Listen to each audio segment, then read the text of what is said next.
Hey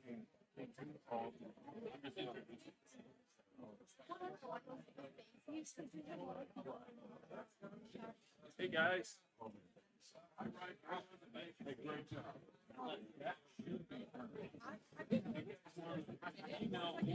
Do you mind showing the first screen? I just want to take a picture of it saying You'll have to do it later. I'm sorry. There's just not time. Come back later. Hey, come back later. Oh, no, I'm sorry. Hold on. No. I'm sorry. It jumped to the. Yeah, I'm sorry. I thought you meant from another presentation.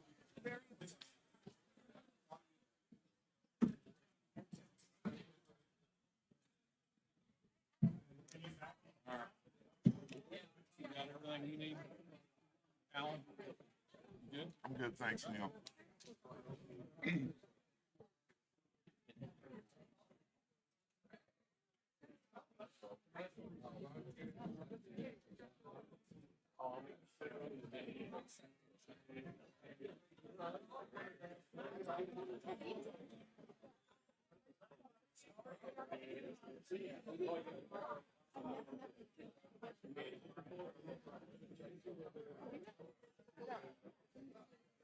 How you doing, Alan?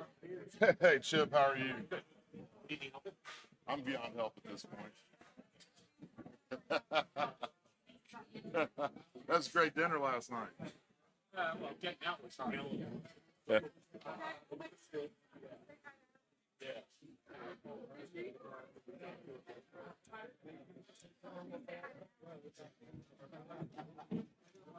I said you ran scholarships, and Mom's like, "Oh, say hi."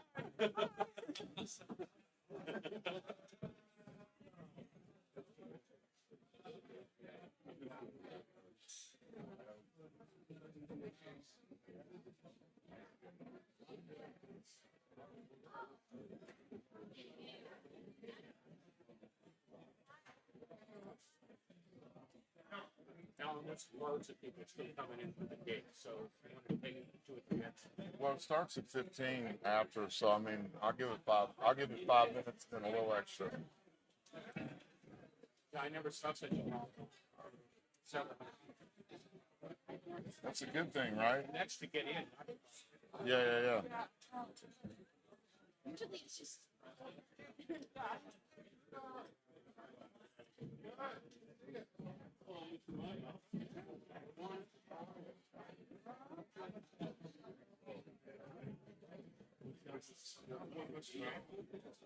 I'm the president of the radio club. Hey guys, thanks for coming. Congratulations for being selected. I'm Alan. Mr. Allen, I'm president of the radio club. Nice to have you. Oh, you're welcome. You guys are joining the tradition. I think that's older than most of you guys. This one folks up to rock in the bar, guys.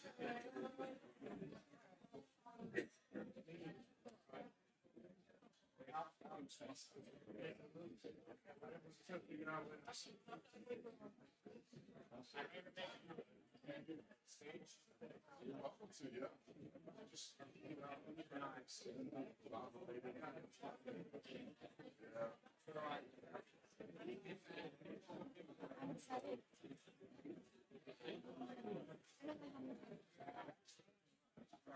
I've been on board or just like so like you have to recycle. Yeah. Oh, there's the widescreen. I don't want that. It's gonna be tough. Yeah, bro. Oh, it's a 360. So they can see all of them.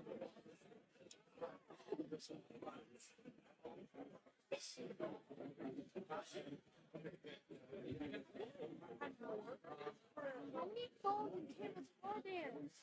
Dang, like people like I don't.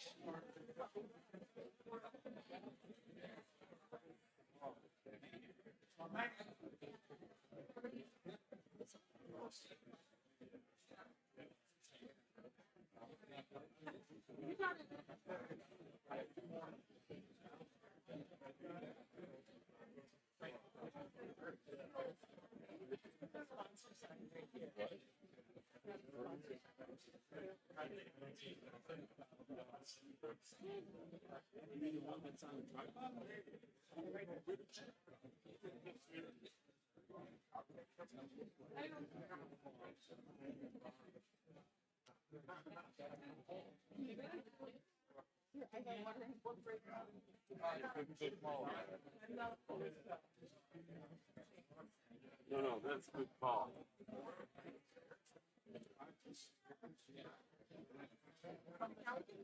No, but I'm sitting on one of the wires, but these are really tight. And it's straight. That way people don't have to see like big stuff.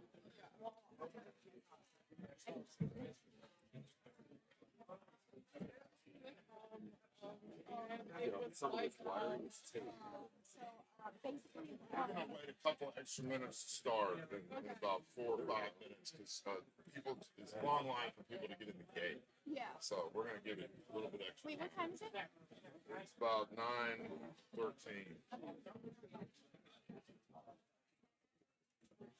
It's doing this to actually make you more nervous. Yeah, but I wanted to keep this on. Wait, is it special guest here? That tab. I sure hope so. An astronaut, I'm No, sorry. that's a good call. Is he going first or after? He's gonna go first. So I'm gonna make it remarks. And then he's gonna go. And then I'm basically gonna turn it over to Mr. Dill. He'll take it from there.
That's not helping either. That's not helping either.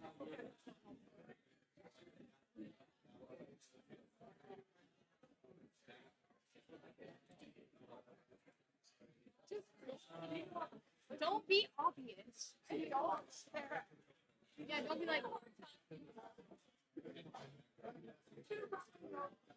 Yeah. My mother she was first.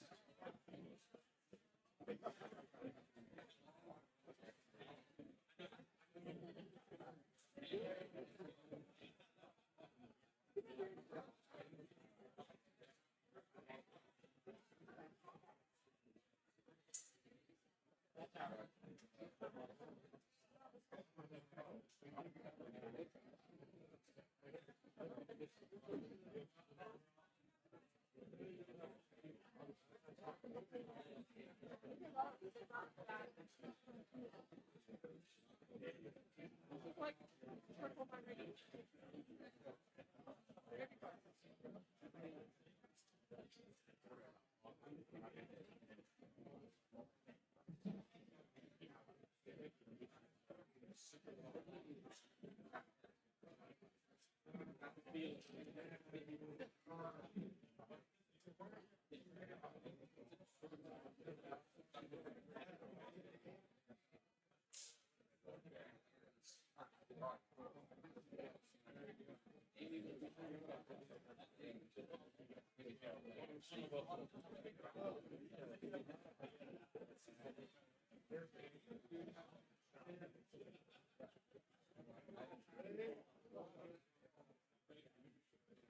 There's some. I don't know why there's some eyeballs.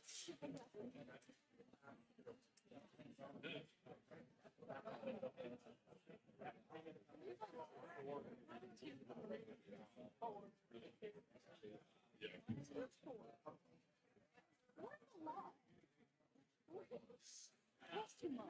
Plus all the phone.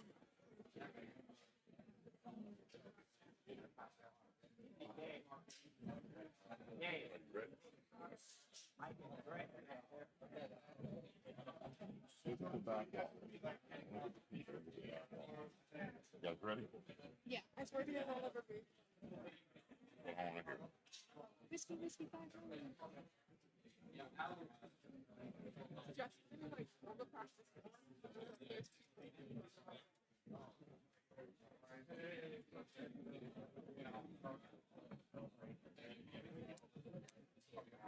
That's the emergency bottle of water if anybody gets choked up.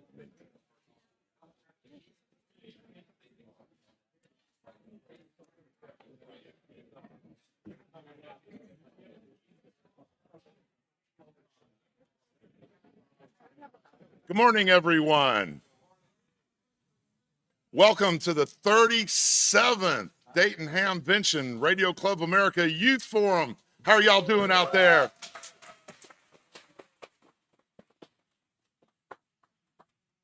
So, normally I would, at an RCA event, give some introductory remarks before we start with the program. However, I am required by Carol Perry to give this speech.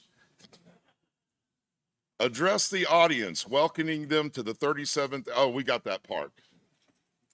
Carol Perry sends her love to her favorite convention audience. After creating and moderating this youth forum since 1987, she decided it was time to pass the baton. She did send you a homework assignment, which I'll explain in a moment. First, let me say that a forum of this magnitude requires a team effort and a working laptop.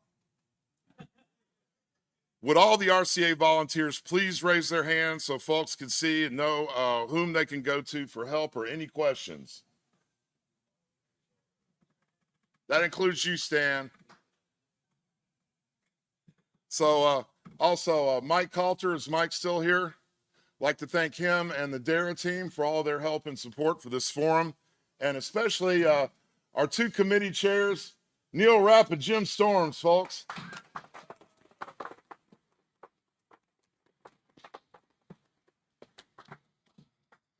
I'd like to thank also the guys from the ARC who help us out with the door prizes and make a significant sponsorship of this event. Well, now I'm supposed to define RCA youth activities. Carol is the chairperson of this program, which conducts youth forums across the country. She goes into local schools, science museums, scout meeting, and offers help to start up youth groups with free resources and suggestions. There's a link on our website to learn more about our youth activities program.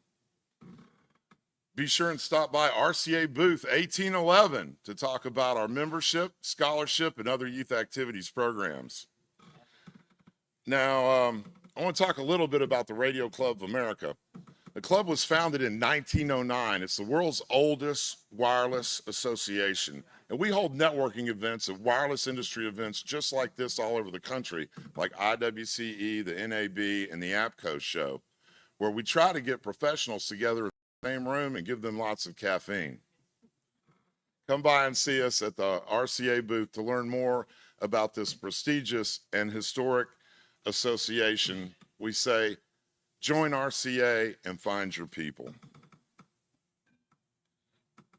Our Youth Activities Committee has selected this year's winner of the Young Ham Lends a Hand contest. This is sponsored by RCA and the Quarter Century Wireless Association to encourage the spirit of volunteerism in our ham radio youth. And the winner is announced every year at this forum and given a $100 stipend. The 2026 winner is Andrew Oster. Congratulations, Andrew.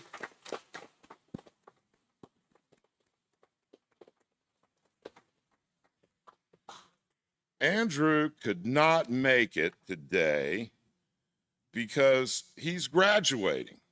And, you know, he thought for some reason that was more important. Okay, well, here comes your first homework assignment. Carol would like you to be on the lookout for next year's winner, okay? When you encounter a young ham who is actively recruiting other youngsters, tutoring them, or engaging them in community volunteering, send their contact info with a that's only one paragraph nomination, explaining why that young ham should be considered for the award, and send it to Carol at the link on the website before April 1st, 2027. Your second assignment is to check the 2027 Hamvention website starting in September for the nomination form for the 2027 Carol Perry Educator of the Year Award. You can nominate any educator, teacher, instructor, scout leader, or group leader who leads a group of young people in ham radio technology. She is also encouraging you to contact her for recommendations for her RCA Youth Forum next February in Orlando at Hamvention. That was very successful. There's standing room only, and I gave my seat to someone else. Well, with that, Dave. Okay. With that, I'd like to move on. We do have a special guest for you, and hopefully he'll be here in a minute. In which case, I'd like to introduce Neil Rapp, ladies and gentlemen.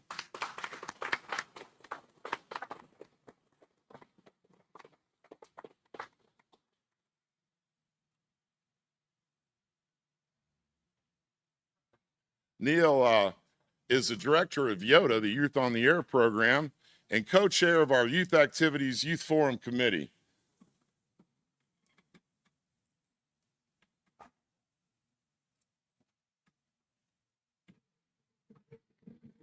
Thanks so much, Neil. Thank you, Alan. Get you back to the All bar. right.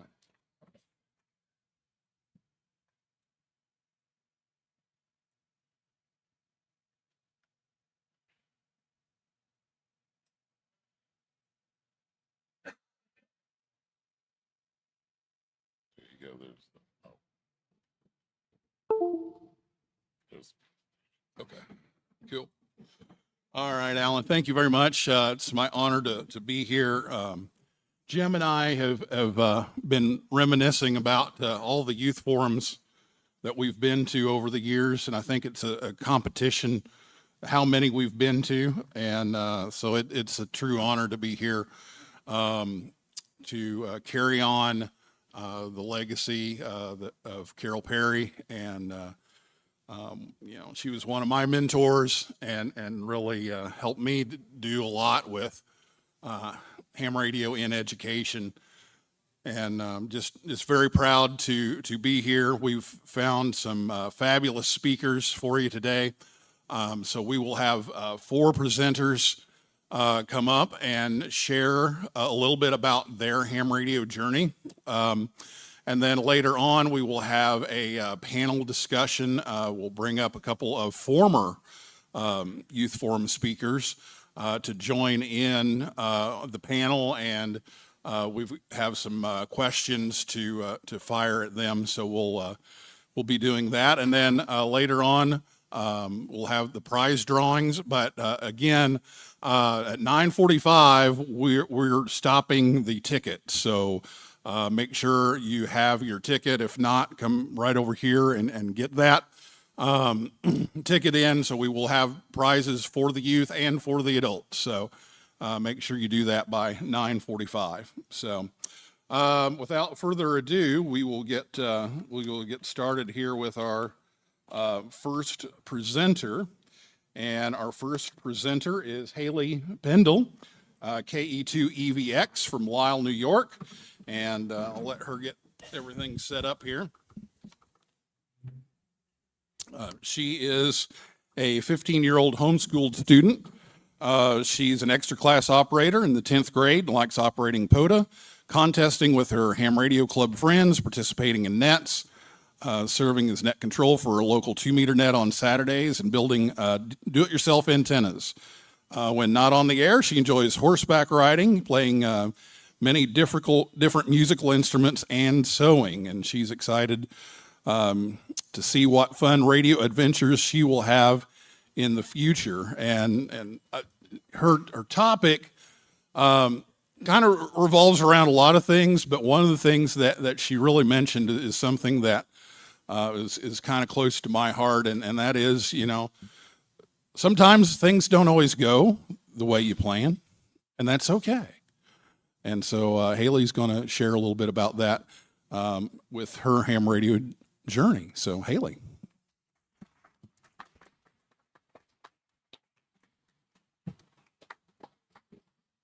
Hello, everyone. So one of my favorite things about ham radio is that there's always new things to learn and new things to explore, always new chances we can take to try something new. So that's what I'm going to be talking about today. So before we jump in, let me give a little bit of background info about myself.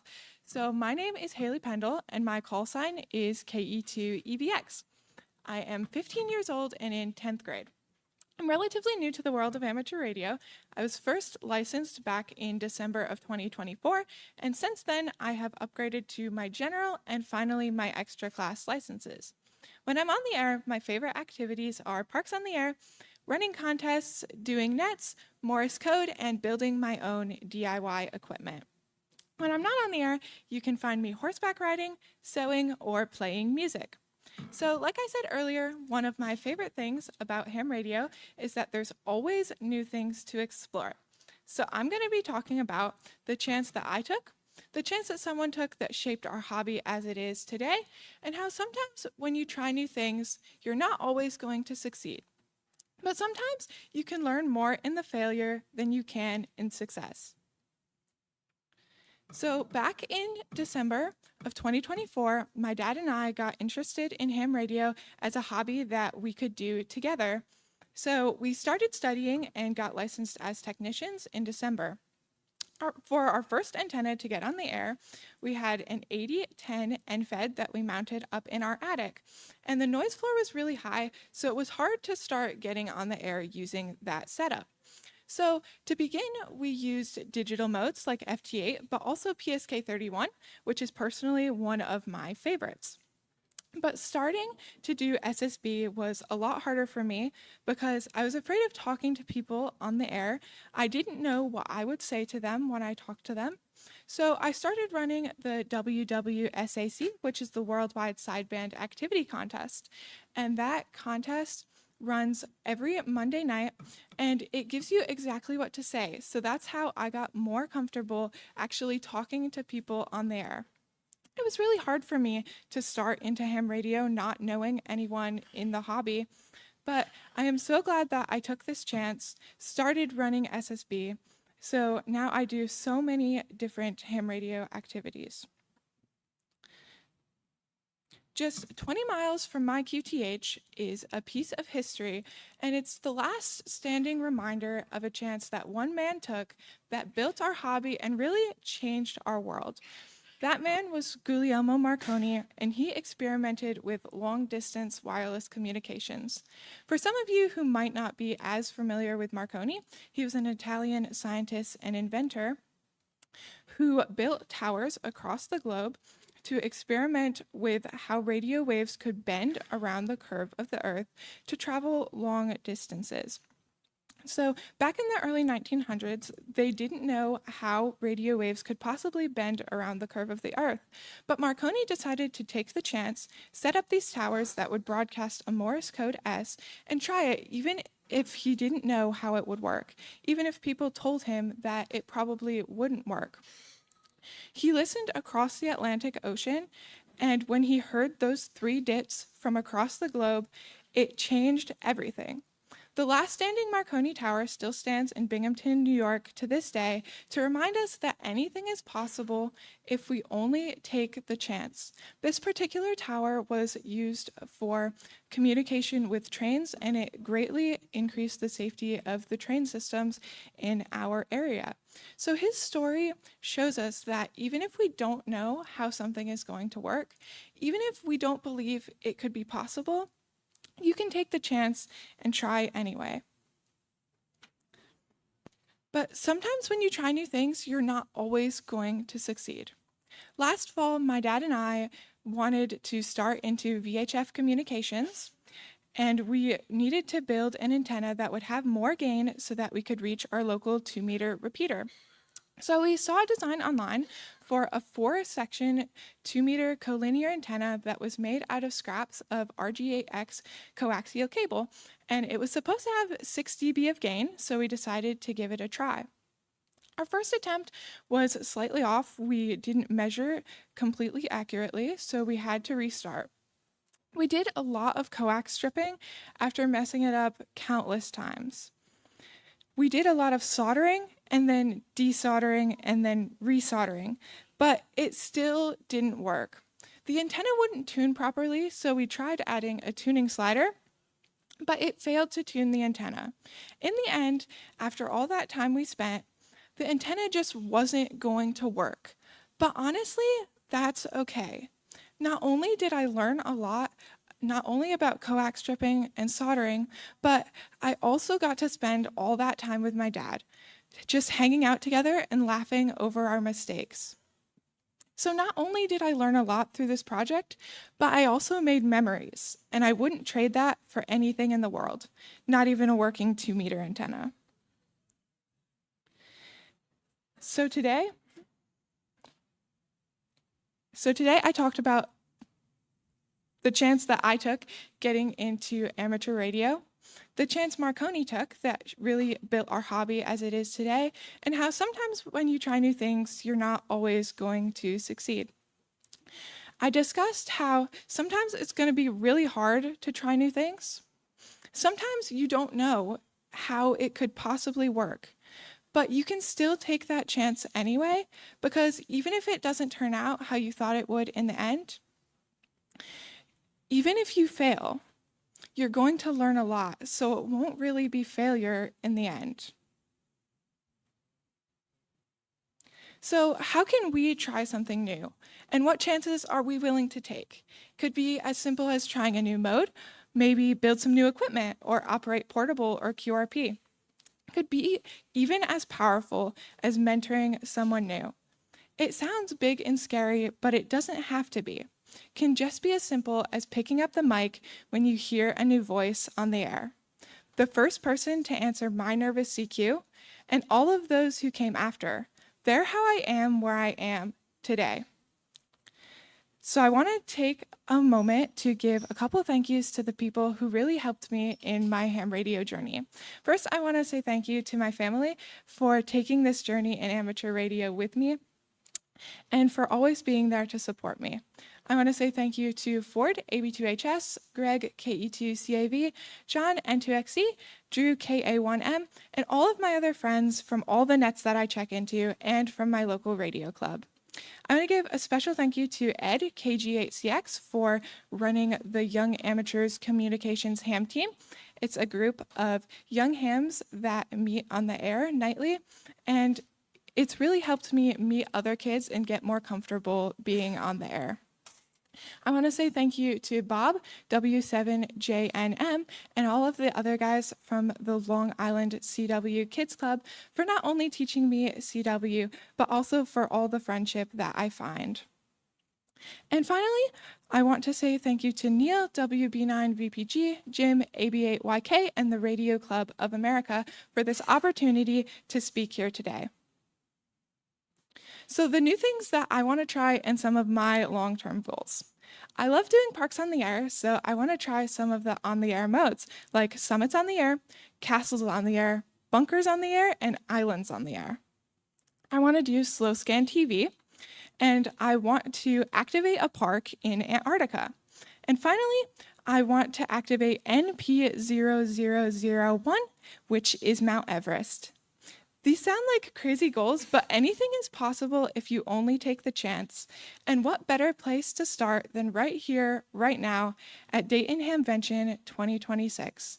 So chase your dreams, keep exploring, don't be afraid to try something new. Thank you all for coming, and 73.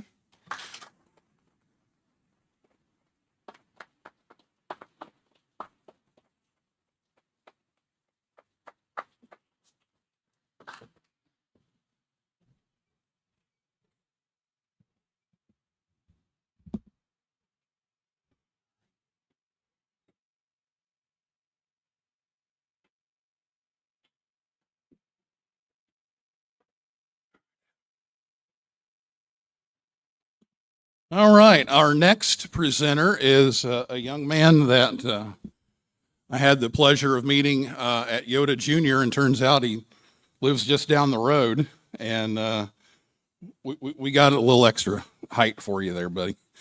Adam is KF8EKW from Mason, Ohio. He is a 9-year-old extra class ham radio operator. He's in the 4th grade at the International Academy in Ohio. He's a Weeblo Scout and Mason Cub Scout Pack 750 and has earned the Amateur Radio Operator Badge. Adam was introduced to HF at Yoda Junior Camp last summer and set a goal to earn extra before turning 9. Adam is a member of the Okayan Amateur Radio Club and the Westchester Amateur Radio Association, and often checks into Yacht, STEM, ARC, and W8BRQ nets. Adam enjoys POTA, FT8 contesting, Scouts on the Air demos, and using the FTDX 101D and big amplifiers at the National Voice of America Museum of Broadcasting, WC8VOA in Westchester, Ohio. And he is currently building a 70-centimeter Earth-Moon Earth station for his school science project that he's going to tell you about. So this is Adam Grubb.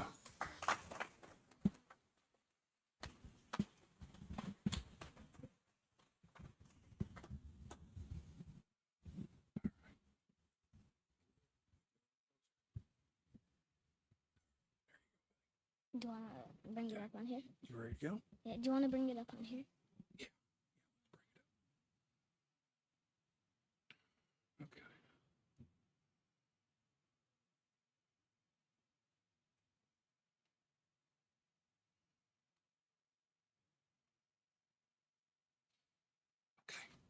Hello, everyone. My name is Adam Grubb, and my project is about building a 70-centimeter EME station for my school science project.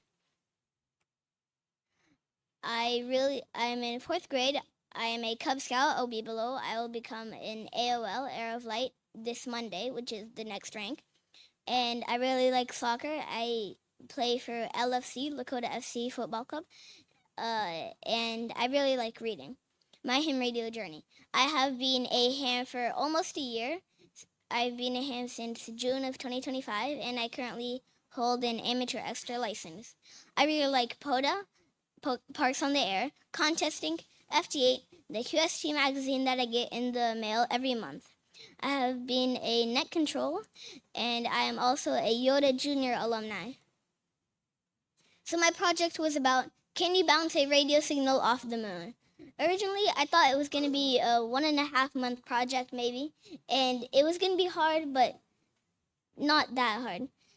I thought you would just have to learn digital and WSJTX and stuff like that, then use a radio, buy a small amplifier, maybe 100 watts, and then use AI to design 226 element Yagis. But it did not turn out to be that. It turned out to be a 3-month project where I had a bunch of difficulties, challenges, and things I had to learn. I had to learn how to use a drill press and a soldering gun. I needed to learn how to configure the DigiRig, the radio, and WSJTX, which was a lot of work. The computer kept failing, and then the radio failed, and then the computer failed. None of them would want to work together. And then I had to learn the importance of an LNA, a low noise amplifier, and why we needed it. I needed to learn how to use a nano VNA to tune the antennas. I needed to learn why lots of power is important, because 100 watts just would not cut it. I needed to I need to have time to prepare and build, because I was in school, I had homework, I had soccer. There's a bunch of things going on. And also, there was clouds, so I couldn't see the moon, so we can't point our antenna at the moon.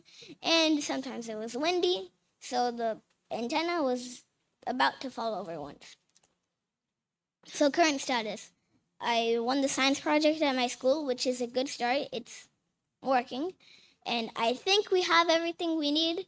The low noise amplifier and the amplifier are sequenced so that when you transmit, the amplifier doesn't blow up the LNA. And both antennas are built except one that has been very stubborn and the gamma match keeps breaking. And we need to finish the spring soccer season because that's currently in the way. Special thanks.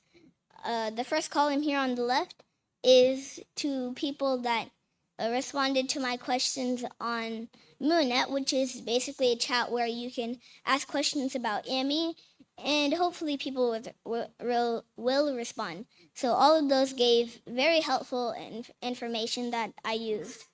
Thank you very much for Jocelyn, KD8VRX, for teaching me how to solder, to Neil for helping organizing this event, to Steve, Alpha Alpha 8 Sierra Whiskey, for loaning me a low noise amplifier, not a low noise amplifier, okay, I messed up, a power amplifier and an SWR meter.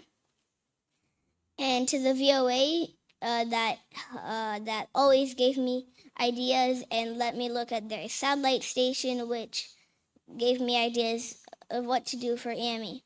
And then to the YachtNet, where I met numerous hands around the U.S., sometimes around the world, and to Youth on the Air, where I got inspired to get my general, and the Radio Club of America for sponsoring this event. Up next. So what are we gonna do next? I hope to continue my EME project so I can finally get a contact and maybe even continue it just for fun. My next project is kf8ekw.com. I am an extra and I can't find a good call sign that's available, that's short, and I can get for vanity. So I built this website so you can check any call sign you want. It'll tell you if it's available and if it's the correct format. And also, you can put in a call sign but have some spaces where it can be a wild card and it'll come up with ideas. You can save the call sign, it'll do many things. So it worked well, and I decided to put it on Google so anyone could use it. Here's the QR code if anyone wants to check it out. So that's the end. Thanks everyone for listening.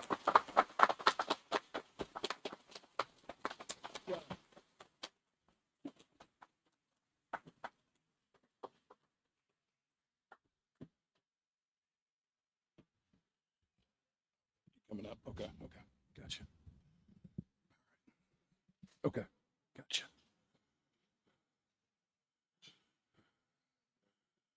Okay. All right. You get ready? Okay. We have another fine presenter here. You go ahead and load it up. And I'll throw in a little sales pitch here. The Voice of America Museum, great place, love it. It's open tonight, so if you want to go after Hamvention tonight, they are open. They do have the Ham Shack open as well if you want to go operate, so check that out. All right, well, our next presenter is Maggie Dill, and Maggie is from Matthews, North Carolina. Maggie is KR4FTN. Can you just double click that? She is 11 years old and earned her technician license in August of 2025 and upgraded to general in November that same year. She credits getting into the hobby thanks to her dad, AI4ZD, and local STEAM educator, Mrs. Vicky, AD3I. Her favorite things to do in the ham radio world are POTA activations with her dad and hosting nets on the repeaters the local repeaters on her own. She's participated in field days and state QSO parties as an operator for the local Charlotte Club, W4BFB, of which she is a member. She is sharpening her CW skills and can send and receive up to 25 words per minute at the moment, and enjoys activating parks in CW.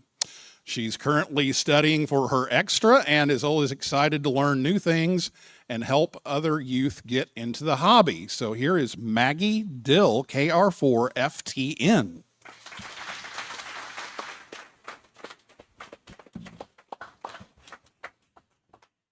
Okay, here's my presentation on why POTA is good for kids and youth. It's a little introduction of how kids and youth can be on the air with POTA. Before we get started, let me give a little introduction of myself. My name is Maggie Dill, but you can call me Miss Maggie.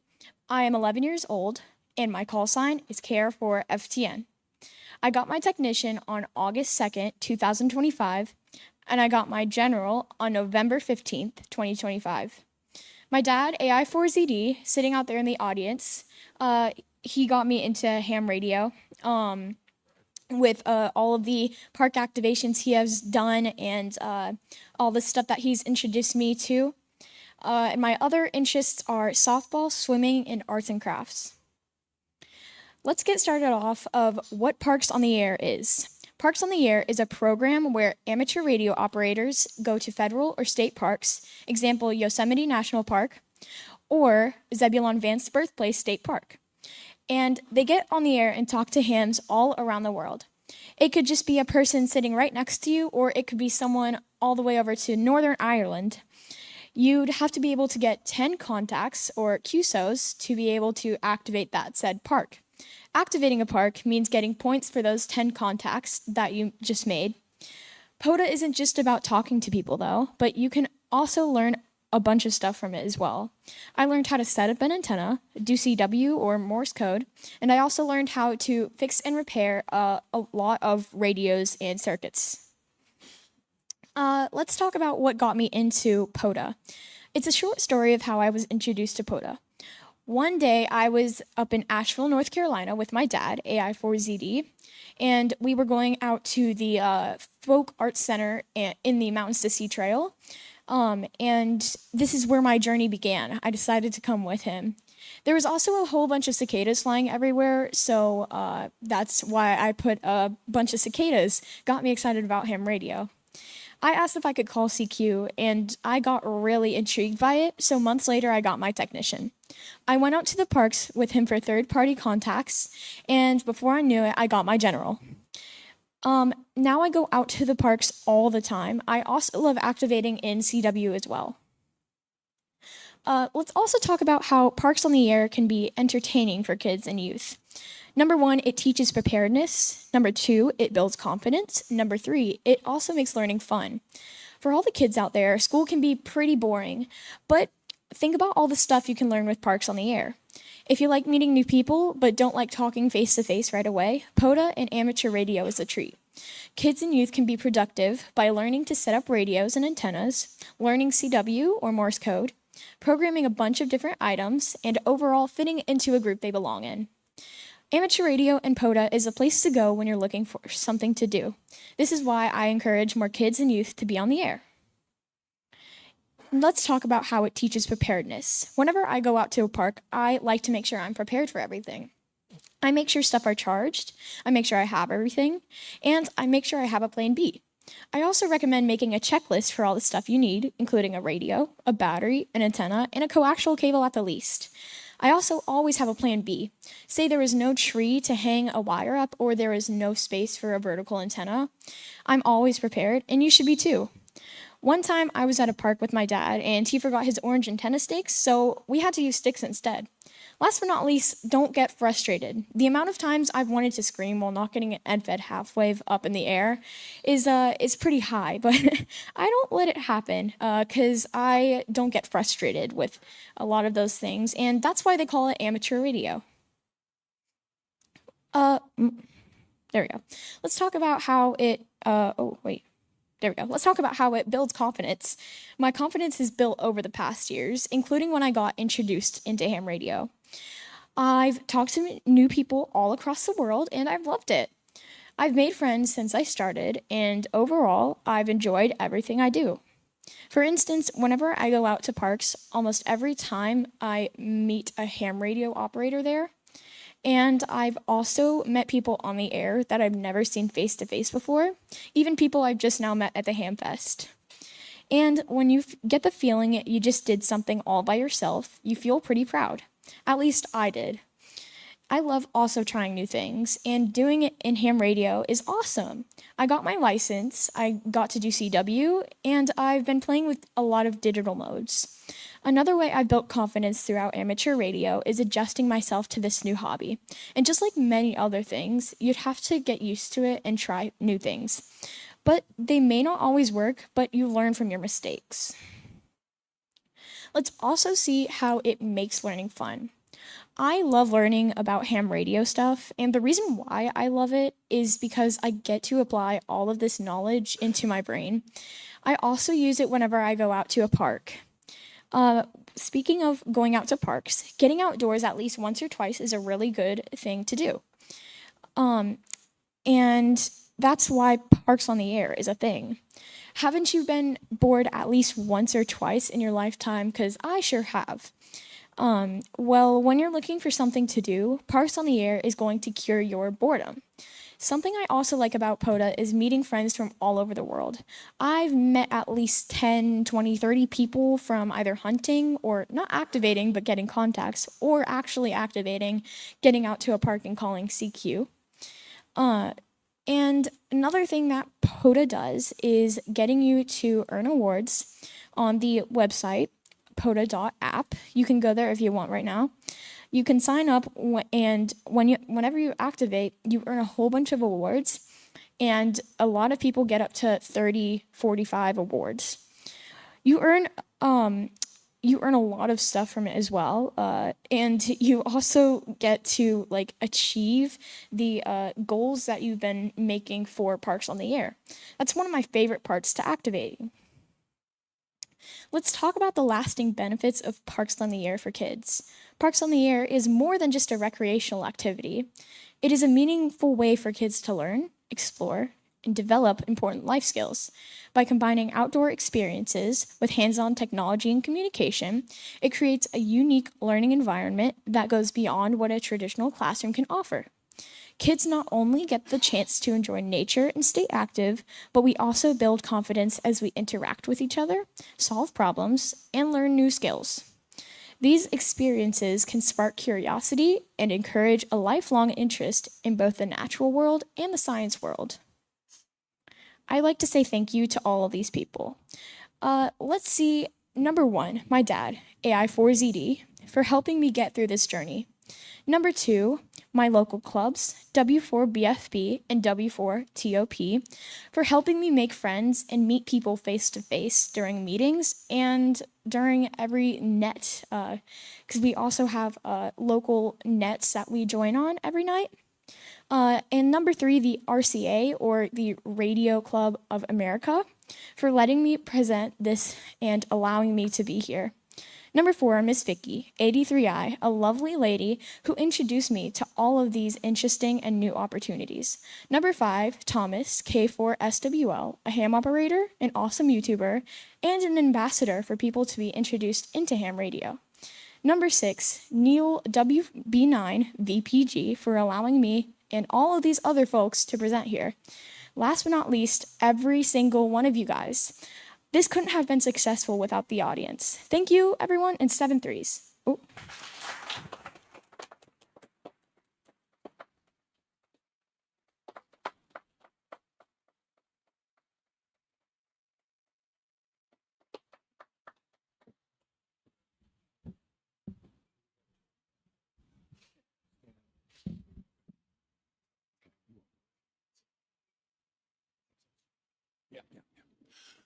Yeah, a few announcements here before Carsten gets ready. You can go ahead and set up.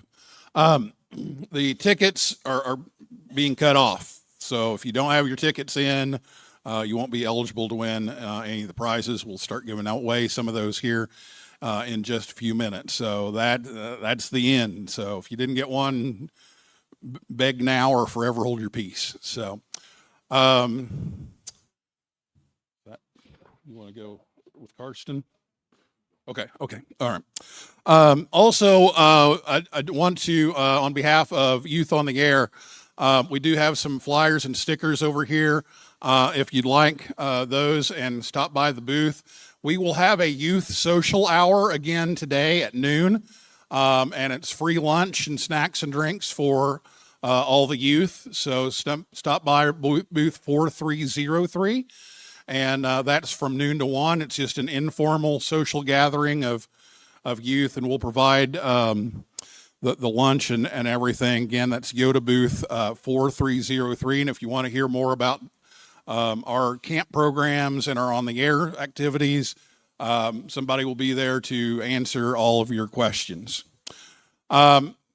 So our special guest is here, so we'll get to him after our final presenter, and that is Carsten Glasbrenner, Q4 SJM in Brooksville, Florida.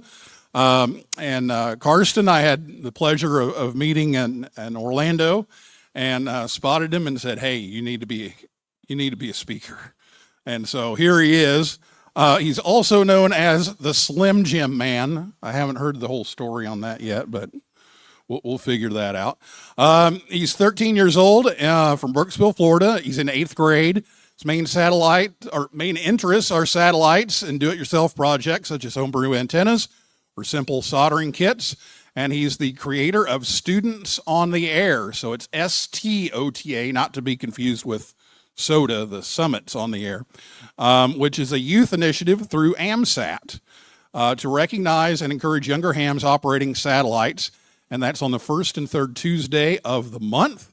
And so I'm really excited to present to you Carsten Glasbrenner.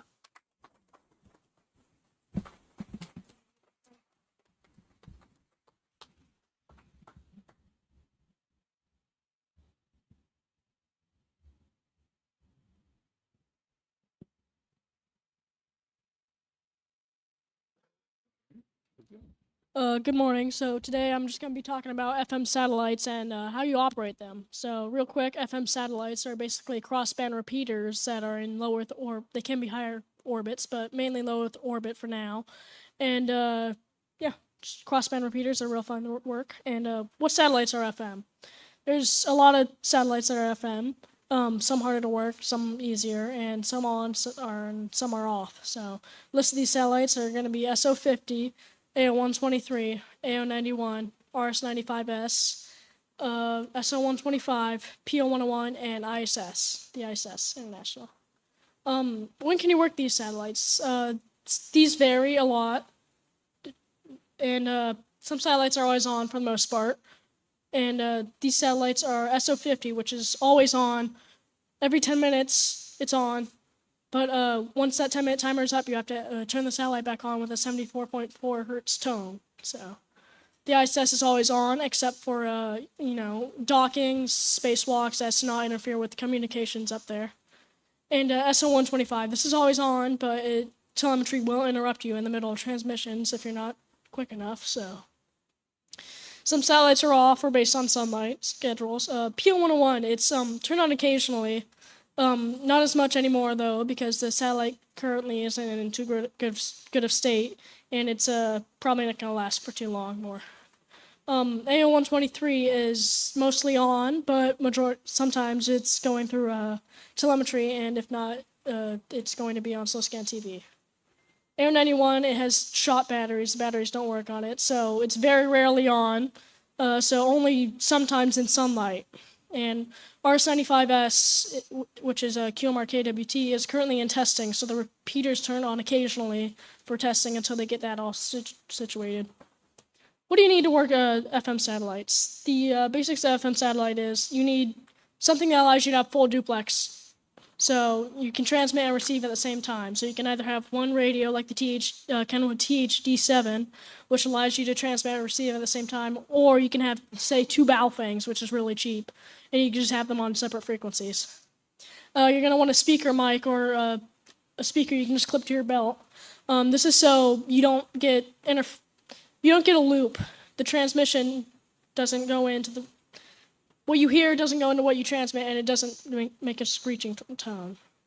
You want a 2 meter, 70 centimeter, or whatever bands that satellite uses, a handheld antenna. We like to use arrows, but there's also alternatives. You can make your own, or there's quad elements, and some sort of audio video recorder, so you can because you're not going to be able to write down your QSOs and QSLs while you're doing the pass, and you need 3 hands for that. So some examples is the Kenwood THD7 that I use. I use an Arrow 2 antenna with an external speaker clipped to my waistband, and normally a phone perched up somewhere taking a video of my pass. How do you work them? first off, you need prediction software so you know when the satellite's going to go overhead. On my phone, I use GoSat Watch, but you have on PC. There's Sat PC 32, and there's a new software that's being developed. Quite honestly forget the name of that, but if I remember it, I will make sure to say that. You need to set your frequencies, tone, and map out the path the satellite's going to take. So say it's coming up from this side, it goes up to about 45 degrees, goes down that side. Just make sure you know that. Make sure you know the pass. During the pass, you're going to want to make sure you adjust for Doppler shift. So throughout the pass, you're going to want to set your frequency lower occasionally, so you can actually hear the satellite, because FM satellites, since they're going so quick and obviously they're in orbit, you have to make sure Doppler is set. So it's around the start of the pass, you should be up about around 10 kilohertz, and at the end of the pass, you should be down 10 kilohertz, so 5 to 10 kilohertz. How do you point the antenna? First of all, don't use tripods. The gain that you lose from pointing the antenna is less than if you were to have polarization. So on a tripod, you can't control polarization. You need to use your arm for that, unless, of course, you're not able to do so, or if it's a really long pass. So no tripods, and just point the antenna into the general direction once AOS is met, which is acquisition of signal. Your sweeping pattern, and once you hear a little bit of change in the audio, you're going to want to hold there, and change the polarization until you hear a little bit better, and continue that process throughout the whole pass mostly. This takes practice, but once done, it should be muscle memory and gets done. Don't even have to think about it. What do you say? FM satellites are a single shared frequency, so it's not like the linear birds. We have, say, a 60 kilohertz wide bandwidth. So speak quick and don't try and hog the satellite. So say this is how contact will normally go. KQ4S sham EL88, and then say somebody responds KQ4S sham from KO4MA EL98 QSL. KO4MA from KQ4S sham Roger EL98 QSL from Echo Lima 8873. Roger 73 from KO4MA. And here's an example of this. Hopefully it works and you can hear it. Give a second so they can turn the volume up.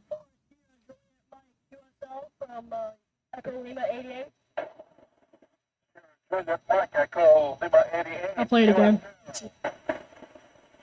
Contact, 7-3. Kilo 3 Zulu Oscar November Echo Mike 73. Crashed.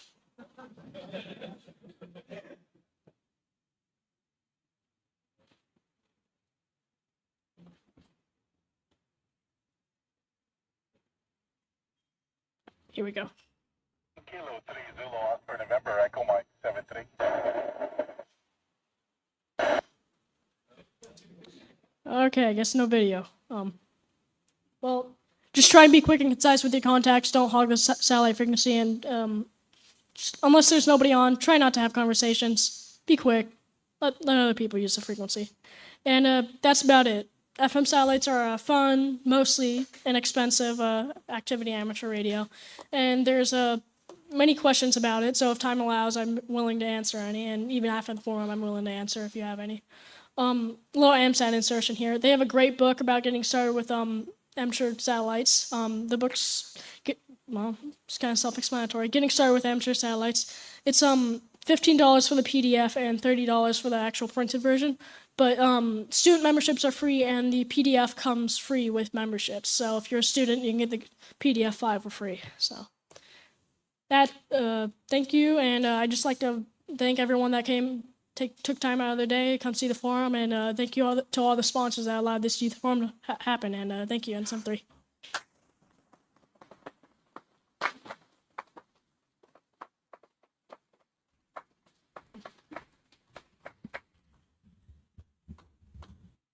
Thanks, everybody. What a great job by these presenters. Let's give them a big hand. Great job, guys. Great job. Great job, guys. Way to go. So we've got a really special guest for you. I promised earlier, and he was a little bit late getting here. I'd love to introduce NASA astronaut John Schaffner.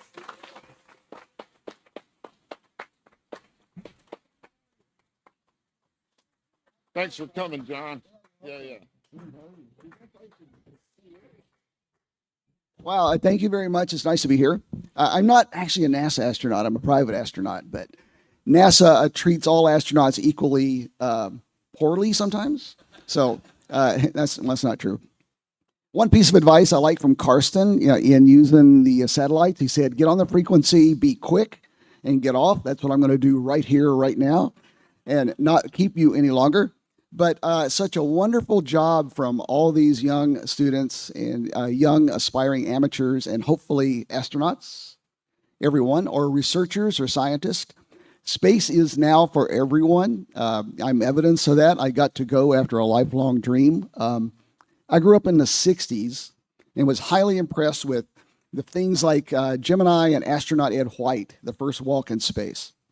And if everyone remembers that first great picture of America's first spacewalk, that catalyzed us so much in America, and that was the biggest thing in the news. And it drove me for the love of space. Eventually, I also became an amateur radio operator when I was 13. Morse code was the way to go. So I'm happy to have been a licensed ham first in 1969. So all of you are here today because of amateur radio, and I hope your love of space will also encourage many of the young people that you come in contact with to also look up, because that's coming forward to all of us very, very quickly. What the Starship has done and is about to do will open up, lower the cost to orbit, get us to the moon, colonization, and all the things that we do here on Earth will eventually be important to do well in space. So I hope everyone promotes that and helps that, come to be part of life as we know it in the future. But thanks to the organization for letting me come and visit with you. I'm in the ARRL booth. It's over in Building 4, visiting for the day. We have face-to-face QSL cards that I can sign for you if you like, and answer any questions about my part of amateur radio and being in space. So my call sign, W7DU. Hope to see you all there. Thank you so very, very much.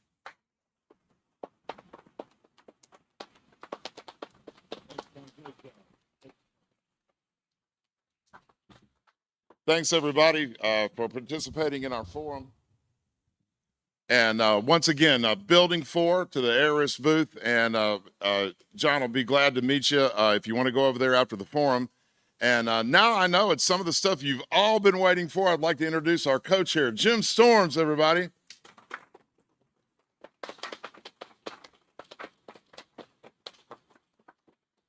So once again, a little bit about the Radio Club of America.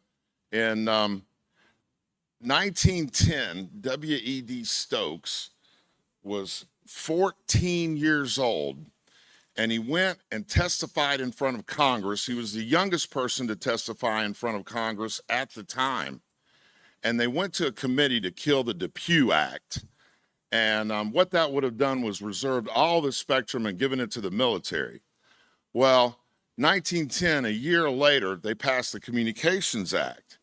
And that made carve-outs for marine, broadcast, public safety, and amateur radio. So if it weren't for the president of the Radio Club of America going to Congress in 1909, we wouldn't have amateur radio today. All right, Jim, go ahead. Okay, we've got a few things to give out here, and I could use assistance of one person to run stuff for me here. We have stuff for each presenter today. What they get is stuff, and I want to recognize ICOM. Lloyd is back there.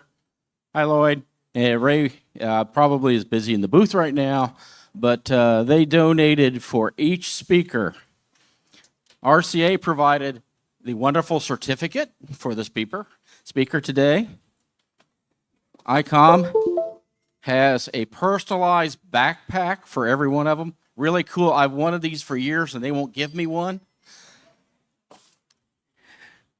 A really spiffy ICOM jacket, personalized. And the piece of the Renaissance, an ID 52A radio. I priced this. What a bargain you guys got. So I have one for each one of the speakers here. That one is Adam. So, yeah.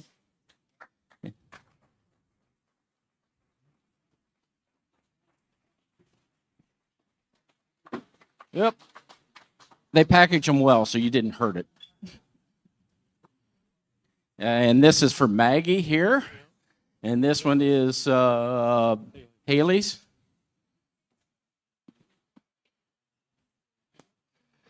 And our two guest panelists, if you want to make your way up here, Violetta and Ederson.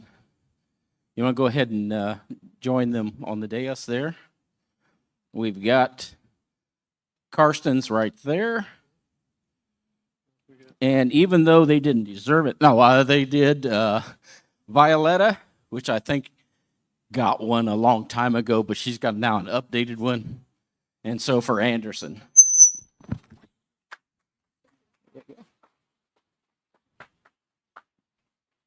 And the most coveted thing that you really is great and you don't get very easily, each one of them gets the coveted RCA Young Achievers Award.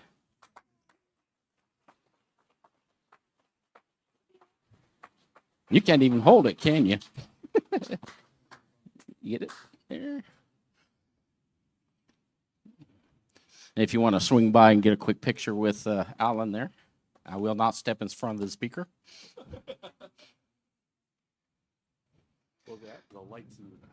And while they're doing that, and then they can join us up here for the panel discussion. Need a couple more chairs up there if we can get those. For those of you who are smart enough to come to this presentation, you heard it. It's been raining, so you kept dry. At this time, we're going to draw a few prizes. I can never pronounce it. Las Cruz Amateur Radio Club has donated prizes to the RCA Forum for many years, and we really appreciate that. They collect money at their club, and they buy certificates to give out as prizes. So we're going to draw some youth prizes here. These are only from the youth drum. I have a rule. If you win a prize, you come up here, you must draw the next prize before you're given the prize. That way I don't have to do it. So I'll draw the first one here, and I do not have a pony in any of these races, so I'm good. And there's an old comedian that used to make the comment that when he was reading, he'd say that his curiosity has now overcome vanity as he put his glasses on. So 908272. These are the red tickets, which are the youth only. Got a winner right here? All right.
platforms like this are really important, and just making ham radio accessible for young people.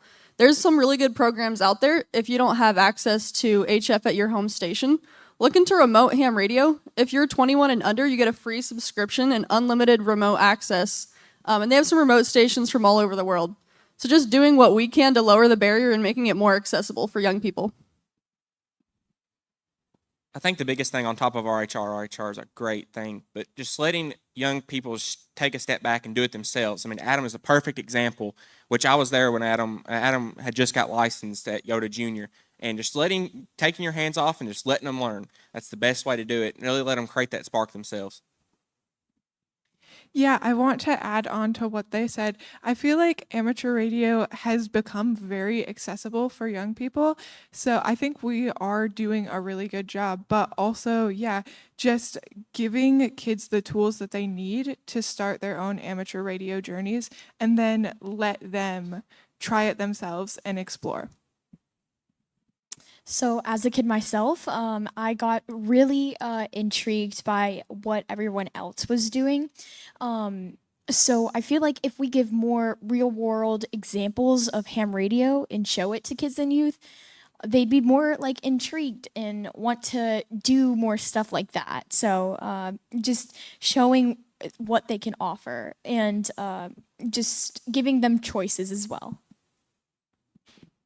I think it would be, there's already like there's a kids on the air contest, there's youth on the air camps, so maybe just have events like focused on kids, make them feel important. It would be like they would think, hey, they're making us feel a little important. Maybe we can actually do it. Maybe have forums like this. Hey, I can actually stand in front of, 100 people and actually do something. I'd say, judging off how most people here were brought into ham radio from like a family figure or somebody they knew well by doing something, I'd say the best way to get youth into it is doing demonstrations, letting them talk under your call sign, and just showing them how it works. And I'm going to make my editorial comment here. As a amateur community, we need to stop saying the word no. We need to stop saying that mode is stupid, it's not radio. We need to embrace every mode and every possibility if you're getting a kid on the air. I know a lot of people don't like FT8, they don't like FT4, but if a kid gets on the air and uses it, does it a lot, you'd be surprised how many of those kids go from a tech to extra. They start doing sideband, they start doing CW. FT8 is a gateway drug, okay, guys? Use it. You may not like it yourself, but just look at the kids. They're digital, they want to do that. And just get them introduced, get it started, and then they'll go from there. I guarantee you, I've seen many kids go from just a demo FT8 to extra CW. So we need to embrace all the modes. So, poof, guys. You have a superpower for amateur radio. 48 hours only. What is it? I'd say for 48 hours, I'd choose to be able to see the propagation paths that RF takes to more understand how antennas work, because they're kind of confusing unless you take a class on them. So that's mine. I would like to, there's many things, but if you could just have the perfect band conditions and the perfect antenna that does not fail in the middle of a CQ.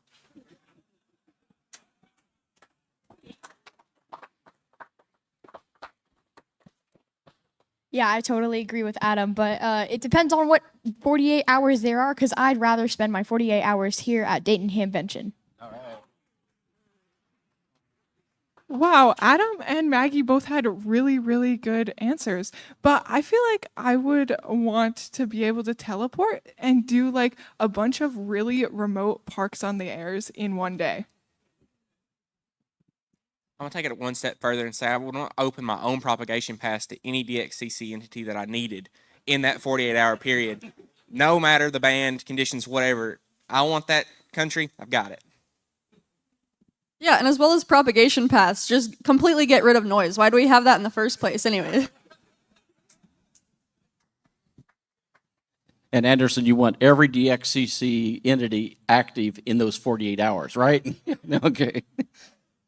Okay, speaking of DXCC entities, you can contact anyone.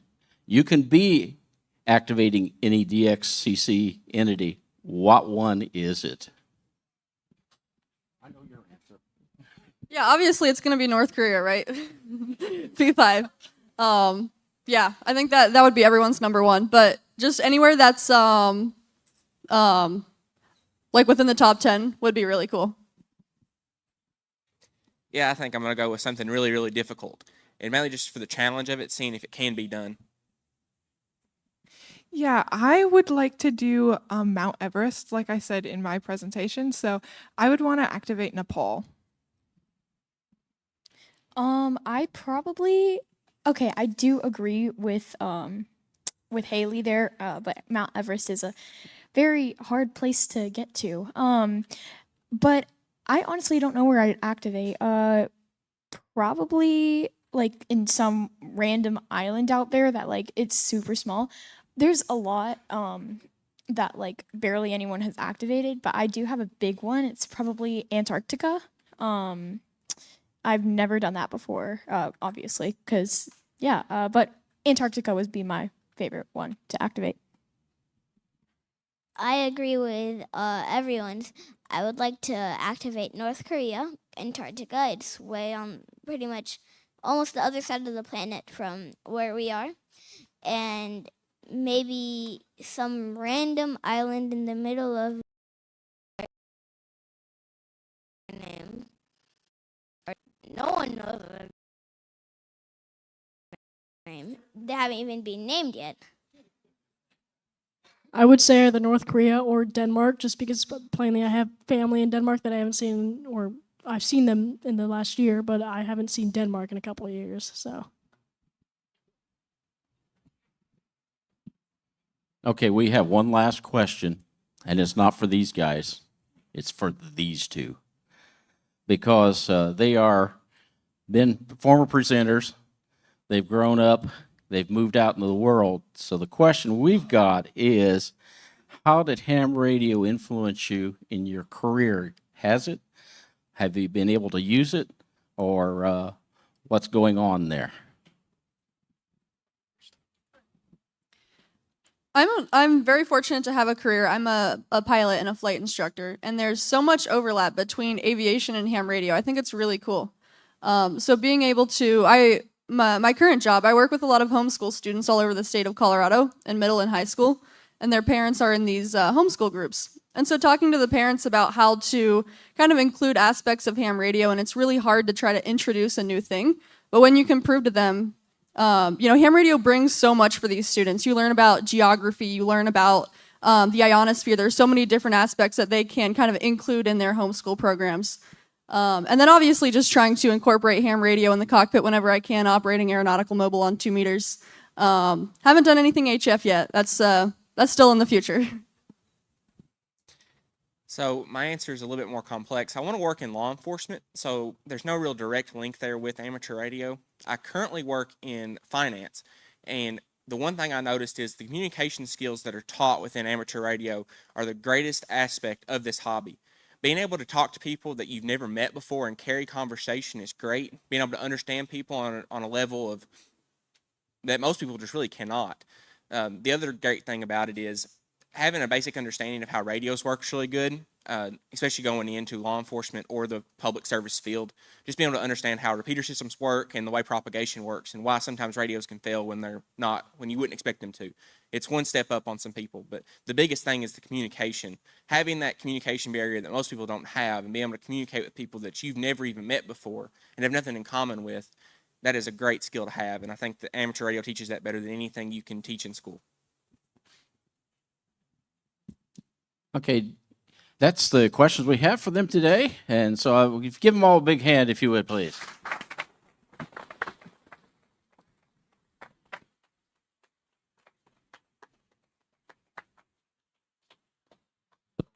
We're setting up for prizes now, so just give me just a minute here. I got to traverse the stairs.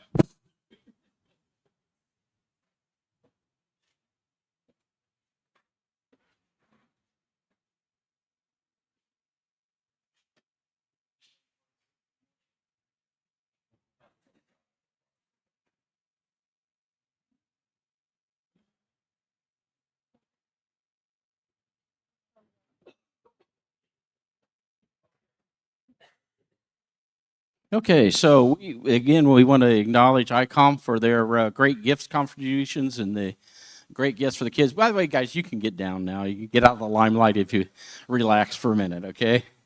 We have a lot of prizes here from RCA, which once again sponsors this whole fair. AMSET has given us a bunch of some hats. Flex Radio has given us some hats. And we have AMSET books. We have some hamstudy.org gift certificates here. And we're going to be drawing for those right now. So you have some more youth, right? Okay, so we're going to draw some more youth gift certificates here.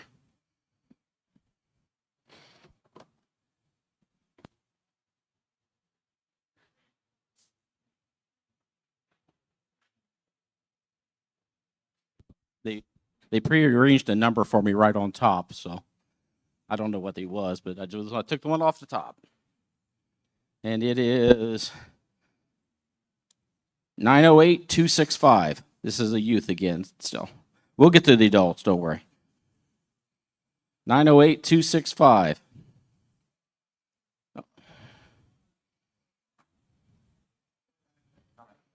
Yep, there she is.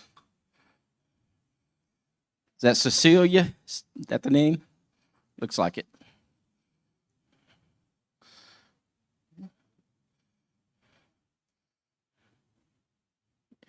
If you'll draw, you hold on to that. Hold on to that. And draw another one, please. Go ahead and pick one, any one. Okay, and give me that one you just picked. And he's got your prize for you right there. Wait a minute, you gave me the wrong one. This is yours. She won again. How about that? 908-246. 246. Everybody check. 246. Oh, Violetta. I should look at the back, right? Please. So you got. Okay. 908-256. Toby.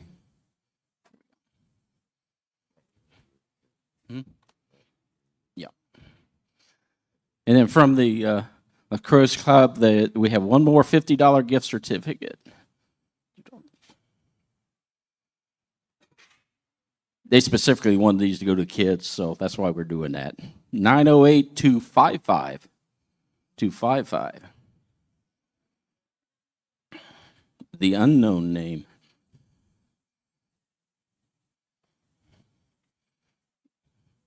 Okay, hang on to that. Go ahead and draw another one. That was a $50 one. Now we also have from DX Engineering directly. We have some more. We have what, 5 youth, $500 gift certificates for youth. 908-266. 266. In the back. That's the same family. They were in the same number row. I noticed there was one digit more than the others. But they win.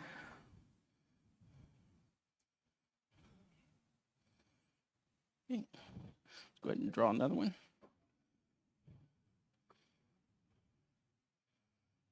There you go. And 908-260. 260.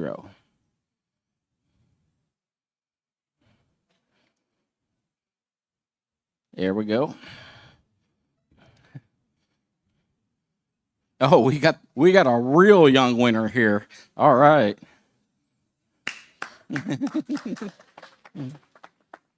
Okay. You keep that and draw another one, okay? No, yeah, you need this one. And there you go. That's yours. Don't let your dad spend it. 908-257. 257. Yeah. And we got 2 more DX Engineering gift certificates for kids.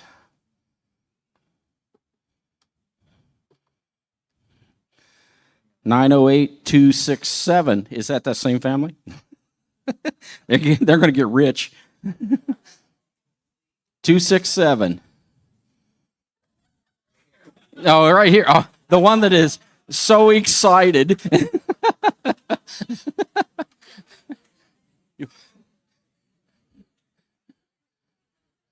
I don't think he's spending it. All right. 908-270. 270. All right. Okay, that's for that. Youth. Okay.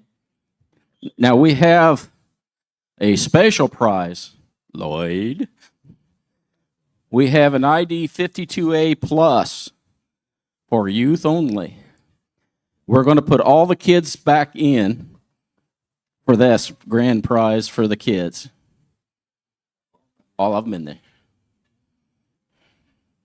And we're going to let Lloyd draw it here.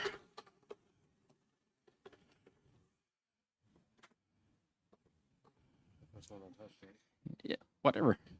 Whichever one you pull out, put it back in.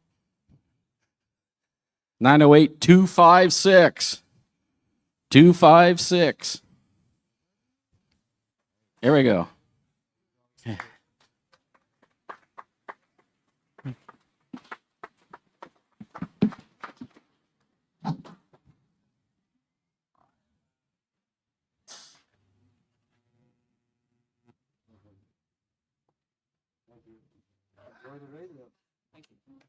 What? This radio?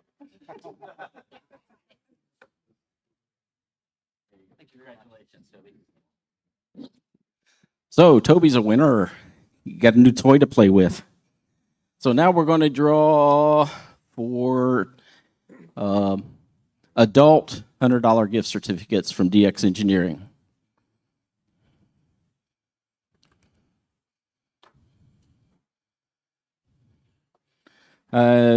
Blue tickets and blue tickets only, please. 410-8948.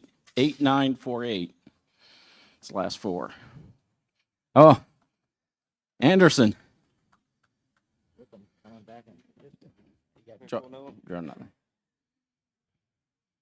At some point, all these are going to go back in for the final prizes, and everybody will have a shot at the final 2 prizes.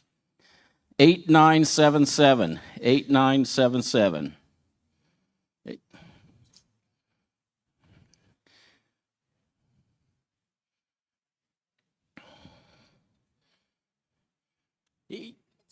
How you doing, Cookie? No, it was not fixed. The winner is Zach. 8871. 8871.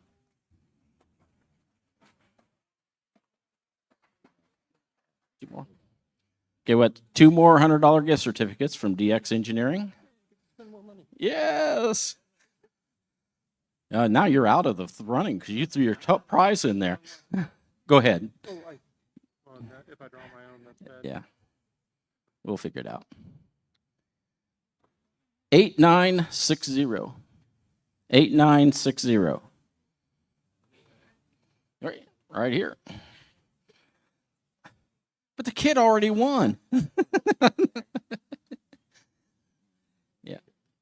Yeah, hold on to that. Yeah. Hold on to those. Draw one.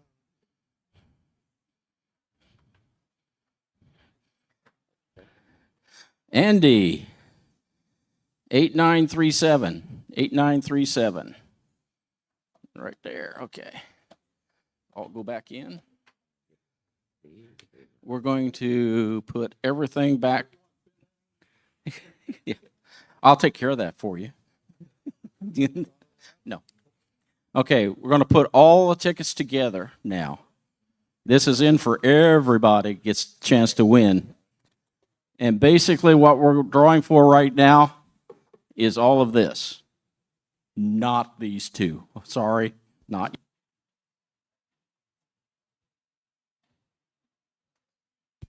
Keeps turning off on me. I think the battery's getting weak. So, no, we'll throw them all back in and throw them again. Okay, so you're going to get your pick. We have the hamstudy.org gift certificate for their services. I would highly suggest that you not be an extra class. I don't know why you would unless you want to give it to somebody, okay? You can still pick it. Okay, so we're going to draw the first one, and everybody's in. Okay. I want to be sure that we didn't leave one out, so. Okay, 8247. Red ticket 8247. And what I'm going to do, we're going to have these guys draw real quick so that we can move this along. You pick it. He's from Ham Study, so he doesn't want the Ham Study. I don't get it. Blue ticket 8895. 8895. Yes. Everything but the two radios.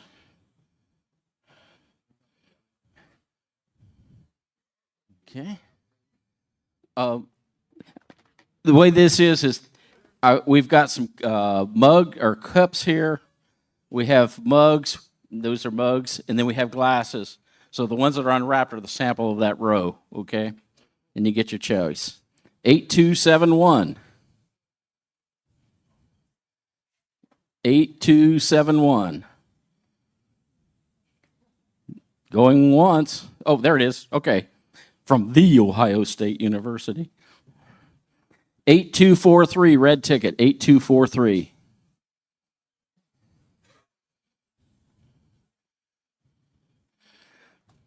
Okay, go ahead and 8914, blue ticket, 8914. All right. There we go. Yeah, hang on to your tickets once you get up here, because you still got a chance. You get your pick of items here. 8245, red, 8245. Okay, on the front.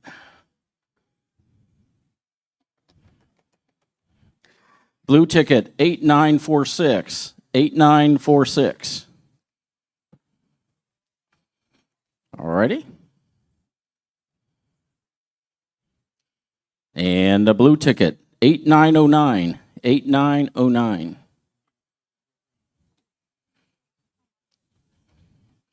There we go. Red ticket, 8250, 8250. Yeah, just hang on to your tickets. 8250. Yep, there we go. 8979, 8979.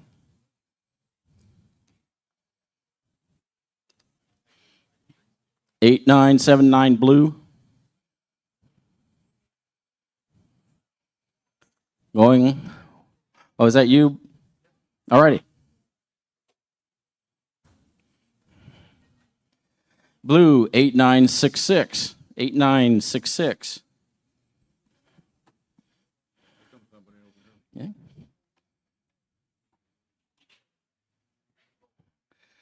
Red 8262. 8262. Red 8262. There we go.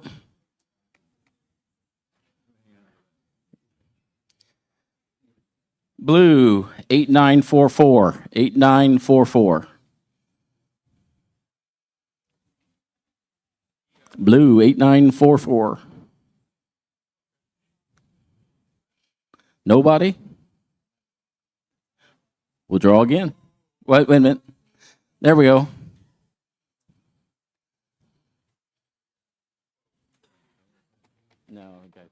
the light switches back in. Red 8264. 8264.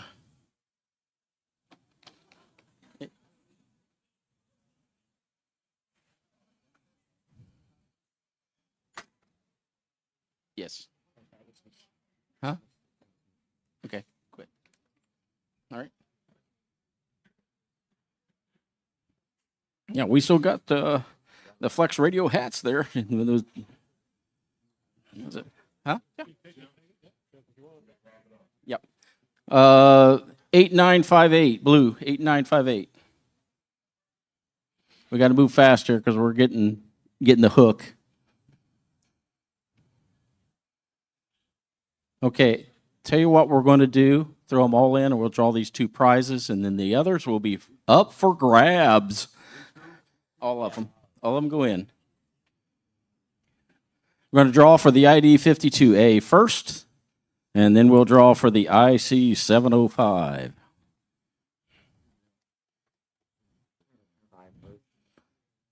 We're drawing the, well, I'm sorry. We're drawing the 705 first. There's the winner. Now the 52A. Thank you. And the 52A is a blue 8875. 8875. Yeah. There you go. And the grand prize IC 705 goes to a blue 8933. 8933.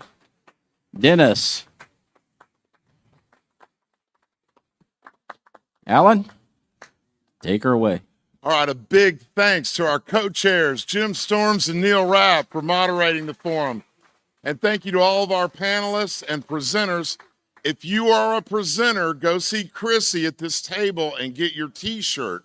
If you are a panelist and you're a little bit bigger kid, you may need to come by the RCA booth. Special thanks to our sponsors, the Lawns Cruise Amateur Radio Club, ICOM, DX Engineering, the Dayton Hamvention, and a big thanks to Lloyd from ICOM for providing video services, everybody.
So that's your next slide, and that's your current one, right? Yeah. Yep. Oh, let's see. So that's the current slide, That's and the current slide. next That's slide. the next one. So you always kind of know what's coming up next on the presenter's view. I see.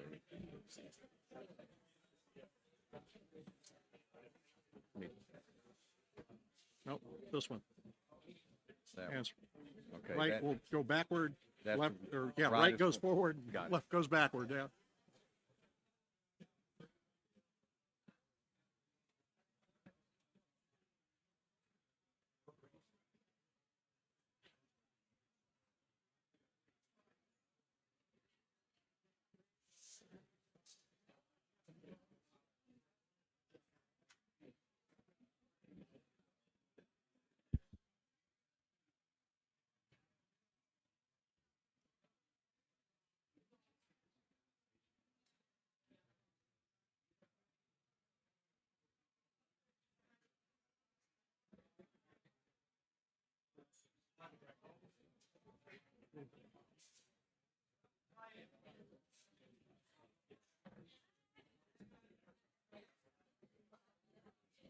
You're first up, my man.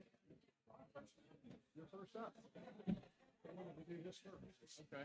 I want to get the kids out of here. Yeah. Right. So I'm gonna let you go. You call me up. I'll go there. I sit there.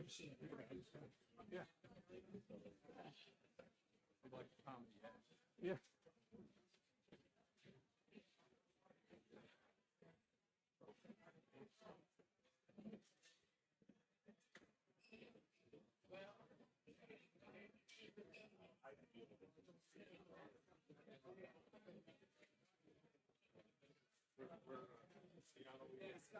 Hi there.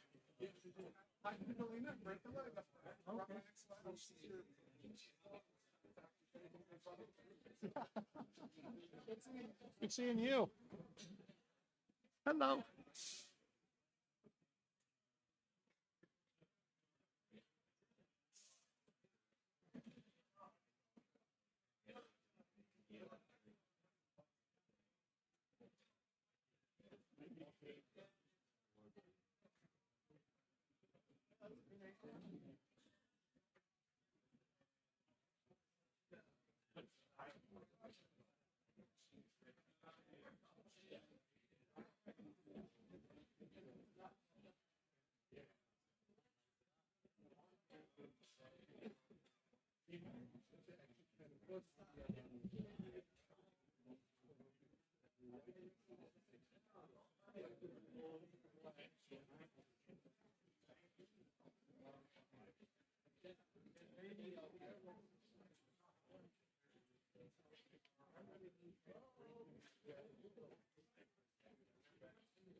Well, good morning, everybody, and welcome to the ARRL Forum.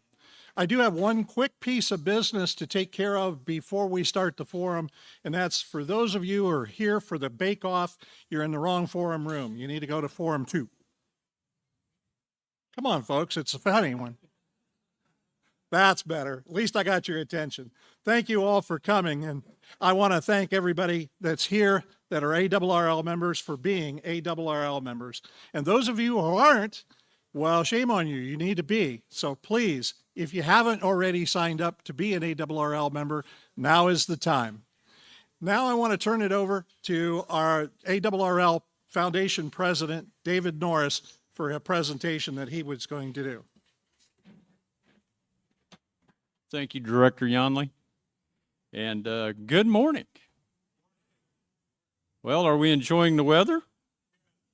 Outstanding. That's good. Somebody's running my... There we go. I just want to say that it's been a privilege serving as the president of the ARRL Foundation. I'm also the director of Delta Division on the ARRL board. I want to thank all of our members of the foundation, board of directors. Please stand up if you're in the room. Foundation.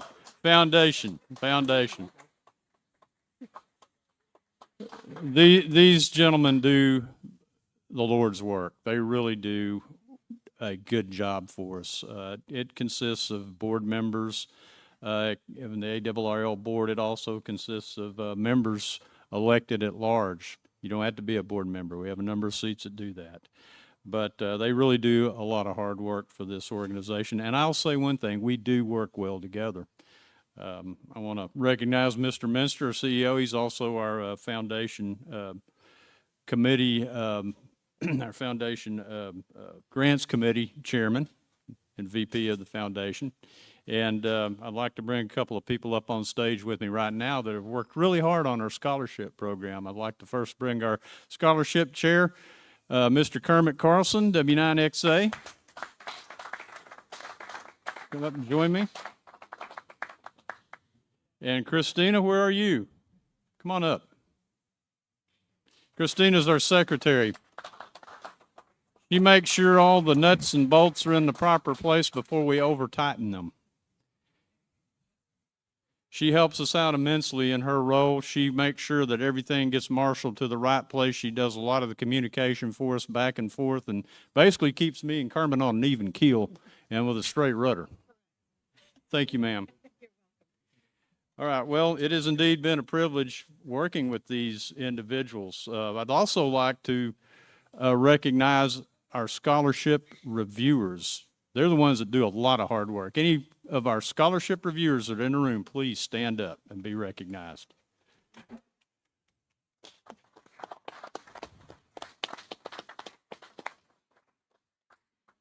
These individuals do a lot of good work for the foundation. They do a lot of good work for amateur radio and for the radio amateurs, especially these scholarship recipients. I'd also like to thank our partner, ARRDC, for their absolute tremendous generosity in helping us fund these scholarships. They have been a tremendous partner, and they are doing a great deal of good work for amateur radio, for radio amateurs, and for the youth of this hobby. And we want to thank you, ARRDC.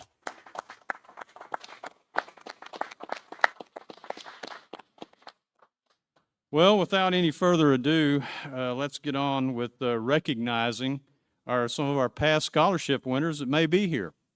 As I call your name, please come on up.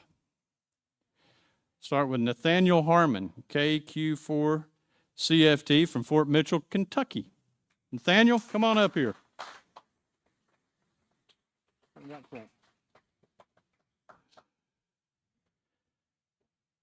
I'd also like to recognize Andrew Johnson, N4HFR from Flemingsburg, Kentucky. Andrew.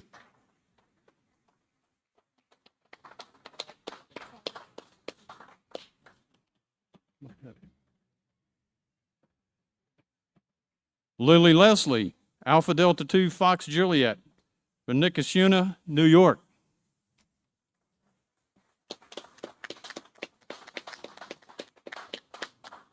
I hope I pronounced that town name right, Niskayuna. Lily, thank you. Grace Pepe, Kilo 8 Lima Golf.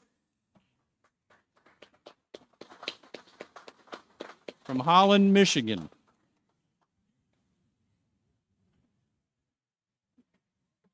And this young man, Tyler Schroeder, November Tango 1 Sierra from Upper Falls, Maryland. Tyler, come on up.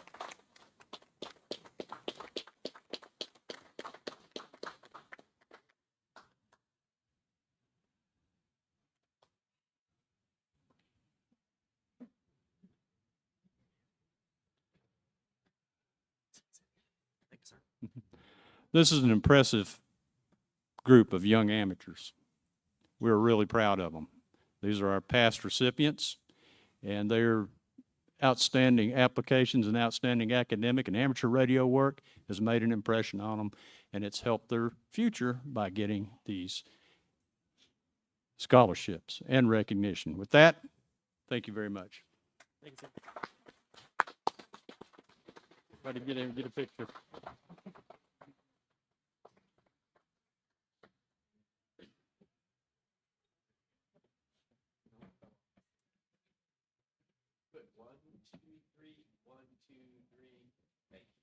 Thank you.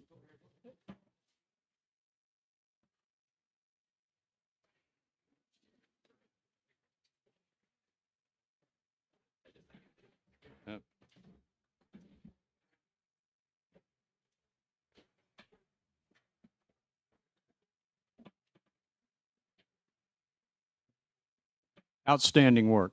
Outstanding work.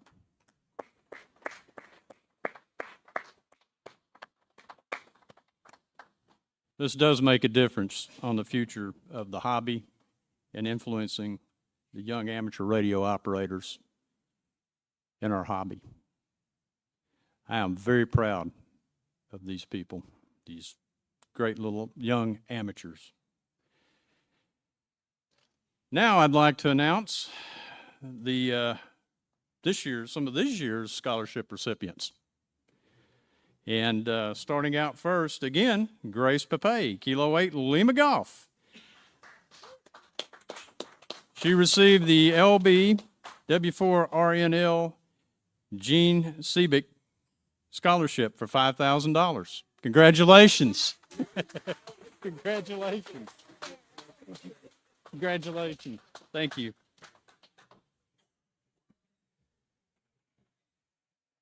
Andrew Johnson, November 4 Hotel Fox Radio.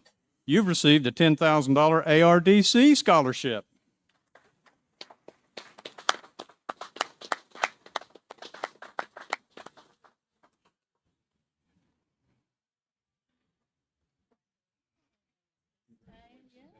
Congratulations. Thank you. Lily Leslie, Alpha Delta 2 Fox Juliet, $15,000 ARDC scholarship. Come on up, Lily.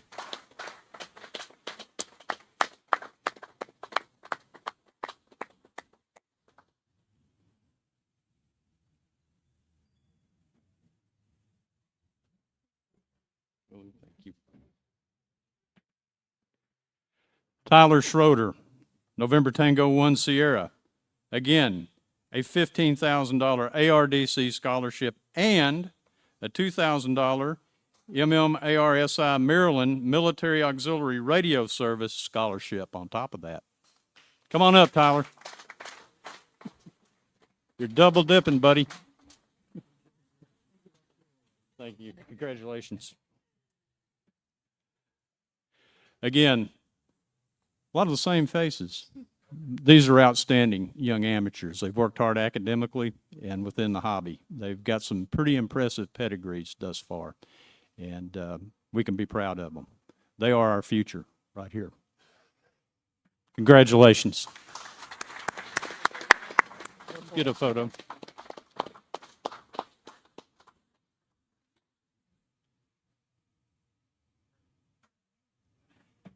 Thank you very much. I just want to remind everybody that scholarships are just part of what we do at the ARRL Foundation. We also give out grants. And if you have a worthy project for your club or your group or yourself, go online, look us up at the foundation page, look at the criteria, and please apply. We'd love to hear from you. With that, I want to say thank you and good luck and enjoy the Ham Fest. Remember the foundation.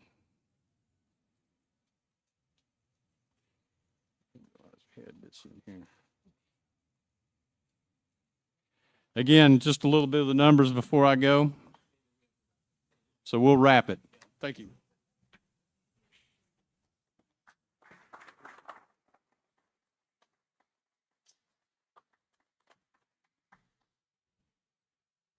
Yes, those are a few of the numbers that we have for last year. By the way, I want to go back to this other slide. For those of you who didn't notice, these are the Great Lakes Division winners from last year. So if you see them around the Hamfest, be sure to pat them on the back for a good job and a job well done. So, all righty. Recognizing youth in America and amateur radio, and of course they're all over the place at Hamvention here this weekend. So pat them on the back, give them all kinds of encouragement if you can. I want to introduce you to our Great Lakes Division Cabinet. My Vice Director, Roy Hook, who happens to be at the booth attending that. And we have Bob Sebrig, Ralph, and Brett also bringing up the rear here. And those are my 3 section managers for each one of the sections, as well as my Vice Director. That makes up our cabinet here in the Great Lakes Division. So, for those of you who are ARRL volunteers, please stand up, be recognized.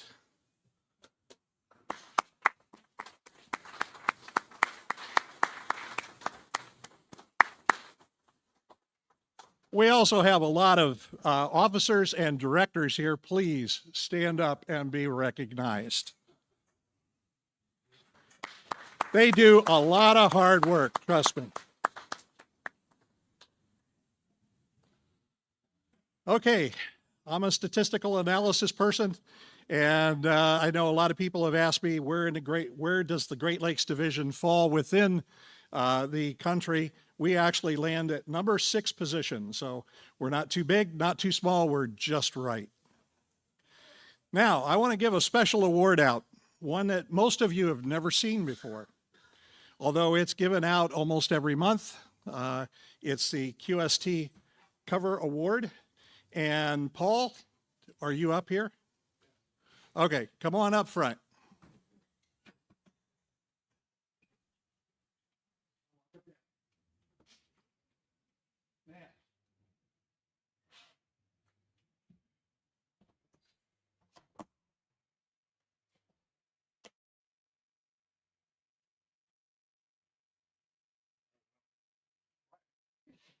Okay, if you work hard and your article and picture are award winner for QSC that month, you get this plaque.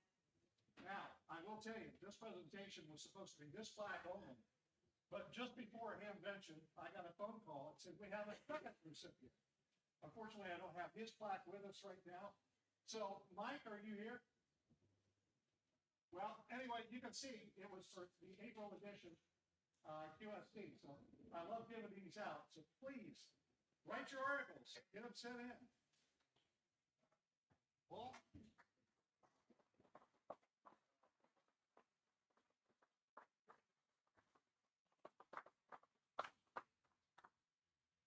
Thank you, my man. Thank you. Good hard work. And I know you've got a forum coming up. Yeah. 3 o'clock in this room. There you go.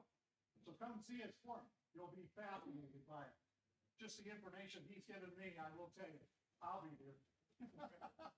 Or you'll be put to sleep. Oh. Well, I don't think so. I don't think so. All right, now I would like to welcome Rick Roderick, the president of ARRL.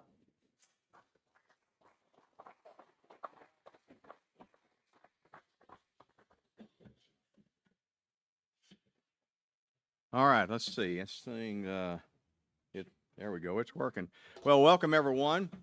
Good to see everybody again this year. Y'all hear me in the back okay? Microphone working? I see thumbs up.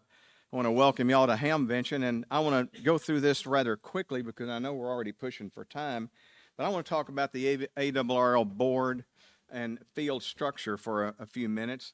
Over the last few months, it seems I've gotten a lot more questions about how we're structured, what the board does, what the sections do, what the divisions do. So I thought it'd be good to kind of go over quickly about how we are structured and how we conduct our business.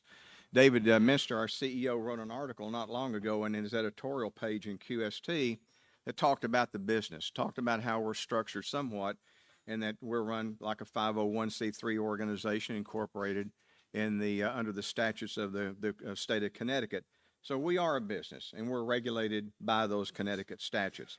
Headquarters in the ARRL is managed by Dave, as y'all know, and he's been at the booth. I've been at the booth, so please come by and visit with us some more after the forum.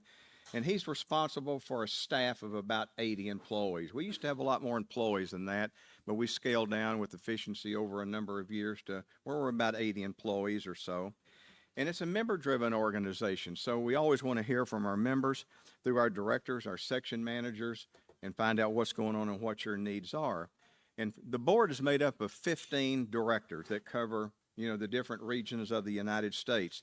And these are elected positions that come up for elections every 3 years, 5 directors every 3 years. So the board turns over essentially over a 3-year period in a span of a 3-year period span with elections. And I put this last bullet in here to underscore something. The board is a mixture of various backgrounds. Not everybody on the board has the same background. So you have different personalities. You have different values. You have different relationships. You have difference of opinions, and you certainly have a variety of expectations. Now, why did I put that there? That's because we've got to run a business, and trying to get 15 people in today's world, and really 30 people, because we've got 15 vice directors that sit behind the directors. So while the directors are the ones who do the voting, we really are looking at a board of about 38 people because we have 8 officers as well. And trying to get all of that together in today's world of those varied views and values and opinions can be somewhat challenging. So that begs the question, do you even know your director? How often do you communicate with your director? Because they represent you in those boardrooms that we have 2 times a year. The ARRL officers, there's 8 of them. I'm not going to go through each one because we're pressed for time, but this is a list of them. The last bullet is noteworthy. We don't vote. You know, a lot of organizations, the officers vote, and a lot of people think I vote. I don't get a vote. David Mister doesn't get a vote. These vice presidents that I have listed here in these officer positions, we don't get to vote. Now, we have discussions. We can influence. We can debate with others if we choose to. But when it comes down to it, your director is the one who casts a vote based on what he or she hears from people like you, our members. The board meets twice a year, in January and July. In between times, we're run by 5 committees. The executive committee, which generally handles business in between board meetings if necessary. The administrative and finance committee, the programs and services committee, the emergency communications and field services committee, and finally the ethics and election committee. The executive committee acts as on the board's behalf between these meetings and has the authority to make decisions on behalf of the board if something's absolutely necessary between board meetings. And it monitors and evaluates proposed rules and regulatory changes, particularly from our FCC council, that needs to be taken care of between board meetings. And it includes 5 directors voted on annually by the board. We have the A&F committee, which is a very important committee because it handles a broad range of financial and administrative matters, the budget, things like that, and it recommends the annual operating budget that we go by every year. It handles ARRL finances on a continuing basis and monitors and reviews that, along with a other variety of things that are very important on the financial aspects of the business. It also consists of 5 directors plus 1 or more vice directors, and we try to put vice directors on A&F and these other standing committees so they can get trained and be ready to go if they were to take over as director, appointed by the president. The Programs and Services Committee, another important committee, handles our growing awards program and the broad range of member services. It creates and modifies services and programs to address the support, for example, the DXCC Awards, which is a very important and critical award for ARRL and the international community, and creates and modifies some programs to address and support our volunteer services, our field services people, volunteer councils, so forth. It also consists of 5 directors and multiple vice directors appointed by the president. And then we have what's called the Emergency Communications and Field Services Committee. This is a committee formed just a few years ago, and it's a broad-based committee that is responsible for our field organization, such as all the section managers, all 71 of them, and the things that go on out in the field. It handles the emergency communications effort through ARRL and through NTS, and it handles our affiliated clubs and our special service clubs, anything dealing with the field in that regard. It also consists of 5 directors plus numerous vice directors appointed by the president. And then finally, we have the Ethics and Elections Committee. It serves an important role in maintaining the ethics of the ARRL. It will investigate in issues of noncompliance, infractions, and possible conflicts of interest. It also reviews and determines the eligibility of candidates seeking ARRL positions on the board and supervises elections and the balloting process. The committee has 3 directors appointed annually by the president. In addition, there are numerous other committees. Sometimes I've said we're committed to death, but we have advisory roles. We have working groups, people like that serve in a various number of capacities to help us and where we get advice from. In all, there's over 20 committees. There's over 20 committees and working groups comprised of over 200 volunteers in some position to help advise and take care of business. Just to give you an example of what a board meeting is like, in January, I went back and said, well, how many motions did we have in January? Just a few months ago. We had 19 motions overall, 19 motions. 18 of those motions passed. So the board seemed to be doing a pretty good job as far as having things lined up for these motions that went through. 18 passed. 15 of those motions passed unanimously. Now, the minutes that we put out are much more detailed than they were years ago. I've been on the board a while, and I can remember when our board minutes, if you went back and looked, had one sentence, maybe two. It stated the results of a particular effort, okay? Now, if you look at our minutes, they're like 25, 30 pages long. And we have more of a description of what goes on relative to a particular motion, which is really good because it lets y'all know more about the background of what we're discussing and what we ultimately voted on. But that's typical of a board meeting, having about 15 to 20 motions. Now let's talk about the field organization. Each division, talked about the director, 15 directors, 15 vice directors. Each division has a number of sections, usually by state, but then some states that are large will have multiple sections. And there are 71 of those. And section managers, and I know we've got a lot of section managers in the audience here, they serve an important role because they're the boots on the ground out there. I came through the field organization myself, so personally that's very important to me, having the section managers. We used to call them something different, section communication managers back in the day, but they've historically played a vital role to our organization. And they have different appointees within that section, within that state. And there's about 20 different positions that a section manager can use and appoint individuals to cover particular areas within a section, say MCOM, clubs, nets, traffic handling, PR work, technical assistance, just to name a few. And there's about 7,000 of those volunteers out there. I think we're really over 7,000. Last I remember, it was a little over 7,000 of appointees that section managers make. 7,000 volunteers out there in the field organization alone. So they serve a very important role. It's a huge number of volunteers to help our organization and amateur radio out in the field. Should you be interested in one of these appointments, and I hope you'd think about it, is you get a hold of your section manager. Engage in a dialogue with your section manager about what the needs are in your section and what your section manager might be able to use from you, and see if you can volunteer to help us out with the organization. Oh, and by the way, we've got 30,000 VEs. Sometimes we forget that the VEs are out there in the field too.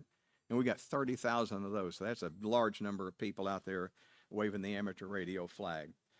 So I asked this question too. Do you know your section manager? I asked you, did you know your director? Do you know your section manager? Now, the reason I put a couple of these slides in there in that regard is just the other day I get these questions all the time. I take a phone call or get an email from somebody, and I realize, and that's part of why I'm making this presentation about how we're structured, I'll be talking to one of you people, and you won't even know what section you're in. And you say, "No, Rick, that can't be." No, it can be. I had an individual the other day who was setting up a ham fest in a particular area of the country, and they were getting a flyer made up, and then I realized, wait, you're in the wrong division. You've got the wrong director on there. You've got the wrong this and that. And they thought they were in a totally different division and section than where they were located, okay? So things like that do happen. So, again, it begs the question, do you know who your section manager is? If you don't, you need to learn to know them and communicate with them and see how you can get involved. And I do want you to get involved. Communicate with your director. Communicate with your section manager. And maybe even take on one of these volunteer positions to help us out and help amateur radio out to stay relevant and to stay prosperous. So please think about that. Two more things I want to talk about real quickly before we turn it over. This is the ARRL Year of the Club. I don't have time to talk about my sensitivity to clubs because I came through a club in a small town in Arkansas that only had probably 5 or 6 adults in it. And I could tell stories all day long about how they helped me. They mentored me to where I am today. And I think it's great that the ARRL is saying, hey, this is the year of the club. And clubs are so important, such a vital role in amateur radio. So we've designated this year as the year of the club. You're going to hear a lot more about it. You've probably already seen a lot more about it in QST. And so keep that in mind. When you go back home and you get into your club, take note of how valuable your club can be to the organization and to amateur radio. And I'd like to ask this question too. What's the culture of your club? Does the club take care of you? Does the club take care of local affairs? You know, I kind of hinted at my club, my old club that I came through. You know, they took care of me, even though I was a snot-nosed kid, 13 years old, riding my bike down there to the county courthouse, you know, once a month. And I've told this story a bunch of times. I'm going to tell it again. If I missed a club meeting, my dad would be getting a phone call from somebody. And he'd say, Bobby Joe, Ricky didn't make it down to the club meeting last night. We'll come pick him up next month. Now, I don't know if they'd do that in today's world, you know, but they did it in mine. My point is, do you do that? When you have a member show up and then they don't show up the next month, do you get a hold of them?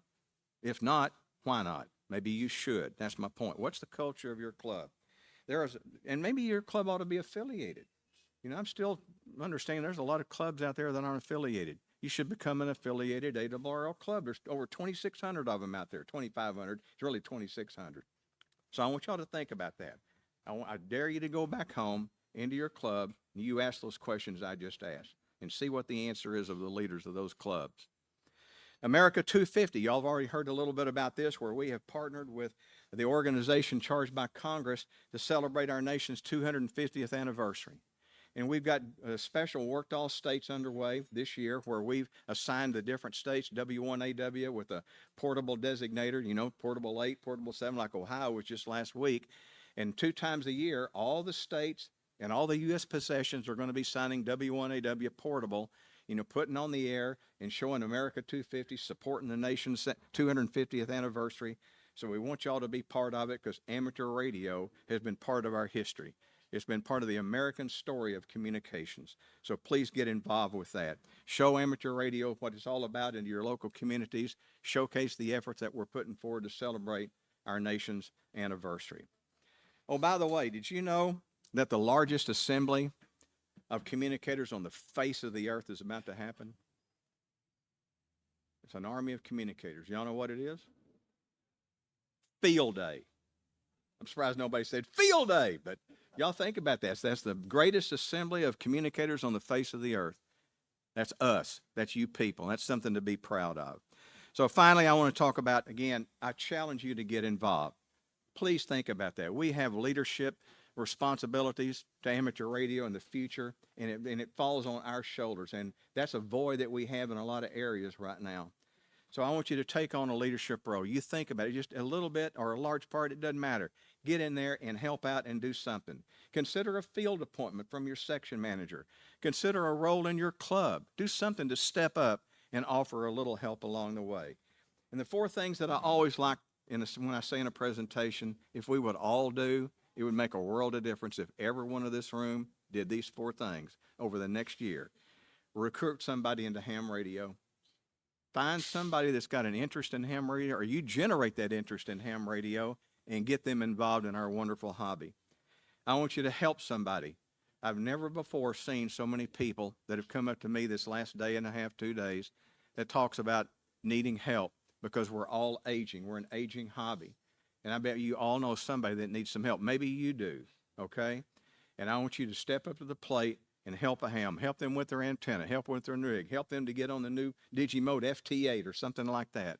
But get in there and help them. The 3rd thing I want you to do is get back active in your club. And if you're still active in your club, you get more active in your club. And finally, I want you to join the American Radio Relay League if you're not a member. Come talk to me and let me tell you about the ARRL and why you ought to be a member, to help us defend our frequencies and to help the international community, where we also serve an important role. And then I want you to get somebody else to join the league, you know. Get somebody else to join the league too. Those are the 4 things that I want y'all to work on, and I think it will make a big difference as we go forward in time. So I want to thank you for coming and listening to us here at the ARRL Forum.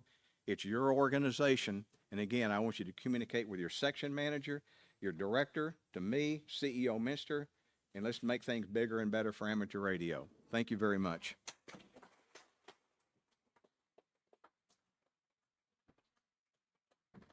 And now I'd like to pass the microphone over to our CEO, David Minster, NA2AA. David?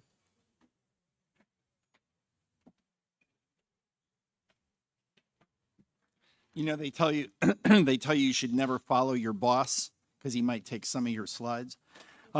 Actually, I don't tend to put up slides. I like to build these forums interactively. by having the opportunity to speak to some of you. I know the things that are sort of the hot buttons, or the things that are of your interest, and so hopefully I'll touch on those for you. And if not, we'll have a Q&A that we can cover it. One thing I want to ask is, how many people here are from the Great Lakes Division? Okay, wow, not as many as I thought. I'm going to tell you right now that you guys are very, very lucky, because it turns out that to be a director at ARRL, what's the only criteria for being a director? You're popular, right? There's no educational standards or years of experience or anything like that. You have to be popular. And sometimes a division can get a really strong director and sometimes not. The Great Lakes has one of the strongest directors and strong teams of SMs of anywhere in the ARRL. You guys are very, very fortunate to have such a hardworking team for you. If you don't follow Scott Yonley on Facebook, the guy is at club meetings all the time, Hamfest every single weekend, and he's out there working with you guys. The big update that I want to cover today has to do with Pass the Bill, because I know a lot of people are interested. How many people here are affected by HOA? Okay, so there's a good bit. So you probably understand this, right? Washington's a really tough place to get things done. And we've been at this for years. And we tried once before with something called the Parity Act, right? And it's sort of like, well, you can put up TV antennas, TV dishes. Why can't hams do it too? Well, anyway, that approach we wound up withdrawing because we didn't have the confidence that it would pass. This approach has been to take a look at emergency communications preparedness and structure the bill that way. And when we have conversations with representatives in Washington, what they'll say is, you guys are the ones with the, that come riding in with the white hat on, right? They're big believers in amateur radio, but in order for them to get behind the notion of passing a bill, they needed to hear from their constituents, right? They don't want to hear from a guy in Newington, Connecticut, or a lobbyist in Washington. They want to hear from their constituents, because they hope that if they support your bill, you're going to do what? You're going to vote for them the next time they run, right? Anyway, so we had a call out for you to go to a website to create electronic letters that actually we printed out. We put over 150,000 letters, thanks to you, into Washington last year. Our lobbyists told us, yeah, it was huge, right? And it's all you guys, right? But we were told by our lobbyists that last year we were the #2 cause that caused letter writing into Washington. The first one was, not a big surprise, was the big beautiful bill. It turns out that there were a lot of Americans that had an opinion either pro or against the big beautiful bill. Last December, in the House of Representatives, the committee that has our bill had a subcommittee meeting. It was actually televised. And it turned out to be very, very successful for us. It turns out there's a basket of bills right now that have to do with telecommunications. And the one that everybody seems to be spun up on in Congress has to do with a national 911 bill. So it may be very possible for us this year, depending on how Congress goes, to piggyback onto a bill like that. Trying to pass our bill on its own is like lint. It's so small that in Washington you can't get any attention for it. So what you really want to do is you want to find a bill that you can attach to. The bill that we've looked at in the past that we would like to have connected to is what's called the NDAA, the National Defense Appropriations Act. And the NDAA is great because it always passes. It funds the military. So who do you think wants to be attached to the NDAA? Everybody. So it's like trying to walk through a mosh pit and not get touched. The chances are very, very low. But in any event, so from your action and from the work that our lobbyists are doing, we're very, very positive about the bills.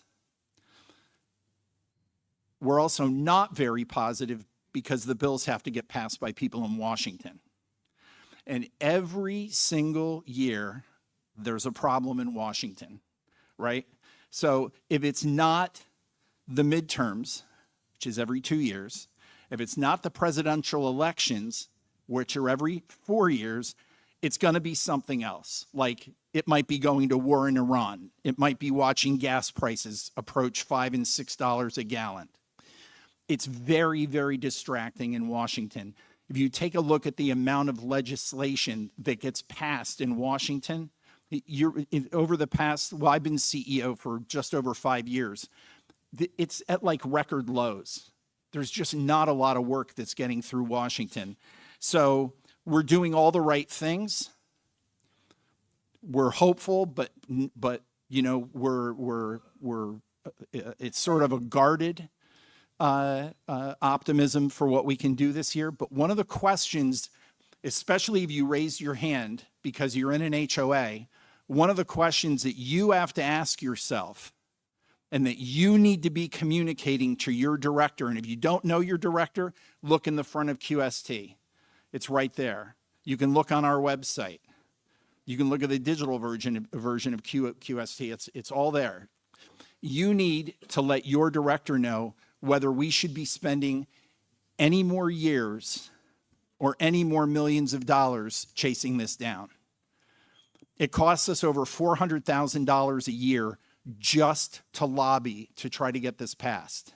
We've been doing this for over a decade. So that's a question you're going to need to ask, because in the 5 years I've been CEO, I've now watched 2 congressional groups of Congress, go through their terms. We've done everything right. We've worked with legislative counsel. We've gotten the bills. We've done everything right, and we're not able to break through. So this has really been our best year, and it's been our best year because of all the work that you did with regards to the letter writing campaign. But if it doesn't pass this year, we start all over again from scratch next year. We have to go back through legislative counsel. We've got to get the bills put back into committee and all the rest of that. And what's the next 2 years? It's going to be, a presidential election. So it's going to be hard again.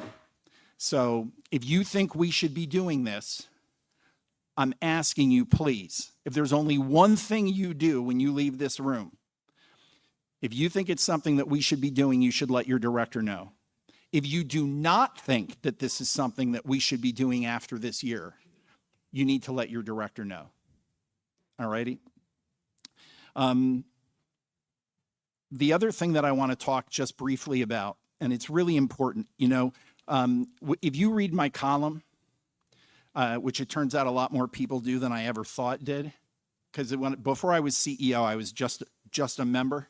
I never read that column. I was looking for technical articles and looking at the fancy pictures of the fancy radios, and that was sort of my life for almost 50 years.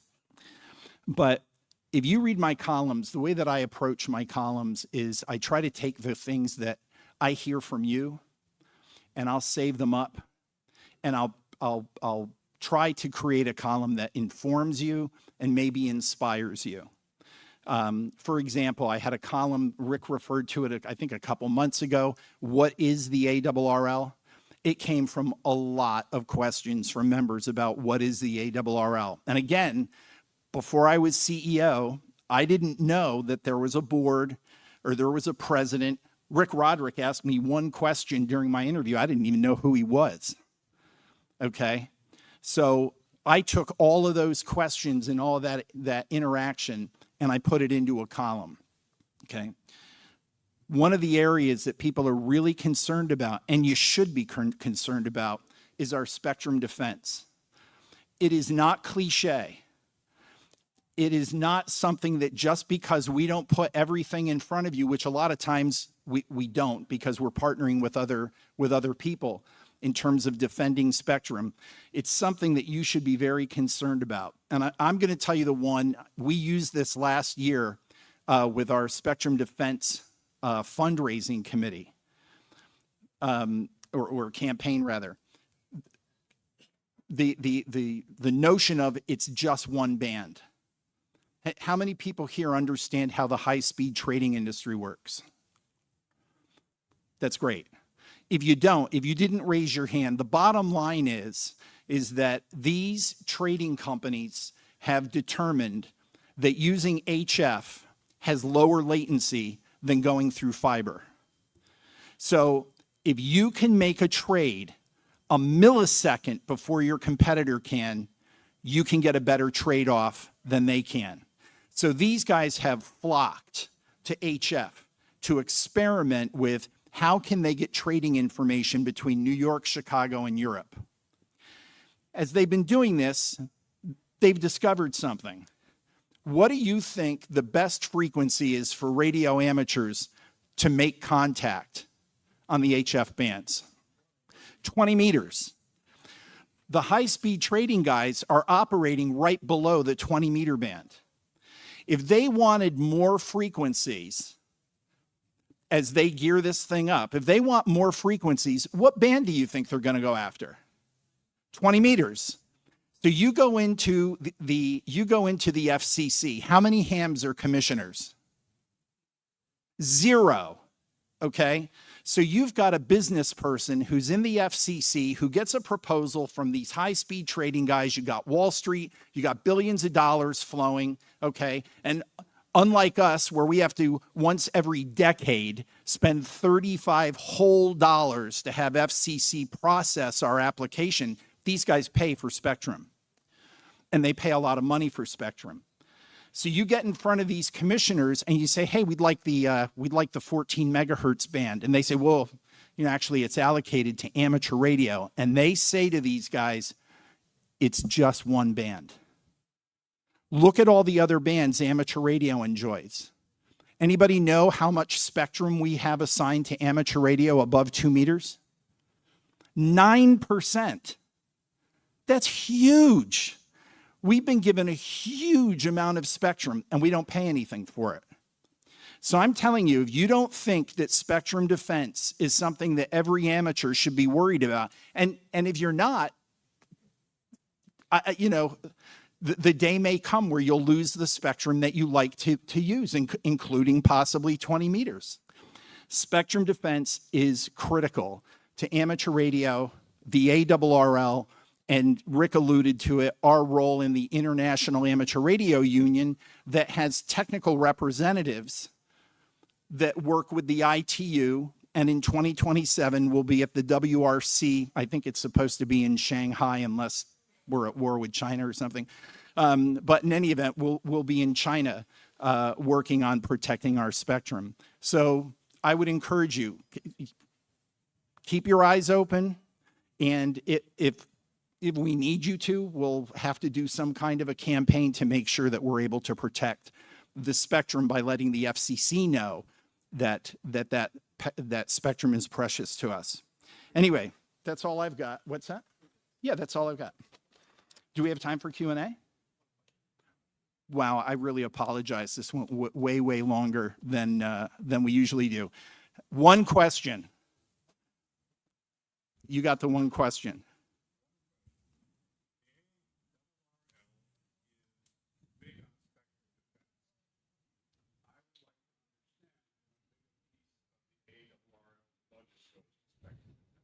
Sure. So it's a combination of things. We spend about $500,000 a year on the salaries and expenses associated with a technical specialist in Washington, plus an FCC attorney in Washington. As the International Secretariat, we spend about $100,000 a year in the travel expenses for IARU attendance to these different committee meetings, principally in Geneva. More of them have moved onto Zoom, but there's still a lot that's in person. Every 4 years with a WRC, that number climbs. Our technical specialists from Washington spent 63 days in Dubai for the WRC. So the travel expenses that year were quite a bit more than that. But and then we've got other IARU dues and so forth that we pay, which connects us into the ITU. So you're looking at probably just a round number, 1 million of $14 million is what we spend on spectrum defense. Yeah. Yeah. I will tell you this, we do a lot with a little, and the IARU, like the ARRL, is driven a lot by volunteers. And so we're able to work with the IARU to cover their expenses, but it's principally volunteers. It's almost entirely volunteers. So anyway, if you've got other questions, we're sitting at the booth. You can hear I'm almost hoarse from all the talking yesterday and this morning, but I would encourage you to come and see us at the booth. And again, thank you very, very much for being an ARRL member. And if you're not, come and talk to me. I'd be happy to explain more of what we do for amateur radio. Thanks so much.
least being into.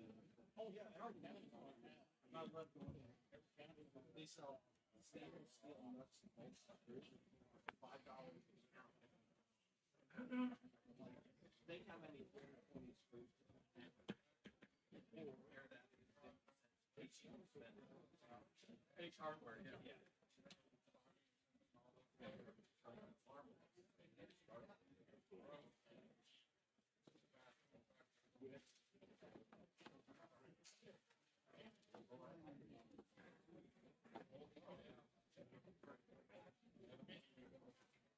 Oh, this is the formal of that? I forgot to bring my forgot to bring my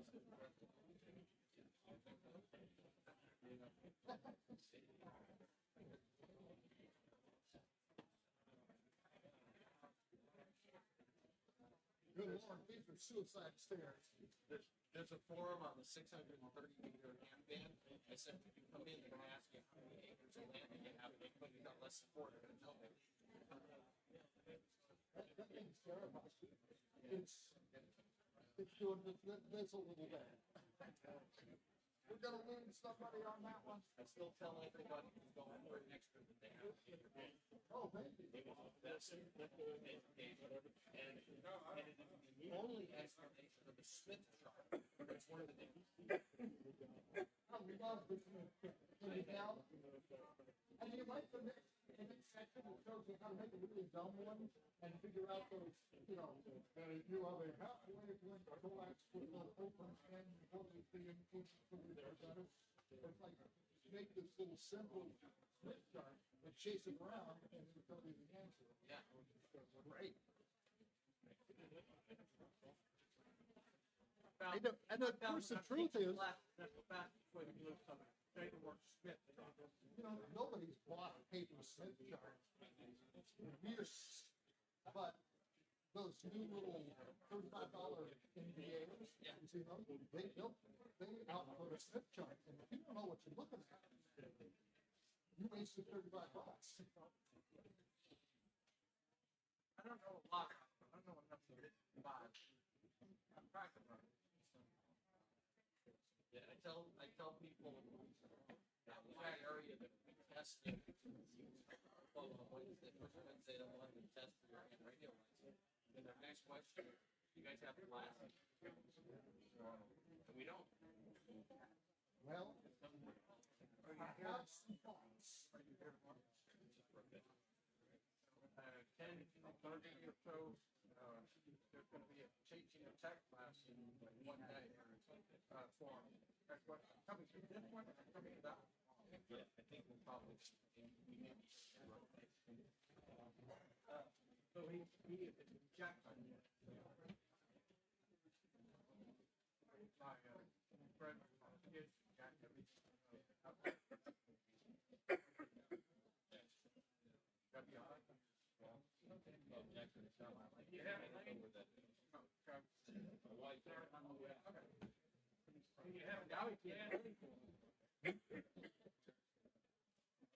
I got a question. Do you have a link to the presentation somewhere?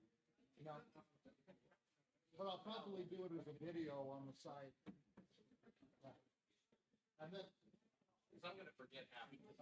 What I do is I'll come to your club and do the presentation on the screen.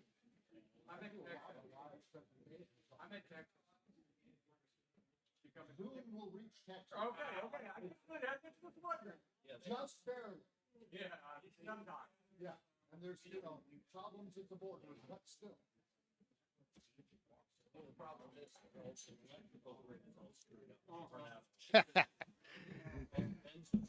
Is this contraption on? Oh, good.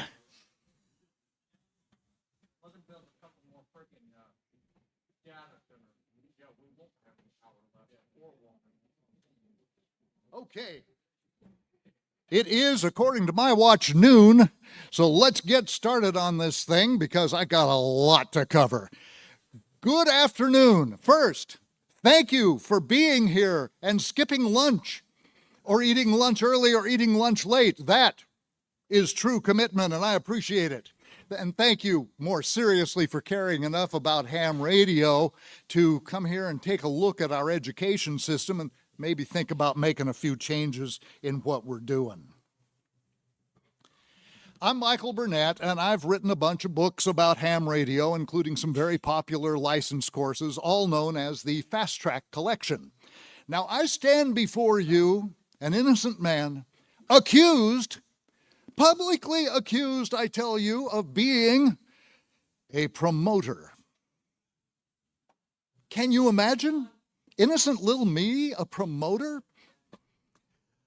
I was accused of that by no less a ham radio luminary than this guy, Gordon West, WB6NOA. Now, first, if you know Gordo at all, you know we have a little bit of a pot and kettle situation going on here, okay? But second, I am absolutely and even defiantly guilty, as charged, if being a promoter will let me do 1/10 of what this guy has done for the hobby. So I'm happy to wear this silly outfit to help make the point.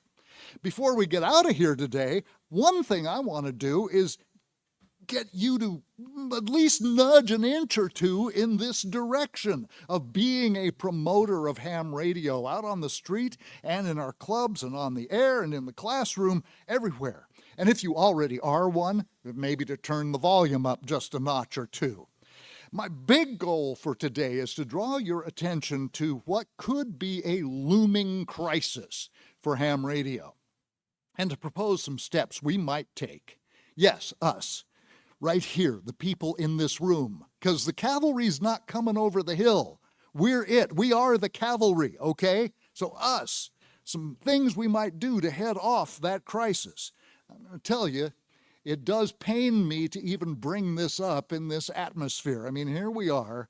We've come all the way to Dayton to celebrate the service, the hobby, the passion that is ham radio for us.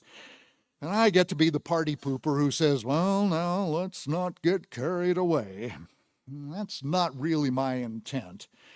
But it does get worse. Before we get out of here, there'll probably be people in the audience who think I am insulting one of their prized accomplishments. Accomplishments of which they are justifiably proud. They're going to hear that I'm calling their baby ugly. In fact, they'll probably hear that I'm calling several babies ugly. Worst case scenario, we might get to see a ham radio author get tarred and feathered today. Now, I assure you that will be at no extra charge. At least I'm well dressed for the occasion. For the record, I'm not calling your particular baby ugly, okay? It's those other babies. Yeah.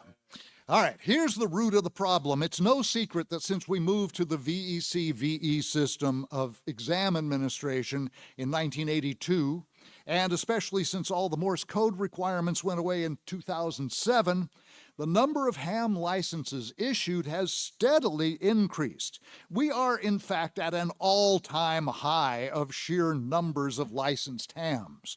It's also no secret that number of licensees has not turned out to be number of active hams. In fact, it's not even close. We're producing a ton of licensees, but not a ton of people who actually get on the radio and participate. According to an off-the-record conversation I had with someone I guarantee you is in a position to know this number, over half, well over half of the people who walk out the door of your exam room with that shiny new ticket in their hand will never touch a ham radio. Over half. How can this be? This is insane. 50% or more. Nothing. A moment of thought will tell you this is extraordinarily strange. Why are all these people going to the time and trouble and expense to get a ham license and then doing nothing with it? For the vast majority of people, there is no monetary profit in having a ham license. If fame and fortune come with a ham license, I don't know about you, but ours must have gotten lost in the mail. I mean, it's just it's not even a piece of paper anymore. It's just an entry in a government database. Ooh, sexy. These people were motivated enough to go through quite a rigmarole, up to and including paying the massive $35 FCC license fee, and then for over half of them, absolutely nothing. Their last act as a ham radio operator was to open the email from the commission telling them their call sign. They didn't buy a radio, they didn't borrow a radio, they didn't join your club, and they didn't join the ARRL either. Sometimes, and this is really mind-boggling, sometimes they go on to get higher classes of licenses. I had a guy at our booth this morning who has his amateur extra class license, very proud of it, used our material to get the license, thank you very much, never been on the radio.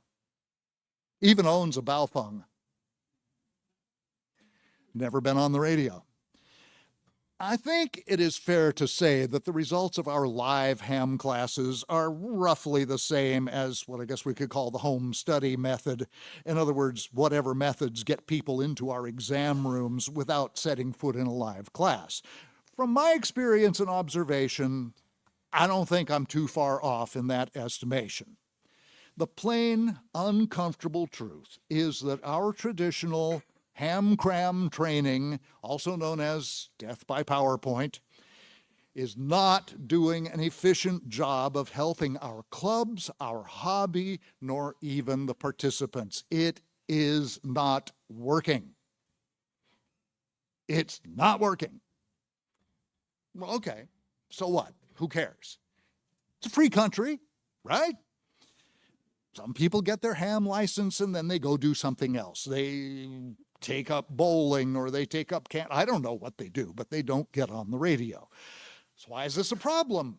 Why is it my problem? And not just a very mildly interesting statistic. Well, the problem comes when we start looking at the mechanics of today's FCC. And the last speaker spoke very elegantly about this. For better or worse, the FCC is run more or less like a profit-making business and has been since the 1980s. Auctions of spectrum space have raised billions and billions of dollars for the FCC and for the U.S. General Fund. There's no shortage of entities who would happily pay very large money to get their grubby fingers on the little slices of spectrum that have been set aside for us at, let me emphasize, no cost whatsoever. We didn't pay anything.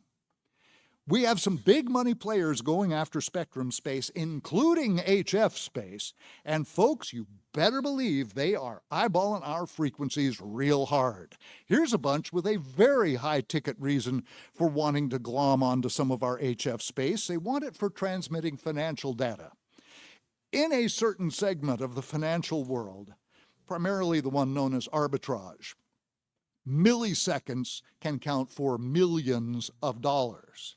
If your computer can simultaneously know that some commodity is selling for 1 or 2% more in London than it is in San Francisco, and your computer can very quickly place buy and sell orders, you make 1 or 2% on your money in less than a second. I don't know about you, but that's a deal I'll take all day long. This is not science fiction I'm talking about. I have seen one of their operations with my own eyes. They have already done HF experiments, and they have a proposal for some HF band space before the commission right now for slices of spectrum from 2 megahertz to 25 megahertz frequencies, which should sound very familiar to you, because HF, even going up to the ionosphere and come back down, is twice as fast almost as fiber optic cables. You can gain 9 milliseconds between San Francisco and Chicago if you can go HF rather than fiber optic, and nothing's ever going to get faster than HF. They really want this stuff. How does the FCC determine the value of spectrum? Well, in the commercial world, it's easy. What will the market bear? There you go. That's the price. In our case, got to apply a little different standard. It isn't by the revenue that we generate for them. I don't think anybody at the FCC is counting on your $35 license fee to make their house payment, okay? And our budget for bidding on spectrum space is about $1.298. That's if this guy over here remembers to send his dues in. You know our participation level as well as I do, and that's what they're looking at. Are these people using the spectrum that we have granted to them? Now, HF bands, pretty good, especially on contest days. You can be hard-pressed to elbow your way into a well-attended contest. Still, HF's not growing as fast as the license base is. I guess if we were giving ourselves a performance review on HF band participation, we'd say acceptable, could improve. VHF? UHF? Come on. It's not to go outside this room, but you and I know that in an awful lot of this country, you could die of loneliness on the 2-meter or 70-centimeter bands. Nobody would ever know. Let me pause right here to state very clearly, I do not have the surefire 100% guaranteed to work easy as pie plan for attacking this issue in my back pocket. Anybody leaving? Okay. Even I do not have that massive an ego to think that I have that kind of solution. I do, though, have a pretty extensive background in developing and delivering trainings to live audiences. I spent about 20 years creating and delivering trainings to all sorts of groups, public and corporate groups, on leadership and communication. Again, for public and corporations across America and in Europe and in Asia. I know at least a little bit about adult education. I've created trainings that were delivered to major corporations and to university students. I'm a certified senior trainer for about a dozen different training organizations. For 12 years, I was part of a small team that designed, developed, and delivered a program for Hong Kong Polytechnic University that was called the Leadership and Competence for Success program, which I'm told is a lot catchier in Cantonese. The university did longitudinal studies of the students in these programs, and they got better jobs and they got raised to supervisory positions quicker than the non-grads. And those were the goals of the program. More to the point, I've developed a line of ham license courses that get great reviews and have helped create a lot of licensees and license upgrades. I think I can honestly say I know something about adult education. So where do we get off track? In my old business, we considered two types of learning. There's academic learning and experiential learning. Academic learning is book learning, all that stuff on the exam, including the knowledge behind the questions, we hope. That's good stuff, by the way. I'm not knocking that stuff at all. If you're going to mess around with electricity, you should probably know Ohm's law. It's good, but it's not experiential. Experiential learning is when we get hands-on. We try something, we probably fail, maybe we fail again, maybe eventually we succeed, or at least we generate some learning. You can't generate experiential learning by grinding through your PowerPoint slides. Yes, I do know I'm using PowerPoint slides to attack PowerPoint. I find that to be delightful, but I'm a little twisted. So at least part of what's missing is an experiential component. Basically, we leave that for the students. Our training program, our experiential training program is, here's your certificate, go get them, Tiger. That's it. We want them to generate that. We know what the results of that are, and they're not great. I think we need to raise our sights. We've been living in a world called help them pass the test. Really help them pass the test with the least effort possible. Anybody who's worked with kids knows that approach just teaches kids to be helpless. Guess what? We're creating helpless license holders. Imagine if we did that with pilots' licenses. No getting in that airplane and riding around with that know-it-all instructor at great expense. Just a multiple choice test, questions and answers published in advance. You pass your test, here's your license. Good luck, Tiger. There's the airplane. Be a little bit of a disaster, wouldn't it? Now, you may have noticed that people with pilot's licenses or people with engineering licenses or medical licenses, they don't say, I am a pilot license holder. They say, I am a pilot, I am an engineer, I am a doctor, I am a nurse, I am a physical therapist. Pilots are pilots. It's part of their identity. It's not just a thing they own. For these people, this is at the very core of their being, like with you and me with ham radio. I think we need to get out of the have them have a license business and get into the have them identify as hams, have them be hams business. Most of us don't tell people that we're ham license holders. We say we are ham license operators, or I'm a ham. About your call sign. How many times have you introduced yourself as so-and-so, call sign, like it's your last name? I got to tell you, technically, you know, I'm not AF7KB. That's the name of the station for which I am the control operator, right? That's not me, technically, according to the law. But you yell AF7KB in a crowd, yes, I'm going to answer, and I'll bet it's the same for you with your call sign. So how do we move from help them pass the test to have them be hams? Well, here is some really good news. There's no mystery about how to do that. This has been solved for hundreds of years. We're really talking about bringing someone into a culture. Okay? Maybe technically it's a subculture. It's called ham radio. And think about it. It is a culture. We share a common body of knowledge. We share a unique language. Go out on the street, say D-Expedition, see who knows what you're talking about. CW. Huh? What's your QTH? Hey, man, I'm going to Dayton. Why are you all lit up about going to Dayton, Ohio? I've been to Des Moines.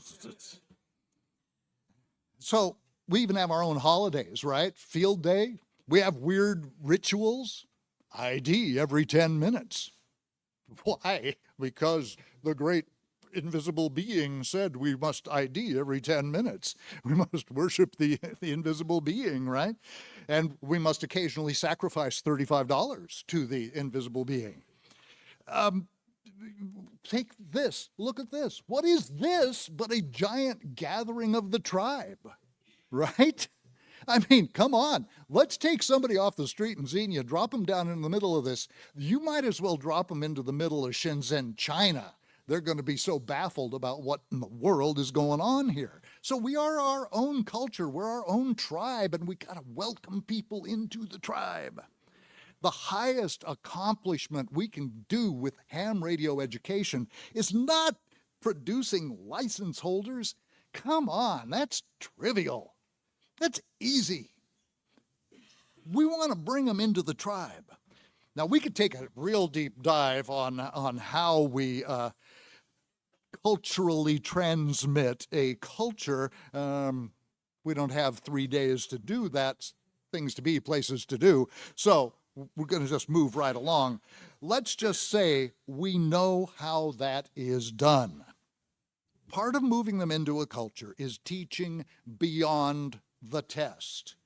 That test, if you know all the answers in all 3 levels of the test, you do not have a useful body of knowledge. It's useless. This is quite a statement from a guy who makes his living selling license courses, but I'm telling you, it's useless. The body of knowledge behind it is one of the most useful things in the modern world. It's created our whole modern world. But the random questions and answers, absolutely useless.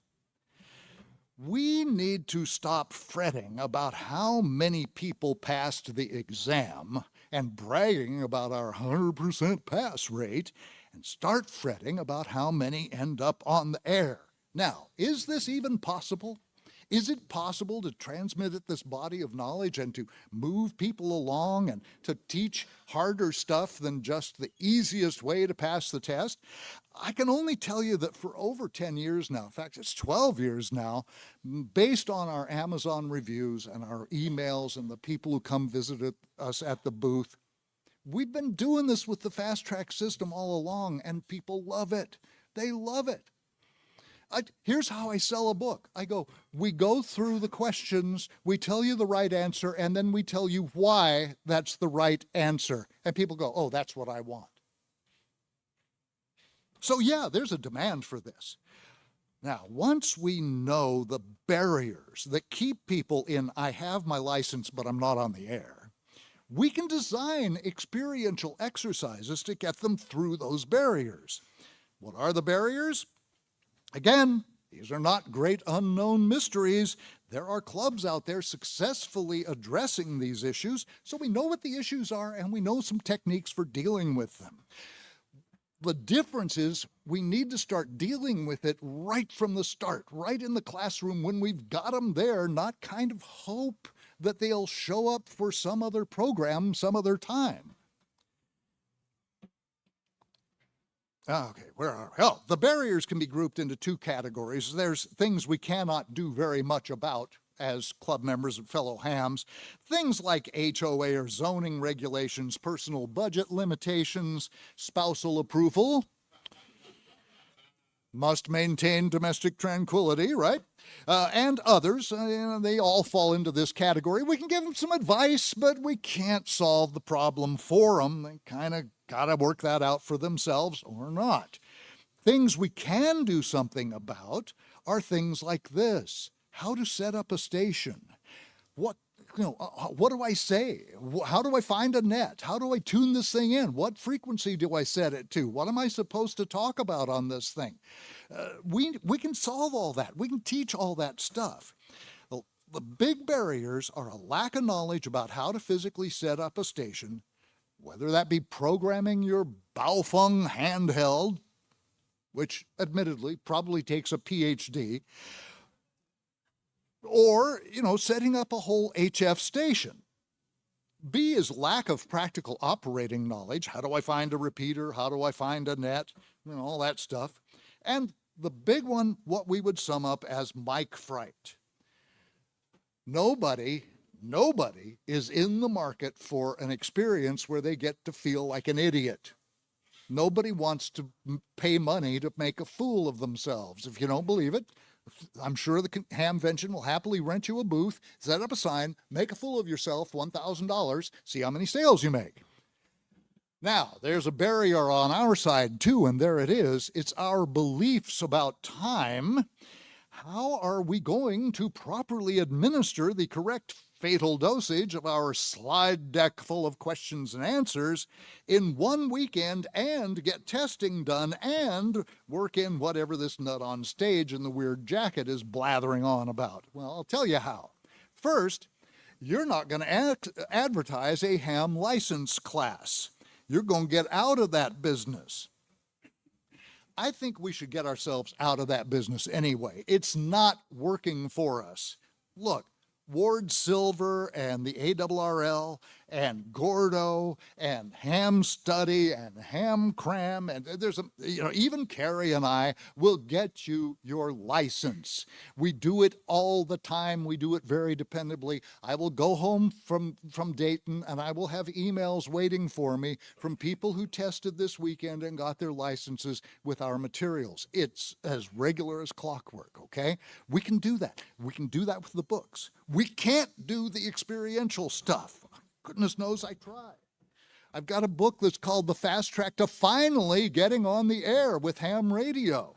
Okay, it tries to do that teaching of the experiential stuff, but it's only so much I can do in print. I got to get, to the actual people and have them do stuff. Based on results, the vast majority of people do not need a class to get their license. No wonder your classes are so tiny. Now think, why would we want to be in a business that nobody needs the product of? That's not a model for a great business. And it's certainly not a recipe for a compelling classroom environment either. I've had a couple of instructors tell me they just can't make their classes longer because people already complain that they're too long. Now, I bit my tongue because we are a polite bunch, us hams. But in my mind, I'm screaming, if your class introducing the wonders of ham radio and the mysteries of electromagnetism and the marvels of modern telecommunication was perceived as too long, I'm sorry, the problem isn't the class. You're too boring. Maybe you need a charisma bypass. Or maybe you need more compelling subject matter that people are really interested in. Instead, let's get out of the license business. Let's be in the ham radio class business. Lots of people want to get into ham radio. Notice the license numbers. Let's promote ham radio classes and really get people through those barriers to participating in the hobby that we love so much. What could be more fun and rewarding than that? And compare that to the joy of droning through the slide deck talking about the third-party international communication rules. We have designed a course. Call it the prototype. Maybe call it the sketch of a prototype. Like I said, I don't have the ironclad guaranteed program in my back pocket, but I have some ideas based on some pretty solid experience. Really, I'm here to invite you to be part of creating this future of ham radio education. This plan manages to cram an accelerated version of Death by PowerPoint, as well as some experiential stuff into one thrill-filled, action-packed weekend. And because I am a shameless marketer, I call the course the Intensive because that's all the rage in the IT world now. But I do think it's a pretty good name because it's fair warning. This is going to be some work. This is going to be intense. We designed the Intensive to compress the time spent on reviewing the test questions so that we can devote time to exercises designed to get over those hurdles and increase the participants' chances of actually becoming hams, not just license holders. Notice I said review the questions. What this is going to require for participants to be successful is they study ahead of the training. Oh no, they'll never do that. Yes, they will. We're going to talk about some steps to take to support them in that, and I'll tell you right now, it is a little more involved than putting "please read the study material in advance" in their confirmation email.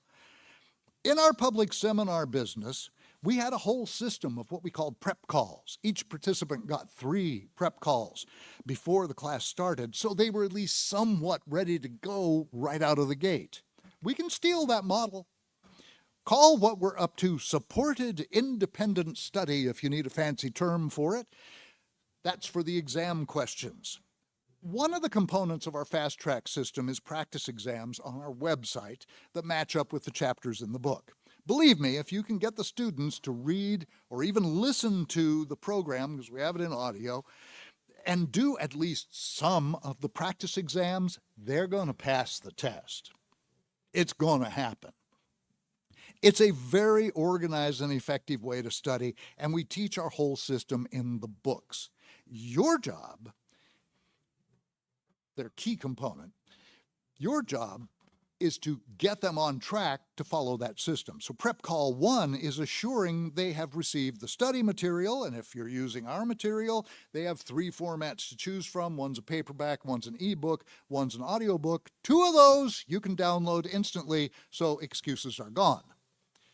There's nothing to the registration on our site, but you're going to walk them through getting that registration done because otherwise it'll happen someday. So you want to get it done right now. That way they can start taking practice exams right away. On this call, the real message is you need to be ready to take your exam when you walk in the door for the class, because we have a huge amount of material to cover in the class. Now, obviously, this means they need to register sometime before, the night before the class. So you're going to need to have a cutoff date in your promotion material and not accept registrations after that. But you should be doing that anyway, since you're expecting them to read the material in advance. So I don't think that poses a big problem. Call number 2 is going to be, how's it going? Are you keeping up with the chapters and the practice exams? And what questions do you have for me? And you're going to do a little probing. How about wavelengths? Did you get that? What about the lengths of antennas? Go looking for the soft spots, like a dentist looking for that sore tooth. That way they know what to pay close attention to in the review. I'd suggest prep call 3 can be a Zoom call with everybody in the class. It could be done a night or two before the class, and this is reconfirming time and date, what to bring, their ID, their FRN number, all that stuff, lunch arrangements, if any, and there should be some, and other logistics. It's a good time to clear up any last-minute questions about the exam process or any topics in the study material, too. Figure 30 minutes to an hour probably for this Zoom call.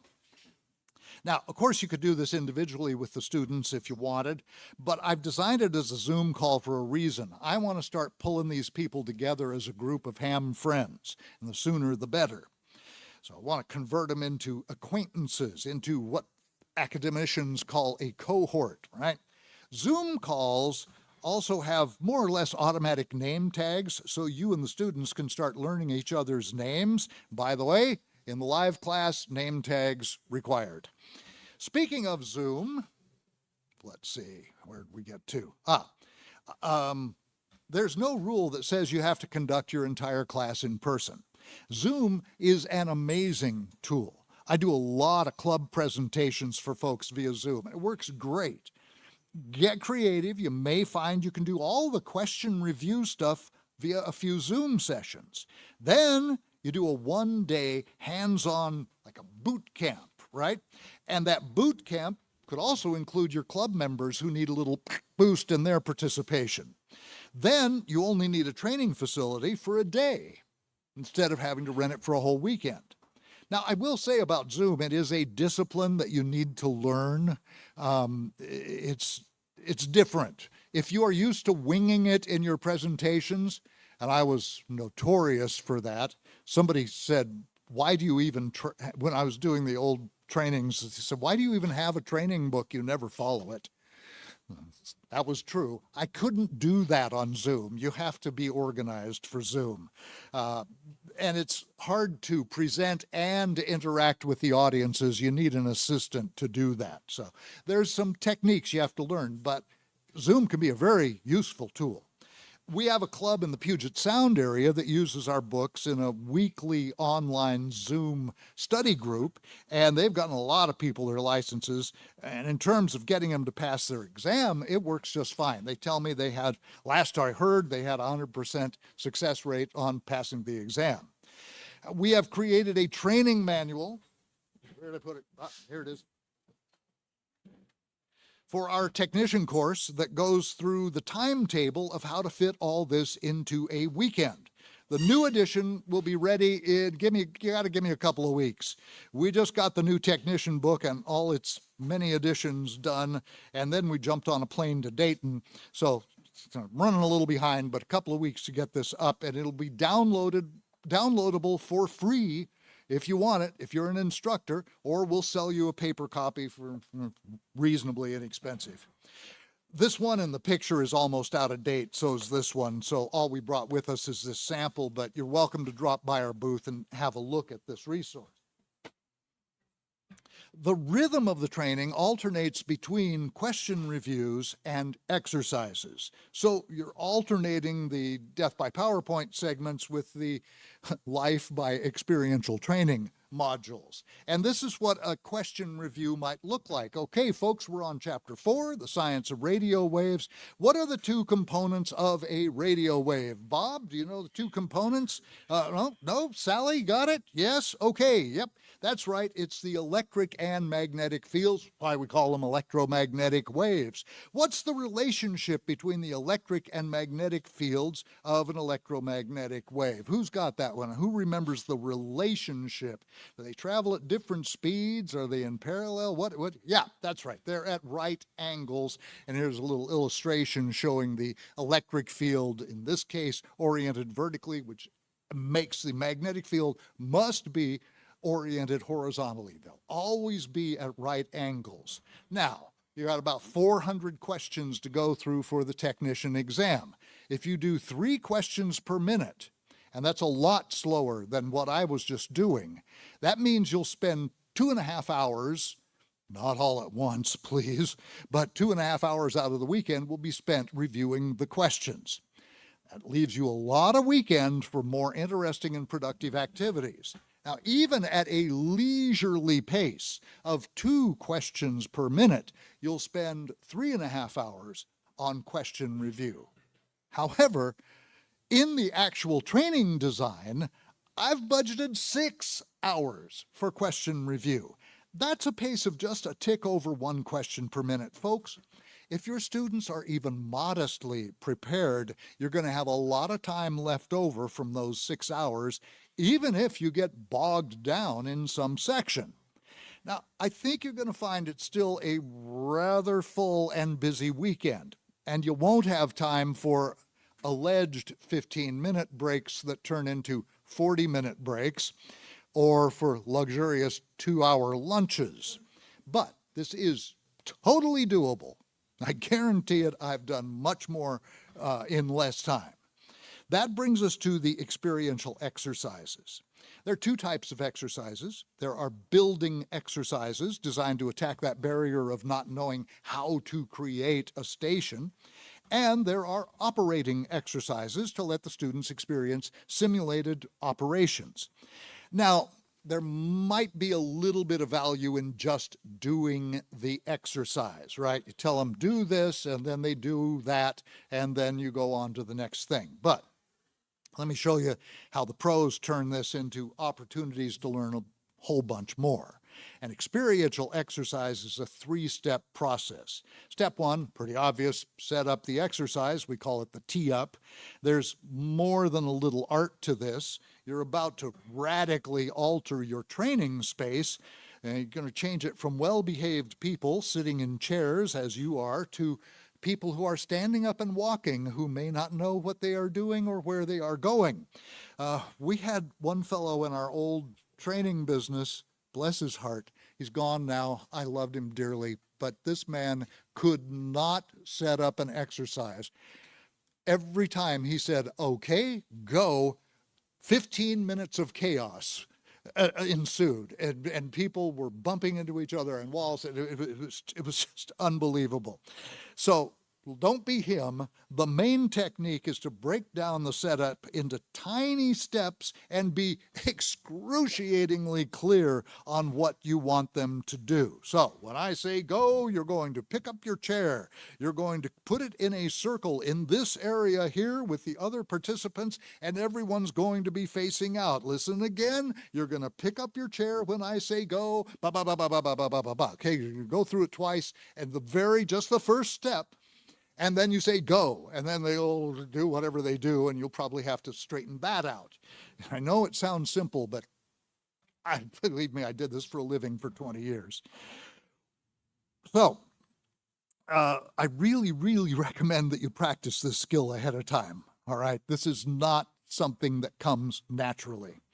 We do give you detailed setup instructions for each exercise in the manual, but no, you're almost certainly going to have to adapt to them to your individual situation. For instance, what if you don't have room in your training room to circle up the chairs? Well, you might need them to stand in a circle, or Maybe there's no circle. Maybe you just work from where you're sitting. Or maybe we go outside in a park and we get real radios and we do the exercise that way. You can do these things a million different ways once you get the spirit of it and what you're trying to accomplish with it. They're not hard to create. Once you have the exercise physically set up, then you explain what the exercise will be and how to participate in it. And it is perfectly okay, in fact, usually desirable, to leave parts of the exercise vague. And there will always be one who says, excuse me, I have this one question on this one excruciatingly small, important part. Then it's fine to say, that's a great question.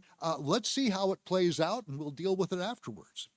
Finally, let me emphasize, finally, you hand out any materials they might need for the presentation. Pro tip, if you're doing presentations, never, ever put paper in anyone's hand until you're ready to completely lose their attention. I don't know what it is about paper, but it has way more charisma than I ever had. Okay, the next step, do the exercise. Your job, believe me, this is not as easy as it sounds. Let them do the exercise. There's no way to do it right. There's no way to do it wrong. So there's nothing for you to fix. If they ask for help, you give them exactly that help and no more. It's also okay to go, well, what do you think would be a good solution for this? Great trainers are masters at having the students do the work, not them do the work. If you're working hard as a trainer, you're not doing it right.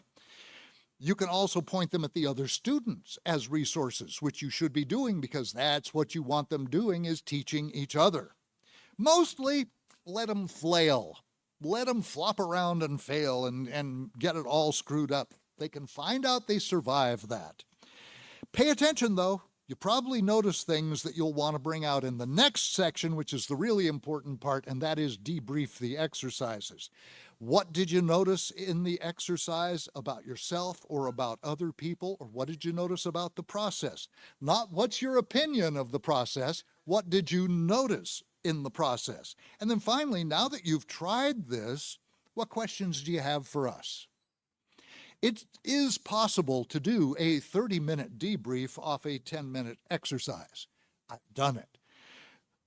However, these exercises are a bit simpler. Your crowd is probably going to be a bit smaller. I think you can probably do most everything in 10 minutes. The key is to have the students create the learning. What they discover on their own is going to be more powerful than any words that come out of your mouth, wonderful though you are. Okay, let's look at one of the suggested exercises. This is called Join a Net. It's a simulation of a social net like a club might host on a Sunday evening. Again, we do give you detailed, excruciatingly detailed instructions worth, about 3 pages worth. We even include a complete script for whomever's going to be the net controller for this net. I'm not going to do the full tee-up. We have things to be, places to do. Now, in this version, at least, they'll sit in a circle facing out. I'd have them blindfolded for the exercise because it's fun and it kind of simulates part of the radio experience, but that's optional. I'm a little sadistic too. All these parts are optional. I would also say if you start talking, you have to keep talking. And that simulates doubles, right? It'd be wonderful to get about 4 people talking at the same time, and then net control goes, I think somebody doubled. Whoever has a suffix that starts with A, you go. And they can learn about that. Give them a little time with a partner to figure out what they're going to talk about on the net, and then teach them about ending their communication with their call sign, which they'll have a fake call sign that you can have them make up, or you can hand it out on index cards. And then just have fun with the net and make it fun. Joke around. Come on. People, read the license manuals, you'd think ham radio is an extraordinarily serious enterprise. It's not. There are all sorts of operational situations you can simulate working off of this basic model. You could have some teams go on a de-expedition, right? Or you could simulate a POTA or a SOTA or an IOTA or a WAMPLOTA. Do you know what a WAMPLOTA is? That's a Walmart parking lot on the air.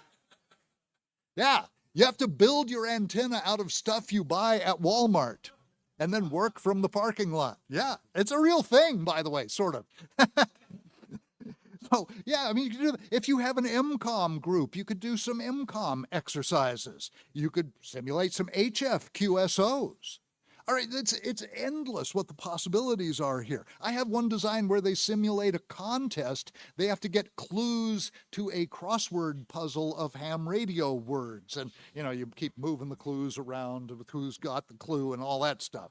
So, I mean, doesn't this sound like more fun than going through the slide deck again? And doesn't it sound like people might want to participate in this and even tell their friends about your class?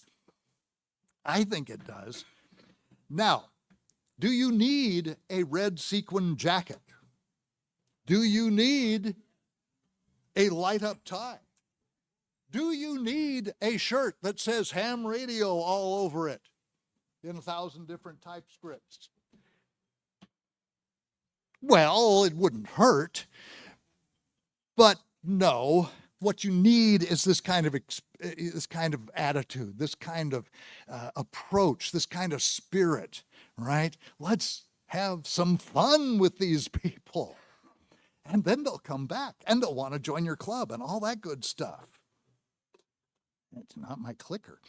All right, so that's one category of exercise, the operational exercises. And then we have the building projects, building a station. Oh my gosh, we could go a million different ways with this.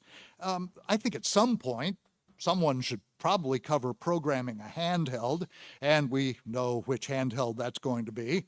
It's going to be that dismal little hearing impaired Baofeng. But, you know, probably somebody should have a laptop and, you know, they can play around with programming that. But here's one now. Do you know these things are down to $16 on Amazon? Cheap at half the price. And I know it can't hear worth a darn, and it's a barely legal transmitter, and the Facebook hams will tell you it's illegal to even own it. They're wrong, again. The FCC specifically said so. Maybe on lunch break, you know, you get some pizzas, you could be doing some demonstrations on how to program that piece of junk. But let's talk about doing some quality work. We could have them build a dual band mobile radio station. Hey, everybody gets a ham radio outlet catalog. Guess what? HRO will gleefully send you all of these that you want, and you can hand them out. And I would suggest that the people work in pairs, okay, so they have a partner to work with. Design this station. How are you going to fit this radio into your car?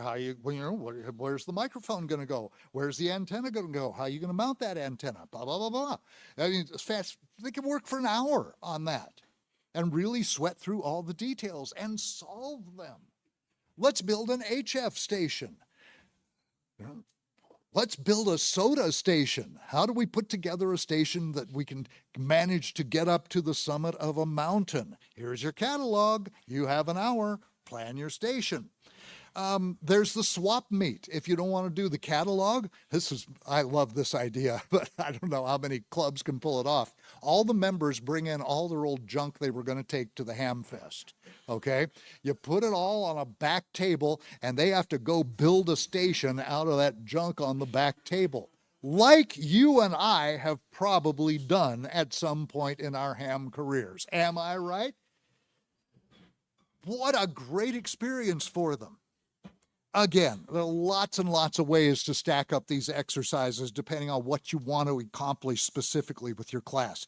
You're going to need to figure out what will work for your situation and for your students, but the underlying objectives are always the same. Gain experience, gain confidence. By the way, if you need a hand making this happen, I am absolutely available for each and every one of you.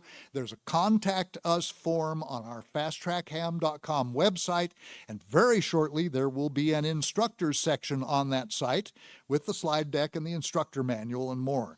And I'm thinking I might even build a forum on that site so that we can all share ideas, because that's something that's kind of missing from our training efforts too.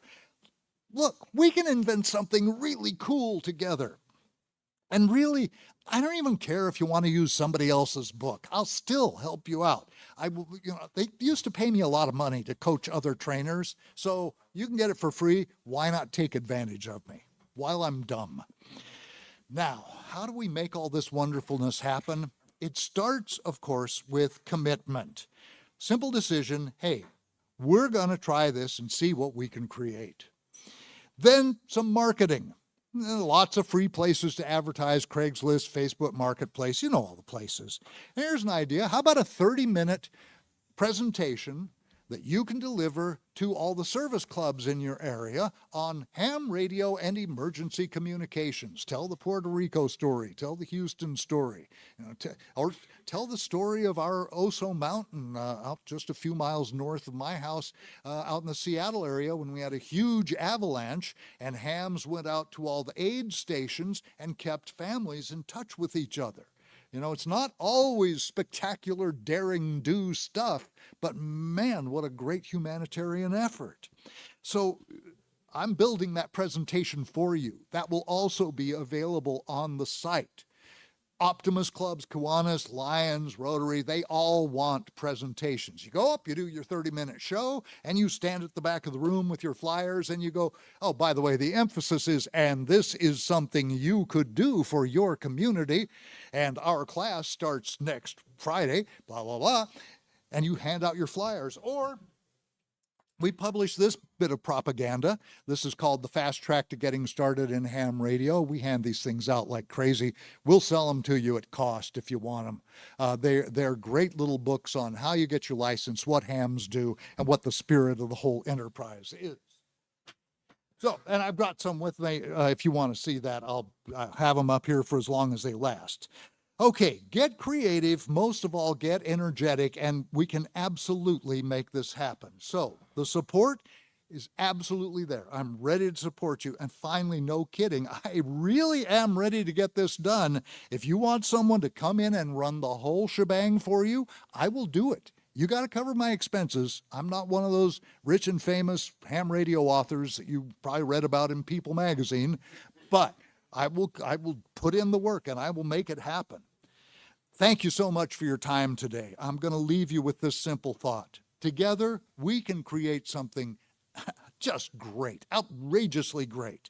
All right, now I'm going to put up a QR code, and if you want, point your camera at that QR code, push the button, and it will give you all of my contact information, and we can be in touch, and we can get this going. Thanks again, people.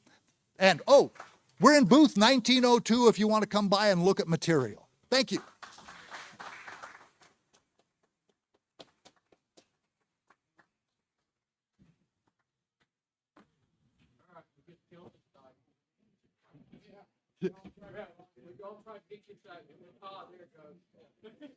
It works. I've tested it.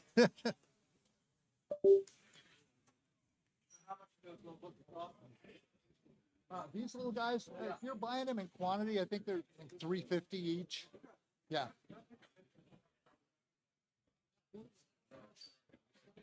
You can order them from Amazon.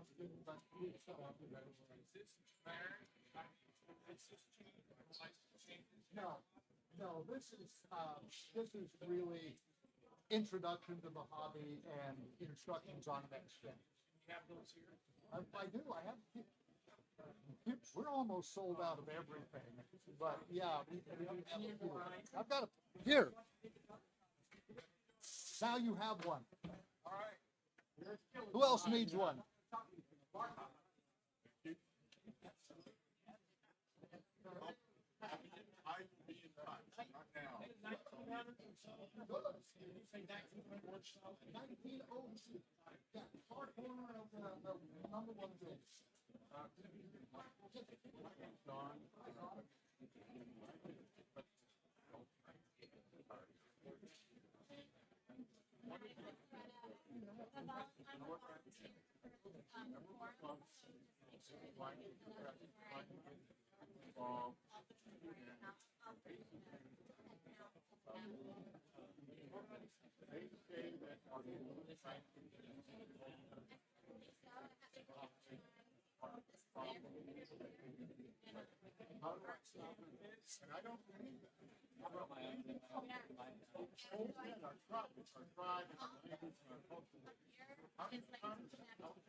Presenter, sorry, I don't That's want to okay. interrupt. That's okay. My pleasure. 1902.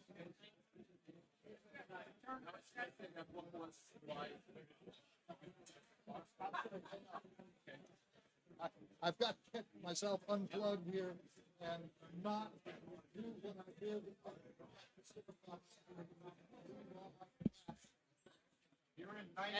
And take my glimpses. Sorry, I don't mean to run you off. 1902.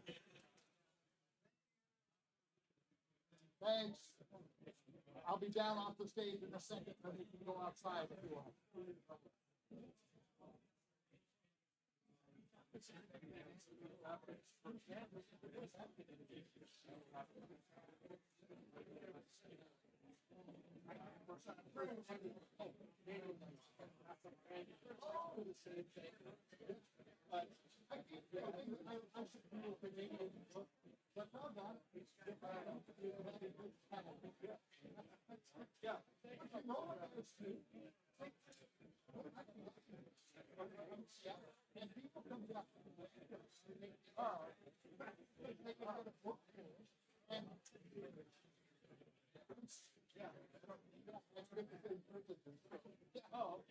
Anyone come see it? Okay. That was a great presentation. Get my butt out of the way here. It's going to be a hard act to follow. Oh. Started thinking about it. I probably should have gotten a cool cap. That's Oh, really awful. don't worry about it. It'll wear off really quickly. It's like ether. I think I got everything. Yeah, of course. And if you forget anything, just come see me afterwards.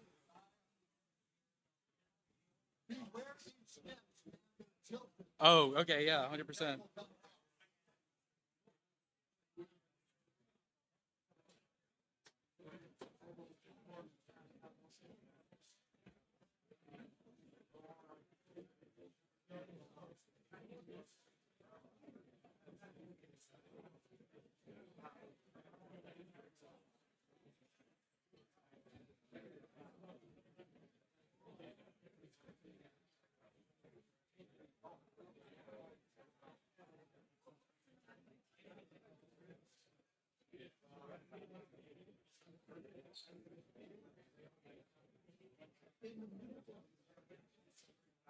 How you doing, man?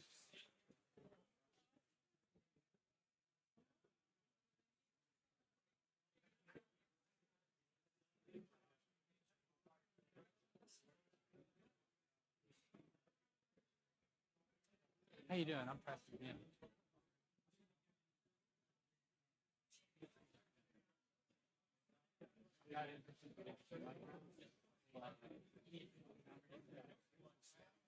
Yeah, I just wanted to play a little bit and make sure the sound was coming through.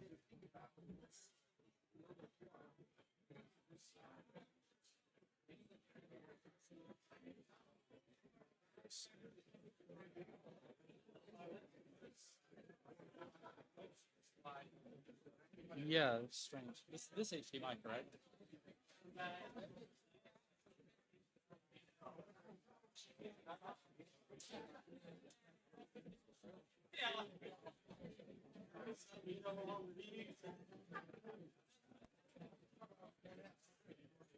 It's detecting the HDMI device. Let's see if Yeah, so go to displays. Mhm. There it goes. Oh.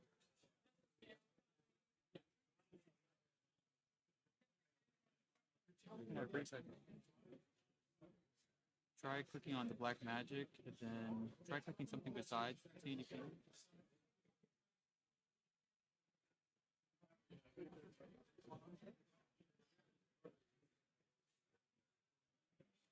Try changing the frequency hertz to 30. Okay.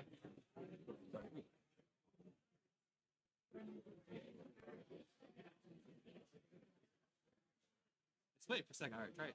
Sorry.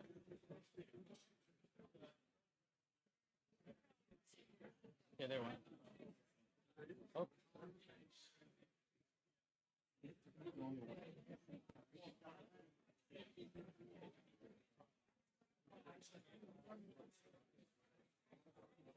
Not sure what the story is there. You can reboot the device. Y'all wouldn't happen to have a backup dongle or anything like that, right? Yeah, I doubt it's the dongle. Okay. That's the issue, but See if I downscale the resolution.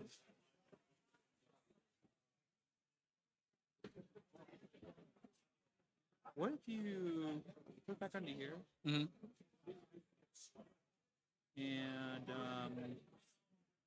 and click on, go here and click optimize. Okay. And try selecting your Mac. It's probably going to show it for a second.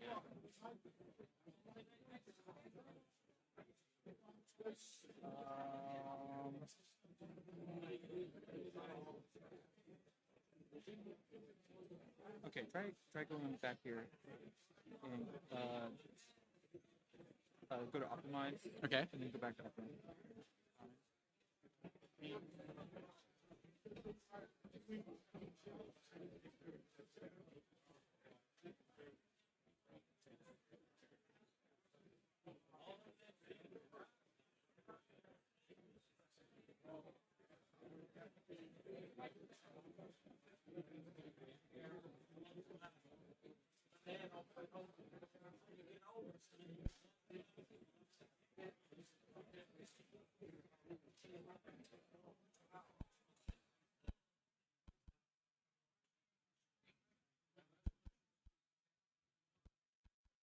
Okay, so. Okay, that. Yeah, and it was coming back down. Okay, this looks like it's doing it. Whatever that was, I think that. All right, let's.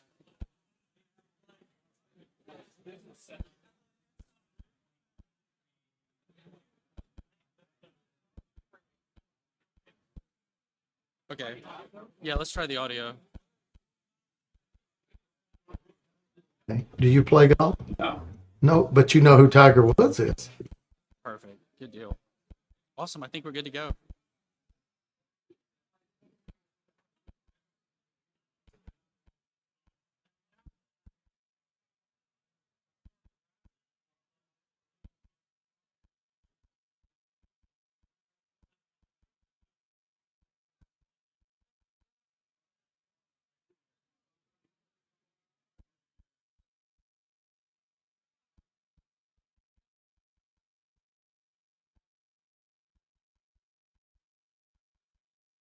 You. Test, test. Hi there. Can everybody hear me? About to get ready. Awesome. Cool. Well, hi, everybody. My name is Preston Booth. I'm a documentary filmmaker here to share a little bit about a project that's very near and dear to my heart, the MFJ story. I appreciate everyone coming and being here. This is a lovely crowd, a great turnout. And like I'm saying, I'm just super excited to get to share all this with you. So I want to talk a little bit about what we're going to do today. I'm going to chat about how I came to be involved in this project. I'm going to chat a little bit about where the project stands right now. And we're going to chat a little bit about what you guys can maybe do to help bring this project to fruition. I'm going to show you guys a couple of clips from the documentary that have never been seen anywhere before. I can't show the whole thing right now as we're still in post-production, but I am excited to share with you what I do have to show. Grab my water bottle there. Awesome. Well, before we get going, I just want to do a little activity. If you will, raise your hand if you own an MFJ product. And if you can, that's what I thought. All right, keep them up for me and try and remember when you got this product, okay? Now, if you got this product within the last 5 years, please put your hand down. All right. If you've had this product for at least 10 years. All right. If you've had this product for at least 15 years, keep your hands up, yeah. All right, 20. Anybody 20? 25? All right. 45, okay. Can anyone beat 45? 40, okay. 49, that's incredible. Let's give it up for this gentleman right here. He's been keeping. That's 1977. Wow, that's incredible. As you can see here, MFJ was founded in 1972. So 77, it was a vintage model. You ought to get Mr. Ju to sign that one for you. 52 years in continuous operation, 200 employees at its peak, over 1,000 different SKUs, 5 sister brands under one roof, Ameritron, High Gain, Cushcraft, Mirage, Vectronics, and over 250 dealers worldwide.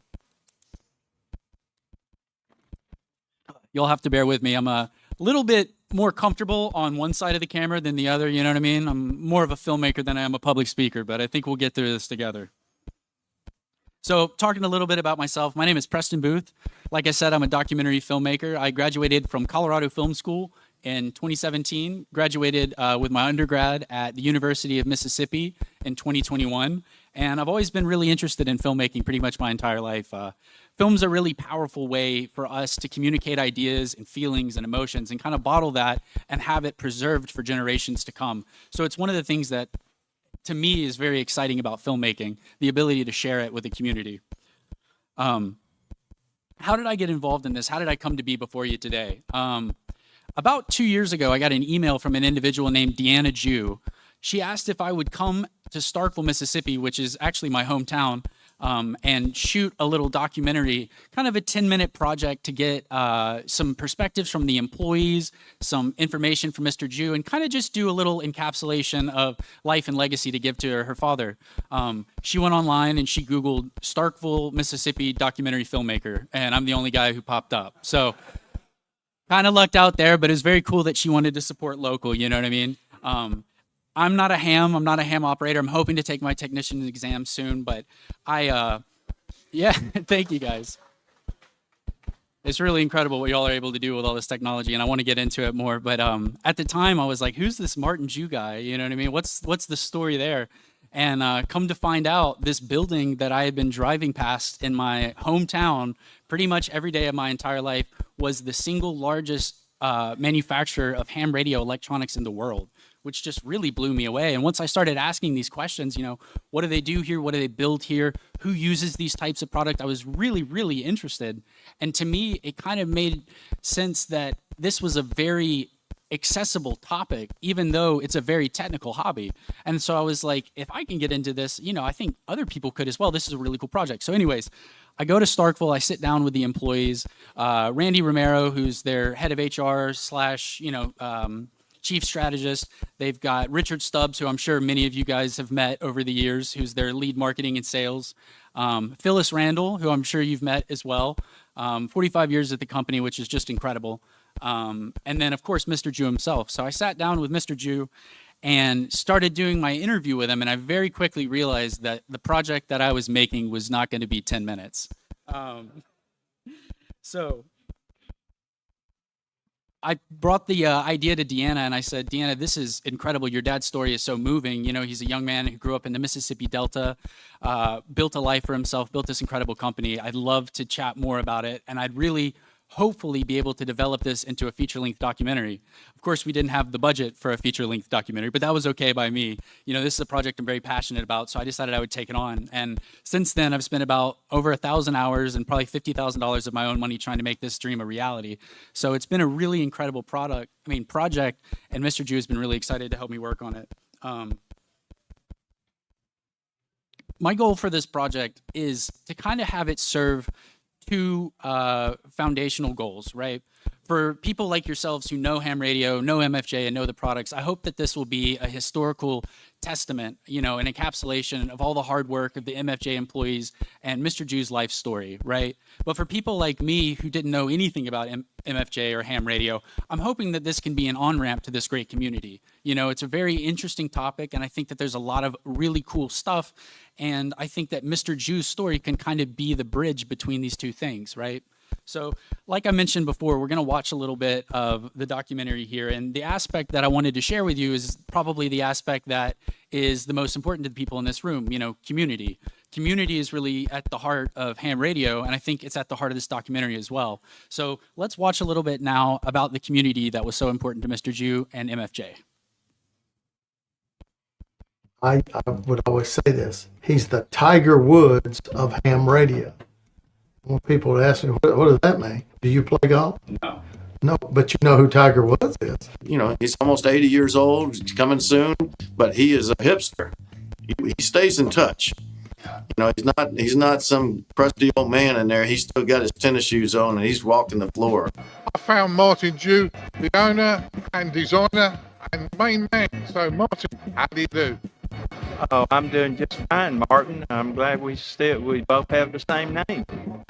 Well, two Martins is better than no Martin. Yeah.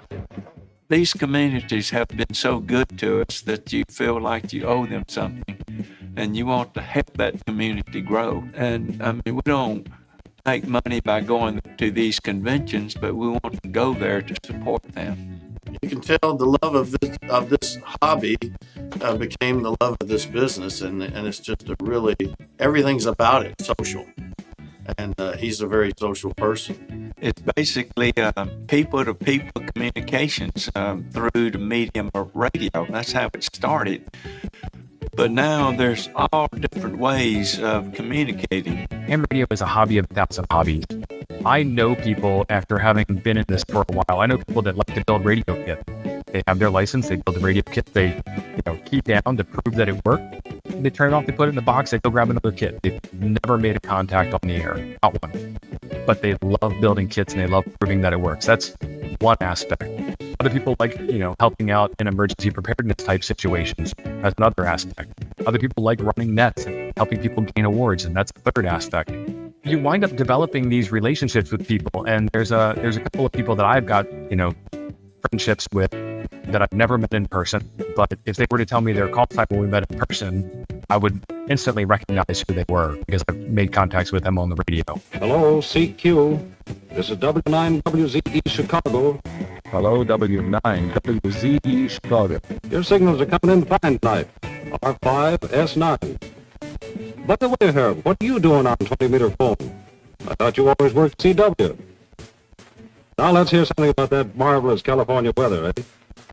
I mean, it's like a telephone now, but it wasn't always the telephone. It was ham radio, and then you never know who's behind it. So it's a community that you build with your voice, with your character behind the radio. A question from the audience.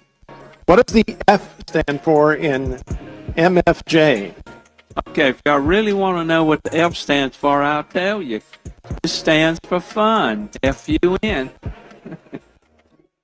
I think that character comes out in everything, and it's still one of the things about MFJ that, to me, it's like bringing world's unity. And all of the products that Mr. Jew invented from scratch, reinvented, just made that so much easier for people. He's good at just about anything and everything he does because he puts his whole heart into it. If he'd have been a candy maker, he'd have been a successful candy maker. If you drive around Starkville, you would probably never notice MFJ. We don't have any fancy buildings or fancy signs, but MFJ makes more pieces of ham radio equipment than any other ham radio company in the world. Part of that's because we've been in business for 50 years, but part of it's because, again, going back to his creativity, sometimes you have to create something that people don't even know they need. But when you create it, they go, oh, I got to have one of those. Henry Ford is smiling from ear to ear at Martin F. Jew because of the quality and the way that they build their products. They literally build multiple things at one time, but not so many things that they get off track. In ham radio, you can't sell a whole lot of any one product. So you have to have a whole lot of different products to sell if you're going to expand that business, which is what we did. When it first started, it was a very few people. Of course, we got high competition there too. You got LDG competing there and SGC, but some of their products on that end are at $1,200. We're on the low end at $699, but we think our product's better. And these ladies think it's better too. Well, a lot of people would copy us, but I will tell you this. There is only one MFJ in the ham radio market. There's no other company like MFJ that produces thousands of different products. What we did was just to outsell everyone, advertise them, outsell them, and then you go on to the next product. Creating new products was second nature to me, so I could do that very easily and very quickly. And as long as I did that, I could just leave people behind. Not many people around feel like Martin F. Jew. He's old school, he's kind and humble, and he didn't forget where he came from. And this is an award from the Mississippi Delta Chinese. This group of Chinese where I grew up, they're all American Chinese that grew up the same way that I did. So almost all of them were grocery store owners. That's how they all grew up, and I was one of the few that broke that mold. Yeah. One of the questions that I always get when I first get up to speak is, why don't I talk the way I look?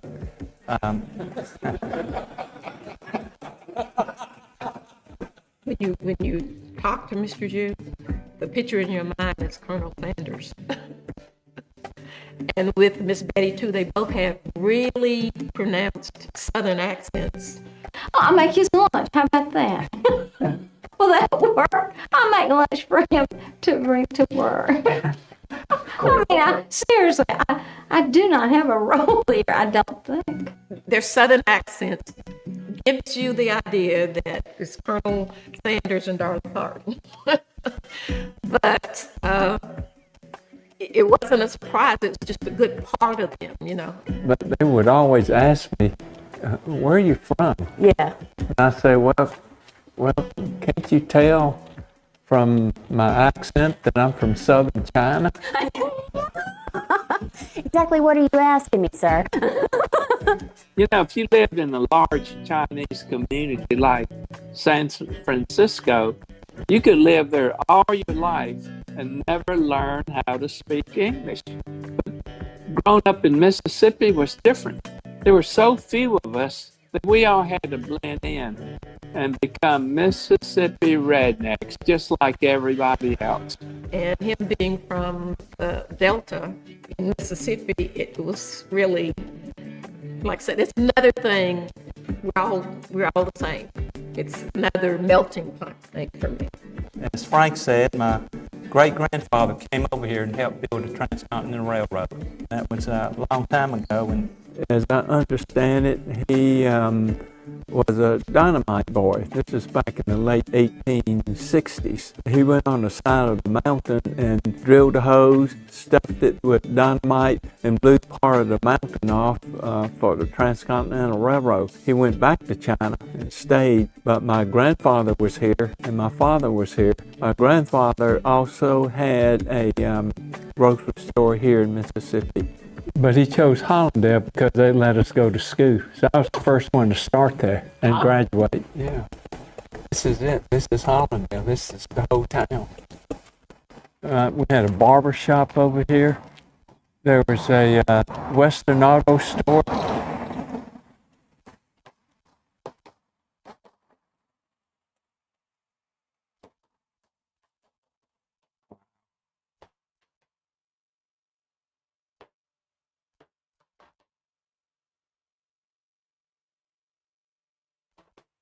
We'd walk in here, there would be a counter here, and then a row of groceries here, and another row of groceries here.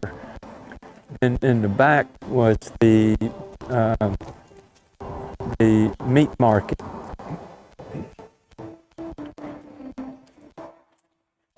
Well, it's much smaller than I remember. Well, you know, and again, I know Mr. Juice, so I hope I'm not going to say something that's out of line here, but I know his family background pretty well, and he was brought up obviously in very modest, most people would call dirt poor circumstances. So he lived in that store that you've shown a picture of with, like, I believe there was as many as 11 people living in the back room of that store. We were cramped. I mean, I like to tell everyone there were so many of us that we had to sleep sideways on the bed. And during the long, hot summer nights, the heat, the mosquitoes, and the loud blues music from all the juke joints would keep us up all night.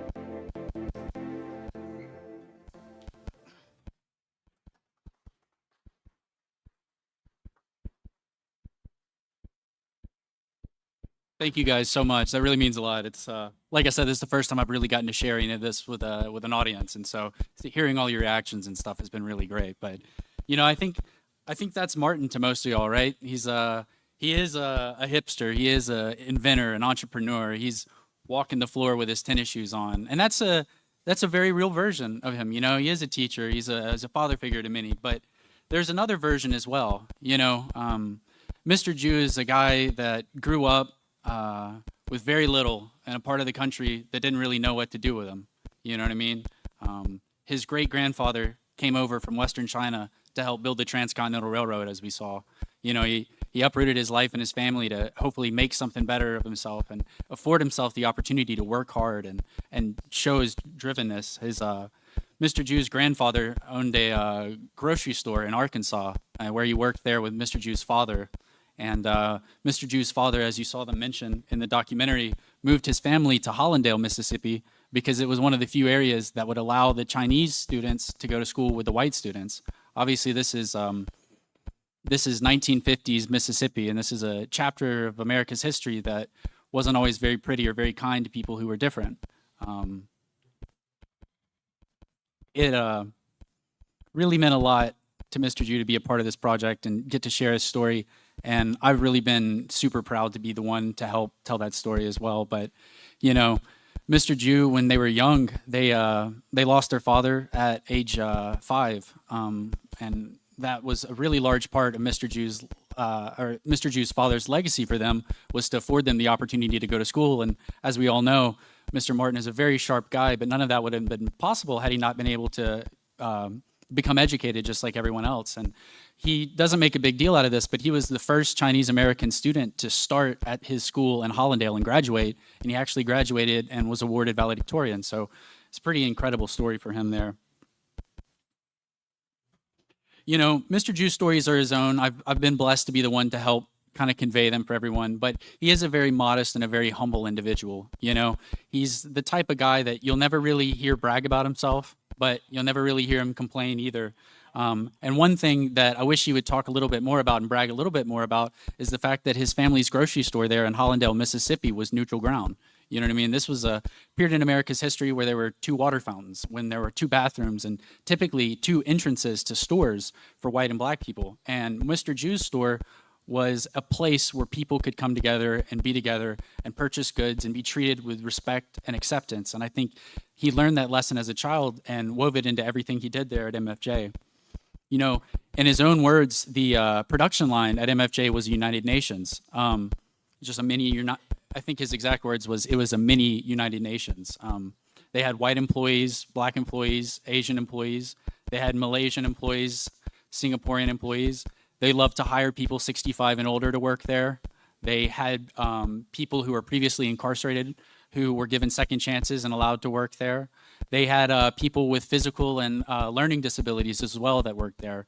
And to Mr. Jew, I think one of the most important things was your want to, is what he described it. But it's basically that burning passion, that desire to make it work for yourself, that no obstacle is going to be able to stop you, that anything that you encounter that puts a blockade in the road, you're going to get past it. And so I think to Mr. Jew, so long as you had that spirit, he was willing to give you a chance to prove yourself, because opportunity and the cost of having opportunity was something that wasn't lost on him, you know.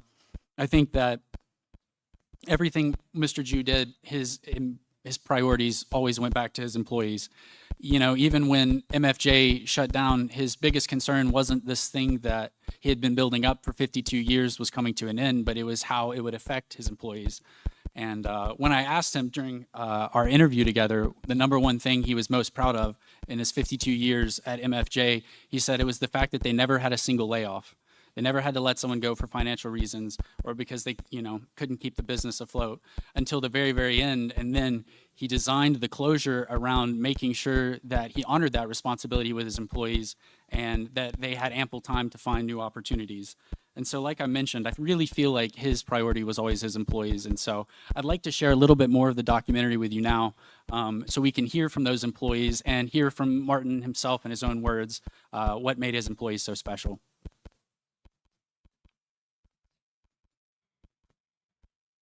If you walk back into production, you would think that was a United Nations back there, because we had people from all over the world working for us, and we have given people with disability work here, and we love to hire people 65 and older.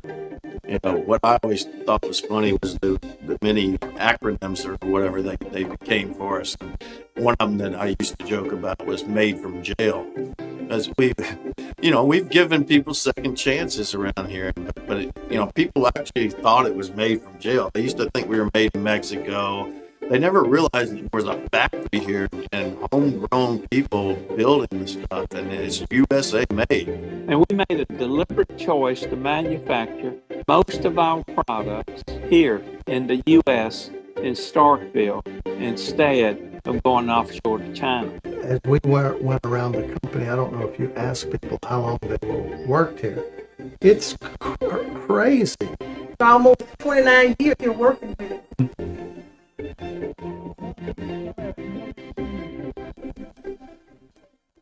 Starting in 1993 to about 2000. Woo!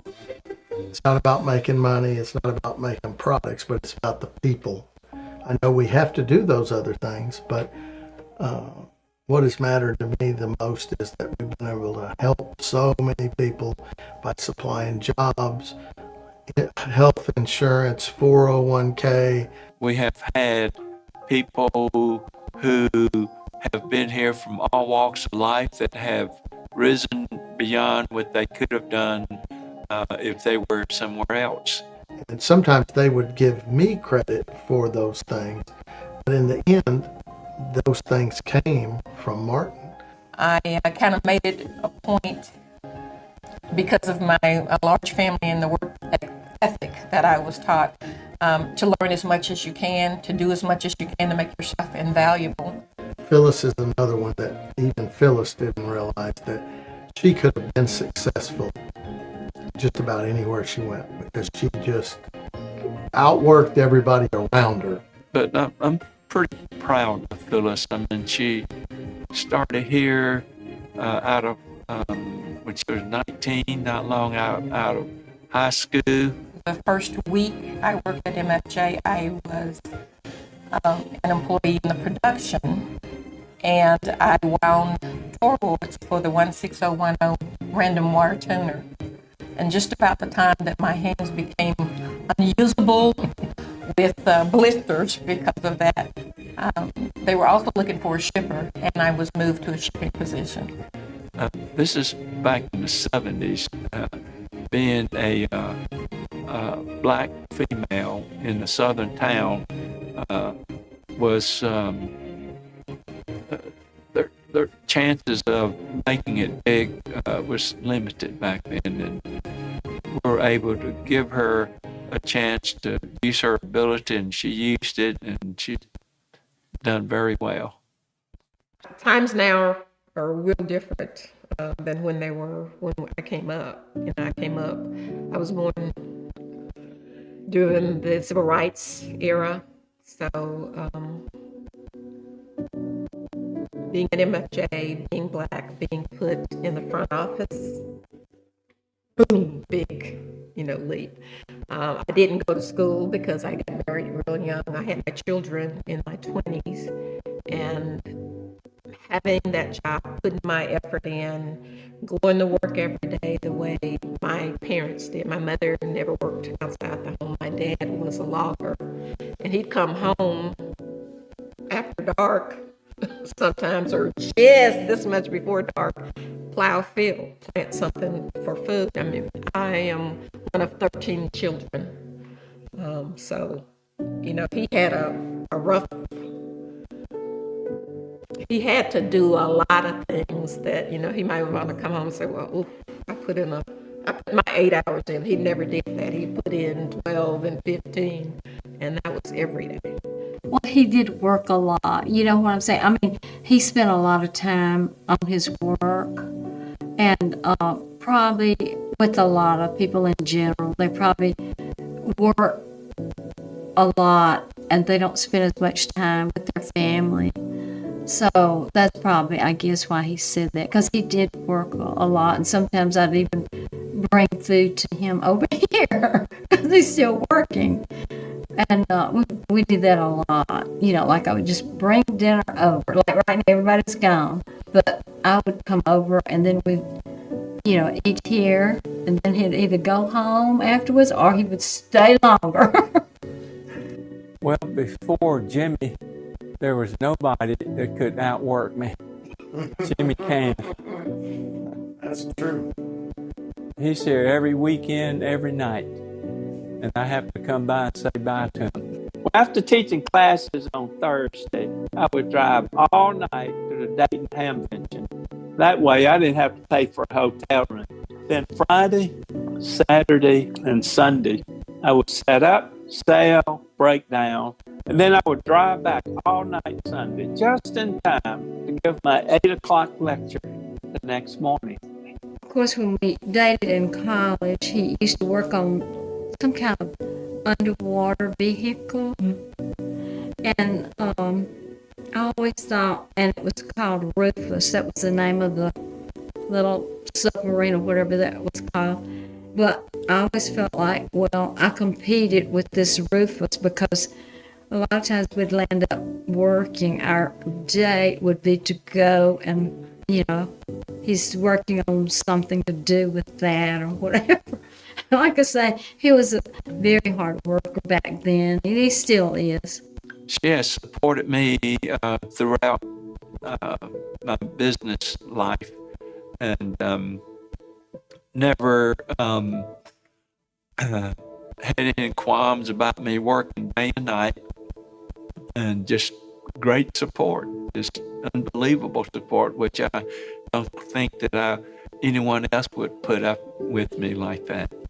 When I used to visit my parents out in Southgate, we'd always pass by through the industrial park, and sometimes I'd be bringing my kids home at midnight or whatever, and I would notice the lights on, the candles burning, the man's in here working, And I'm sure Deanna had problems with that, and Betty had problems with that back in the day. But he was making this company go. Well, I think it's because it's just the way his brain works. You know, like that brain, he's always thinking, you know, like it's constantly, like I said, his sister told him, you think too much and you need to take a vacation. She was so worried about him.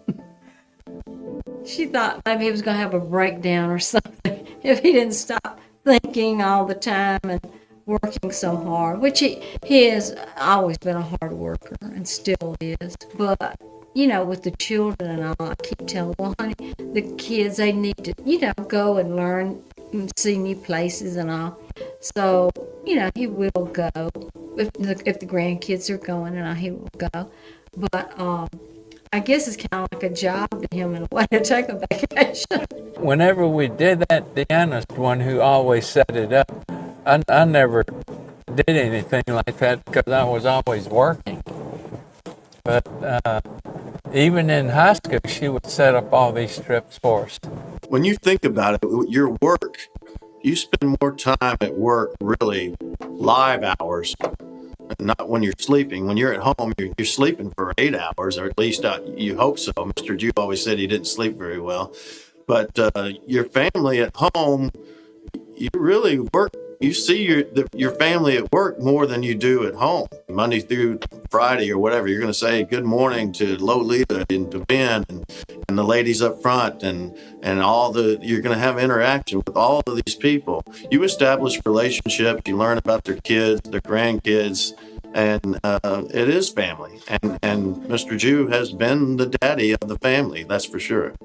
All right. So you got a nice family there. They're all together. They're working together, taking care of each other. Now you had I was talking to you this weekend, and you were traveling. And tell me about this one right here. Oh, that's my first and only granddaughter, 14 months old. Oh wow! So you're a granddad now. Yeah. It change your life. Well, you know, you will probably be spending more time there now instead of you will be at the office, I would imagine. You need to retire anyway, don't you? Well, you know, people ask me that all the time. When am I going to retire? Well, people retire to do what they want, and I've always done what I wanted. So I've always been retired. The idea was to build something that could last forever. And by having those kind of back orders, you never had to lay anybody off.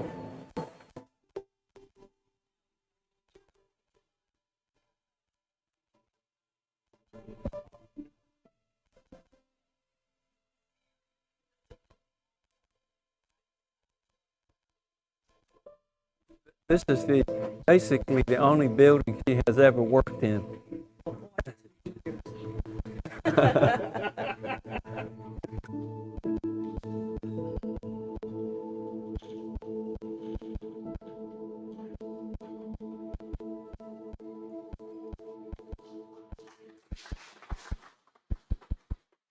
If you walk back and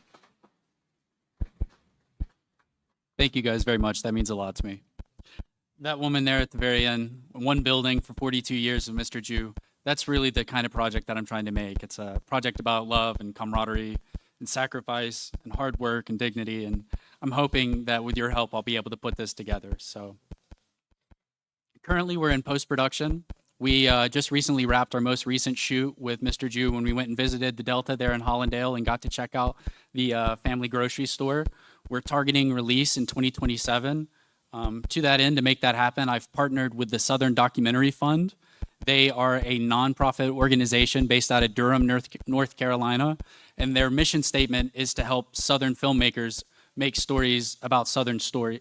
Yeah, Southern filmmakers produce Southern stories. This has been a really great partnership. They are a 501c3 nonprofit organization, and by working with them, I'm granted that same umbrella of nonprofit status, meaning that any donations to the project over $250 are actually a tax write-off. More than that, I have financial oversight by them to make sure that all of the money budgeted for this project is spent in accordance with the agreements that we set up prior. And, you know, the first round of donations, we've got about 15 donors so far. So if you're one of the donors and you're in this room, thank you very much. Those mean a lot to us. And that stuff kind of goes to providing opportunities for me to come and speak at organizations like this. There's a couple of other things we're hoping to get accomplished. We're targeting between $10,000 and $20,000 fundraising. If we get more, there's a lot more that we can do, but I think that that's a pretty comfortable number right now. I'm looking to have the film professionally scored, which is very exciting. But of course, with ham radio being sort of a technical hobby and Mr. Jew's influence being so technical, I'd like to get some animations done and commissioned to help reinforce some of those aspects.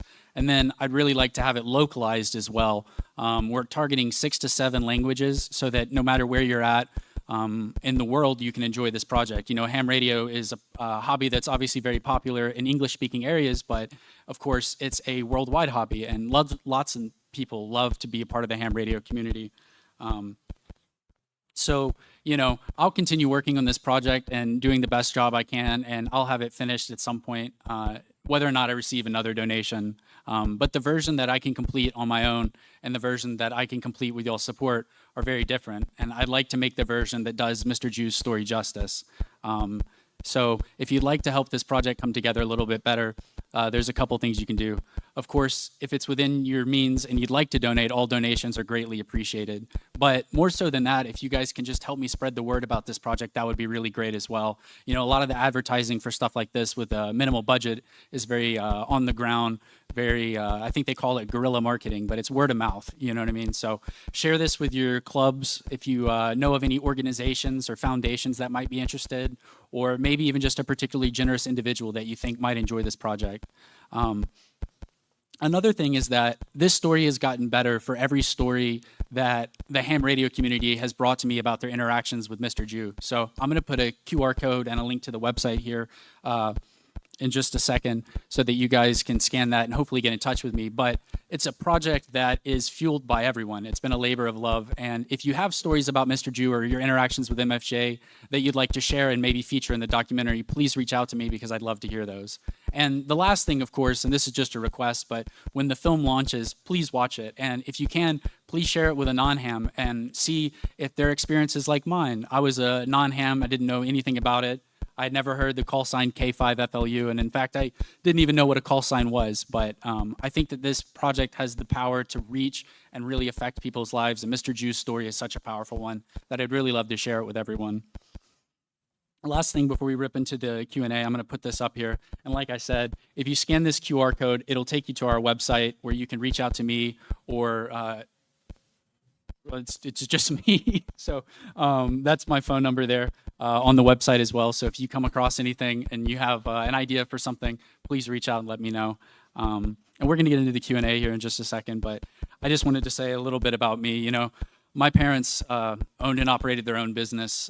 They built and maintained radio stations in our local community. And so it's, you know, ham radio and radio technology is something I've kind of circled my whole life, but you know, they gave their all to making this business a success. And there was a lot of long nights and a lot of situations where they had to put blood, sweat, and tears after hours to make it happen. And, you know, as a child, there were times where I really wished that they had maybe spent a little bit more time with me, a little less time on the road. But what I didn't really fully appreciate until working on this project is that they were doing it for me. And they were doing it for their extended family as well, because the weight of responsibility changes drastically when you have a company. You know, you're not only trying to put food on the table for yourself, but you're also having to help put food on the table for many of the other people. You know, every employee in your organization becomes your dependent. And so that weight of responsibility becomes quite heavy. And I think it's a weight that Mr. Jew carried for over 50 years. And so I think he carried it for himself, his employees, his family, and the ham radio community in addition. But I guess all that to say, if you guys will, I would love for you to help spread the word and donate if you can so that I can make this the project that does Mr. Jew's story justice. Thank you guys so much.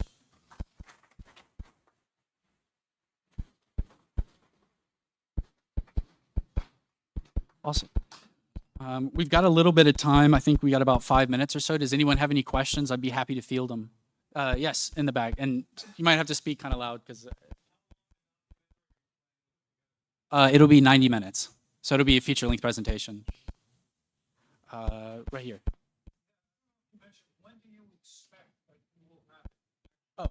We're targeting early 2027, but it could be as late as late 2027. We are deep in the rough cut. Like I said, we're in post-production. So I'm kind of going through and doing a lot of archival footage research and pulling all the stuff. Obviously, MFJ's history is pretty vast. So I'm trying to put together as best as I can the most accurate information. But depending on how donations go and what the schedule is for some of the artists that I'm working with, as far as wrapping up some of the animations and stuff, it hopefully will be early 2027. It could be late 2027.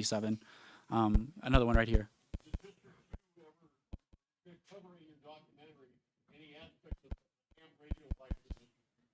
Yes. When I chatted with Mr. Jew about it, and this is something we feature in the documentary, but he's a tinkerer. You know what I mean? He loves to get on the air, but it's mainly to test out products and test out new ideas and see. He always said that he just would communicate with the ham radio community about things that they needed when he would go to invent products. So we do get a little bit into his invention process and how that ties into his personal journey in ham as well. Yes, sir. Say that one more time. Well, as I mentioned in 2024, maybe some of y'all saw the news later, but the company unfortunately did shut down. I think that they are currently they have some stock that they're working with and stuff like this. It's kind of a complicated answer just because so much of it is kind of behind the scenes and I'm only allowed to talk about some of it. But this is probably a really great question and I'll bring it to Mr. Jew and get back with you.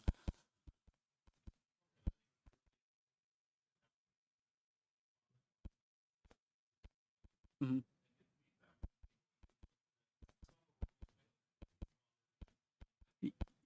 Yeah, absolutely. Because the product line being as vast as it is, I think he mentions it in there, you can't really sell a whole lot of one thing. So you really have to try a lot of different stuff. And so what was successful and wasn't successful really depended on the ham radio community and their feedback. So that's a really great idea. I'd love to speak more with you about that. That would be great. Yes, sir.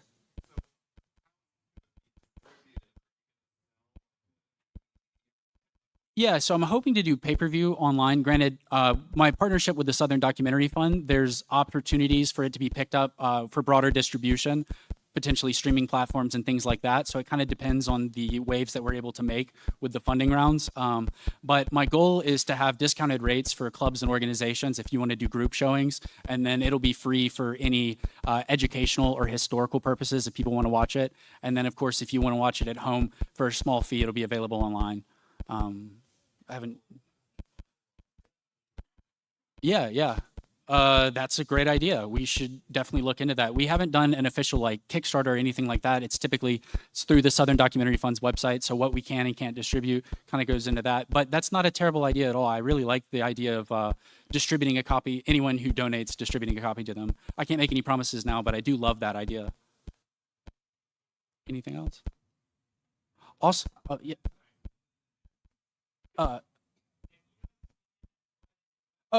It's PrestonBoothCinematography.com. I've got cards up here too, if that's a lot. I know that's kind of mouthy. I came up with my title a long time ago and it kind of stuck. So you can scan this here. Or I will say the search engine optimization is pretty good for it right now. So if you just Google MFJ documentary, you should be able to find the website at the moment. Is there anything else before we close out? Yes, sir. Very first product, the CF, it's for the, I'm trying to remember the name of it. It's an audio filter, yeah. I'm trying to remember the specifics of it. I can't remember the names, but it's an audio filter.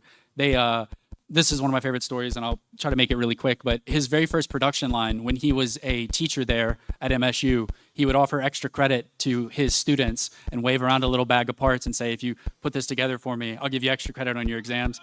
And that was MFJ's very first production line, was the students. He said that he didn't stop teaching. He didn't quit his day job until they had 30 employees. So he slowly scaled up MFJ from there, but they were an official business long before he stopped teaching. And so he kind of juggled those two jobs at the same time. But yeah, the students were critical in those first couple products. Yes, sir. Yes, he did. So there's it's called Hotel Chester now. It's there in Starkville, but he rented a motel room. The plumbing didn't work. It was one room in the motel room. It was 50 cents a day.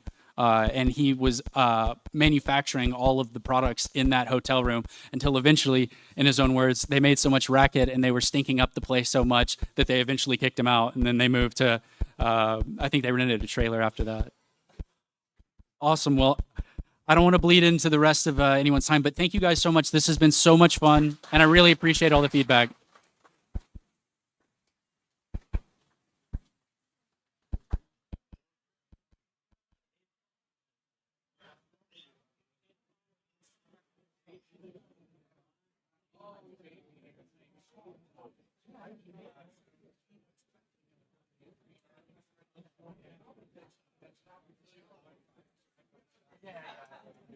Thank you so much. Like I said, I haven't really done a lot of presentations. This is very new for me.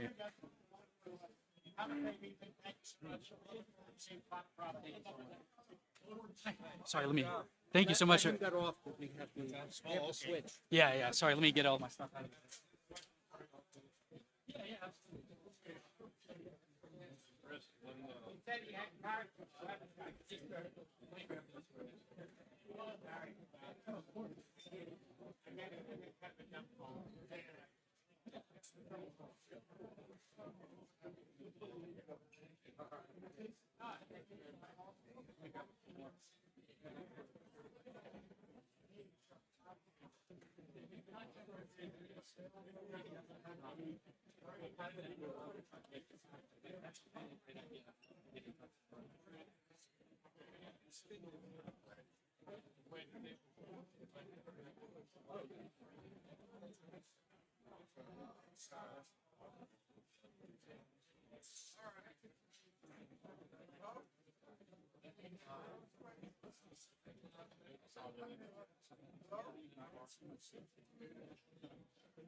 Yeah, you hear all this stuff.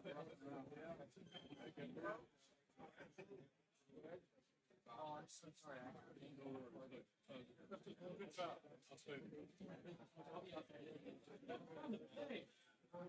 Thank you guys so much for that.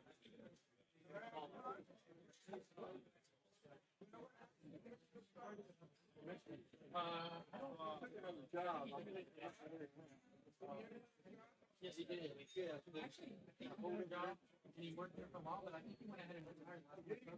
But I think he's enjoying being a grandfather. I don't remember specifically where he worked, but I know he worked there for a little bit, and then he went ahead and retired.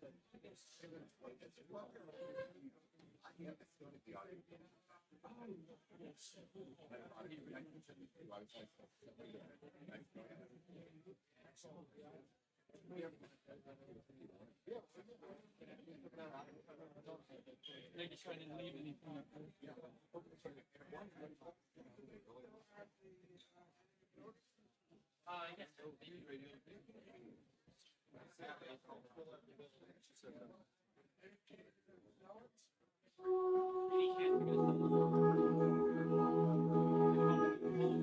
Yes.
There we go.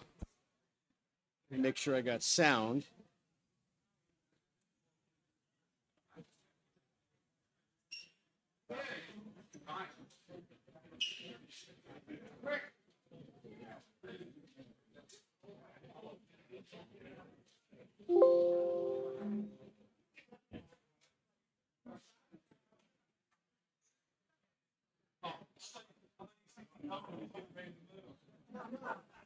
Hello, 1, 2.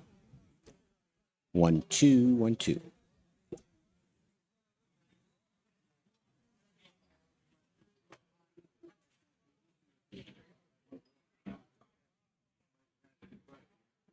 Oh, okay. Mike. Mike.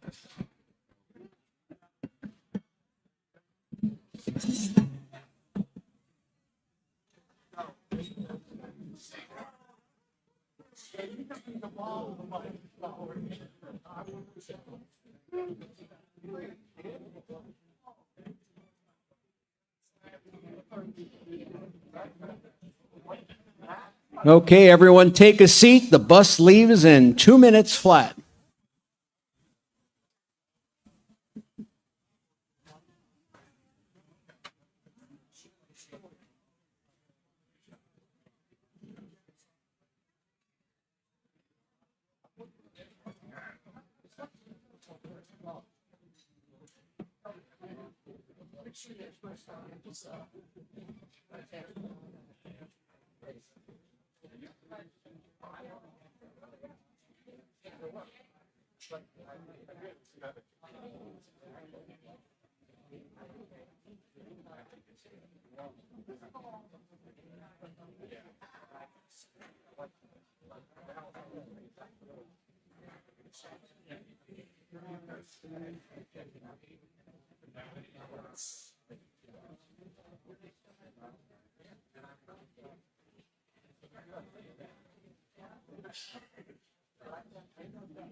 So you all having a good time?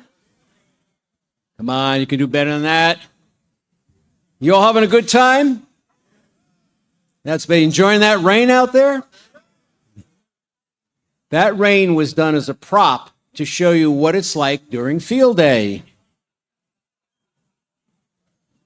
We had a guy who sung a song about field day to the tune of Feelings. He said, field day, nothing works on field day. And it's always raining.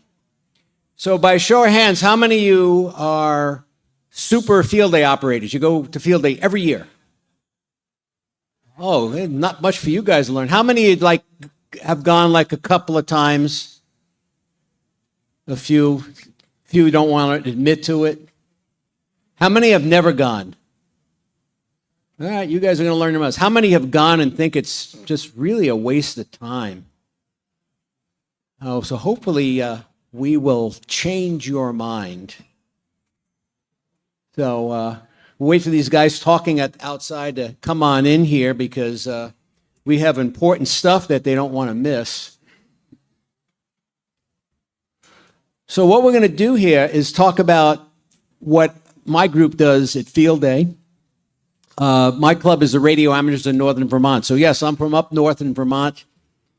And we kind of, there's a few of us in here, we look like normal people, so don't get confused. And we're kind of a not very large club. We have about 20 participants. We have good operators, but they're not the kinds you're going to see on the honor roll necessarily. We have a good assortment of equipment, but not great. I mean, we're kind of like a mid-level club, but we seem to be able to do well at field day. Well, how do we do that? Well, I'm going to talk about some of that, how we do it, some of the things you want to look towards to improve your game. And as I tell new hams, field day is amateur radio's greatest classroom. You learn more at a single day at field day than you do walking around the flea market here. You can spend money here, of course. One thing you can't do, you can't spend money at field day. You can spend, I got some disagreement there, huh? Assuming there's no eateries nearby, whatever. So some of the things I'm going to say may be controversial. Wait a minute, we don't do that. We do it better. Well, you're here to hear me. So I'm going to tell you, I mean, you may agree, disagree, whatever. Just keep it in mind. And I've been doing field day now for 55 years, every year. One year I went mobile, so I did that, but I've been doing it a long time. I had a full head of hair when I first started. Yeah, so let's look at some of the things about field day. Field day is not a contest. You hear guys say, it's not a contest. You can't say contest. First field day, so fun fact, field day was started in 1933. Now think about it. Setting up a portable station back in 1933 was a big deal because radios had these things called tubes in them, right? Big tubes. And generators were large and kind of cantankerous, and batteries were also pretty large. Pretty easy today. Anyone could drag a radio into the field and work people. You get your little portable radio and a battery and everything else there, and it's not that hard to get something going. But really, you should have an attitude towards this. Any endeavor should have a means to measure success. It's not like, well, let's bring the radio out and have a picnic and make a couple of contacts. We do that. It's called a picnic. We do the holiday party. We do things where we socialize and make a few contacts on the radio. Field day is about operating field day, and eating is secondary, or in the case of our group, maybe tertiary or even beyond that. So there should always be a clear way to demonstrate improvement. How do you get better? You want to get better year to year. That's what it's about, up your game a little bit. And the one thing about field day is there's points for not making contacts for different things, not regarding, like training new operators. We'll get to that in a minute. Public relations, inviting people from the community, politicians and people from served agencies. That's harder than you think, getting somebody to commit to coming and you kind of bribe and say, hey, we'll have food there. They usually come when you say that, right? We have a display station. We actually have a electronic demonstration that we show off to people when they come by. We have signs saying this does that and that does this, and what's CW and what's FT8 and what's GO mean and all that thing for people to see. We do it in a public accessible place right next to the dog park. We've thought about getting some of those dogs to help us with some of the operating, but that hasn't worked out yet, but we're working on it. There's other activities like working the satellites. So I think I'm the only satellite operator in Vermont, maybe one of two. And the reason why I operate satellites, not because I like it that much, because I started operating satellites so we can get the 100-point bonus at field day. I'd sell my own mom out to get 100 points at field day, so I mean, what the heck, So, I mean, there's a lot of these things going on that we have to get other people involved where they're not even in front of a radio. So, the motto is be the best you can be. Does the Army say that or something like that? I mean, get better, up your game. We're supposed to be the experts. Let's really look like it. So what's your goal? And that's important going into a field day. What do you want to do? And high score, yes, you want to increase that. Do you want to win it? Well, that may be beyond you, but you certainly want to show improvement year after year. You want to involve everyone? Absolutely. And by the way, not everyone has to be an operator. Half our group never touches the radio, but they're involved in helping put up the antennas, making sure the generators run, securing the site, mowing the field. We have a lot of non-radio jobs to be done. Fun? Absolutely. People not having fun there, they're not going to want to come. It's a lot of work, too. I didn't put work in there, but it's fun. Culinary excellence, that's where we fall down on. So, we had a video of the different Vermont field day groups, and they showed their signature cuisine. So the group from Rutland, Vermont, they had the strawberry pancakes, and the group from White River Junction, that was the shrimp and cocktail sauce. Our picture was the empty pizza box with the cell phone sitting on top of it. And we've had some in-house food over the years, but they never come back and do it again. It's a labor of love, but our new site is right in the main drag of town, and there's 12 eateries right across the street, so we don't need to cook anything. So no plan at all, not a good idea. You should have every aspect of this plan, and even though you have a great plan, it's going to fall apart somewhere along the line, and then you got to kind of fix it. So what category are you? So Field Day has a number and a letter. So the A category is people, more than 2 people out in the field somewhere, okay? And a number of transmitters. So 1A means 1 transmitter, 2A means 2, all the way up to 23. So if you're going to choose those higher numbers, you need a lot of people to keep those transmitters running. I mean, it's kind of silly to operate 10 alpha when for most of the time, 8 of those radios are nobody sitting in front of them, right? And when you think about it, only maybe 3 or 4 bands may be open at any given time, if that many. So that's an important thing. If you're 2 people, just you and a pal want to go out, that's called the B category, and you can have a lot of fun doing that. People who operate from home, D and E. D means commercial power, E means emergency power. Don't do that during field day. You can operate from home with countless other contests. Go out in the field. Well, I'm handicapped, I'm this. It doesn't matter. We've had people, we bring people in on wheelchairs and everything else.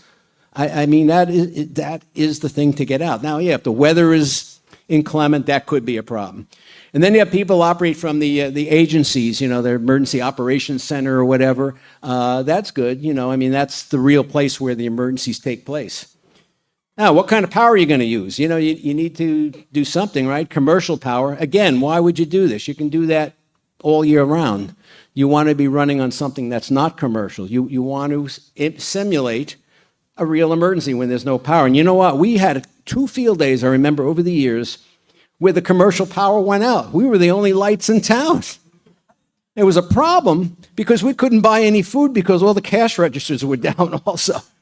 We had to kind of catch woodland creatures to eat. And we do have woodland creatures, by the way. They kind of clear out, though. They heard about us. So we run generators. Some groups just run all batteries. But if you're going to run a battery, make sure the battery's going to last for 24 hours. It's kind of silly to, the battery goes dead and that's it, you're all done. Power level, 100 watt or 10 watt. They actually added a 500 watt level. You don't get a multiplier for that. We're going to run 10 watts and make a lot of points because it's a big multiplier. Well, it's a lot harder to make contacts with 10 watts, particularly when the conditions are kind of not so great. So, you really need much better antennas and much better operators to deal with the 10 watts, to do well. And then you have add-ons, the go-to station, get on the air. That's for the newbies, the people who are not the big operators, and VHF. So even though we're 2A, we actually have 4 stations running. It's kind of like 2A plus. I mean, so we have the go-to station. That doesn't count in that number. And we have the VHF station. And the VHF station can be like doing nothing all weekend. And then all of a sudden 6 meters opens up and it's like a free-for-all. But you got to be ready for it, though. I mean, it happens, boom. I mean, we had one year, we had 500 QSOs on 6 meters. And this is from the Northeast where we don't get a lot of openings to begin with. But it was there and we took it. We ran with it. So finding the right site. So your site must be big enough. You need physical distance between stations. I've seen field days where all the stations are in one tent and all the antennas are on top of each other. Well, think about it a minute. During the day, how many bands are open? I mean, you got 20 and 40, 80, you're not going to work anybody during the day, and 15, maybe not. And 10 meter, right now, 10 meter is not doing anything, right? So we have to have multiple stations on 20. We actually have 3 stations on 20 meters simultaneously. Yeah, and it's by spacing the stations out, using good equipment, and we'll talk about that in a minute.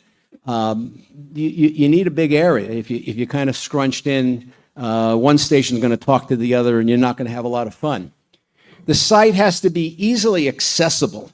So you can have this wonderful site up in the mountains, clear site, you can view the whole area, and it's 3 hours away. Well, you're going to lose half to 3/4 of your group, right? They're not going to want to drive that far. Our site is like right near everybody. 10-minute walk from my house, I mean, it just worked out that way. Good RF characteristics and noise. So our old site that we lost 3 years ago actually sloped to the southwest. That worked really well for us. This site is flat. It's flat in all directions, which is good.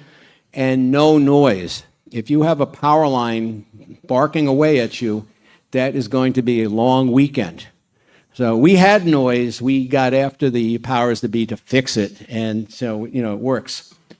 Security. So I don't know where you're setting up. If you have an area where you got banditos running around at night and where stuff might disappear or some of your operators might get knifed, that may not be a good place to operate from. And I've done some park activations in places like that. I know what it's talking about. And weatherproof. Will it flood during rain? So our old site, they said, we can't be here because we're building a materials recovery center. That's where they collect all the garbage, whatever, and sort it. And they said, we're going to be starting construction. And then they realized after getting a grant of millions and millions of dollars, we can't build that here. This place floods. Because we knew that. I said, when it rains, you don't park the car more than 10 feet off the road. Otherwise, you're never going to get it out. But, they didn't do their homework. So this is what our site looks like.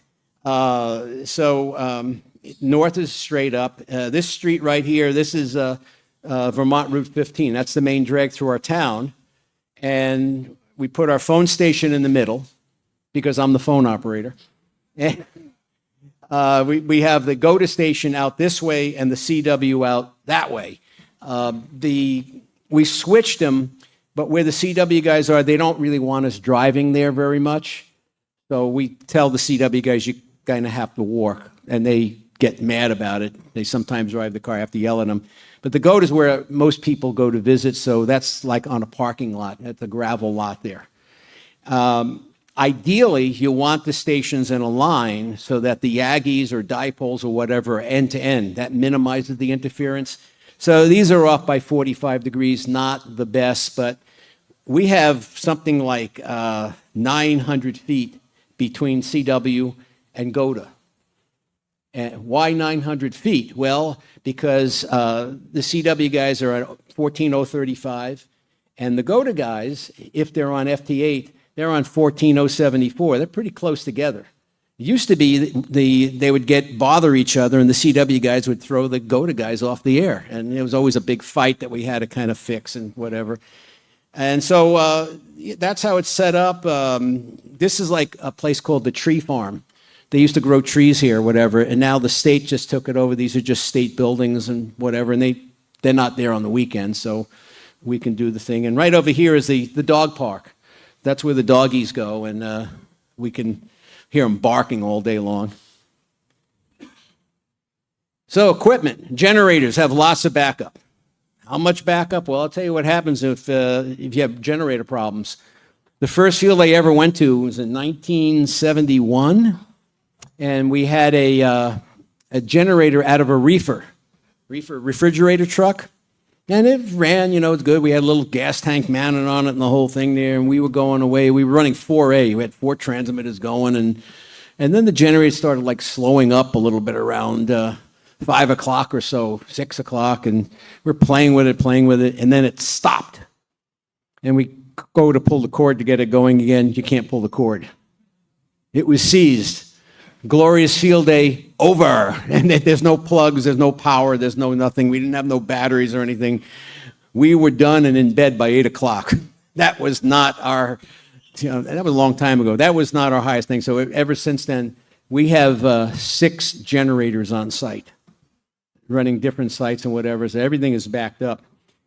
So batteries, do you have enough amp hours in your batteries to run 24 hours? And can they be charged? Well, we have these solar cells. We'll charge them with solar. Well, if it rains all weekend, then what are you going to do?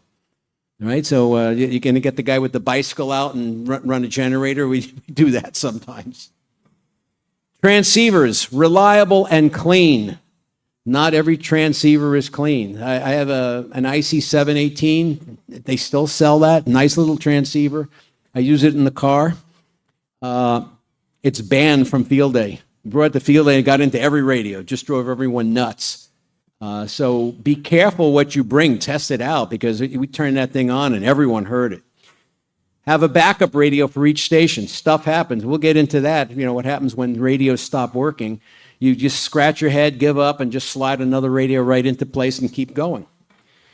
You're going to need power supplies, microphones, headphones, keyers, computers. People forget the headphones, and you're sitting there with the ear into the radio. Yeah, don't do that, right?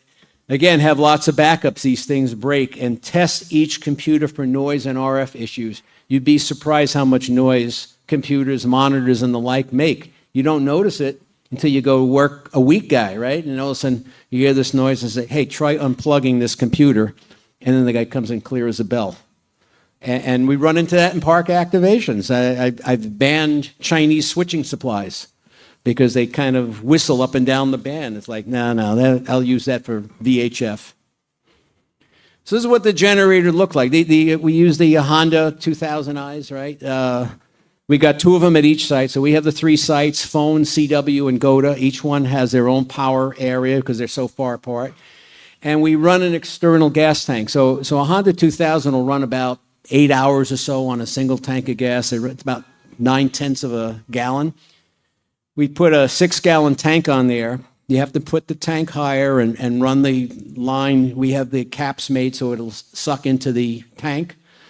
And you have to make sure you keep the cover on the external tank loose so that it can suck it through.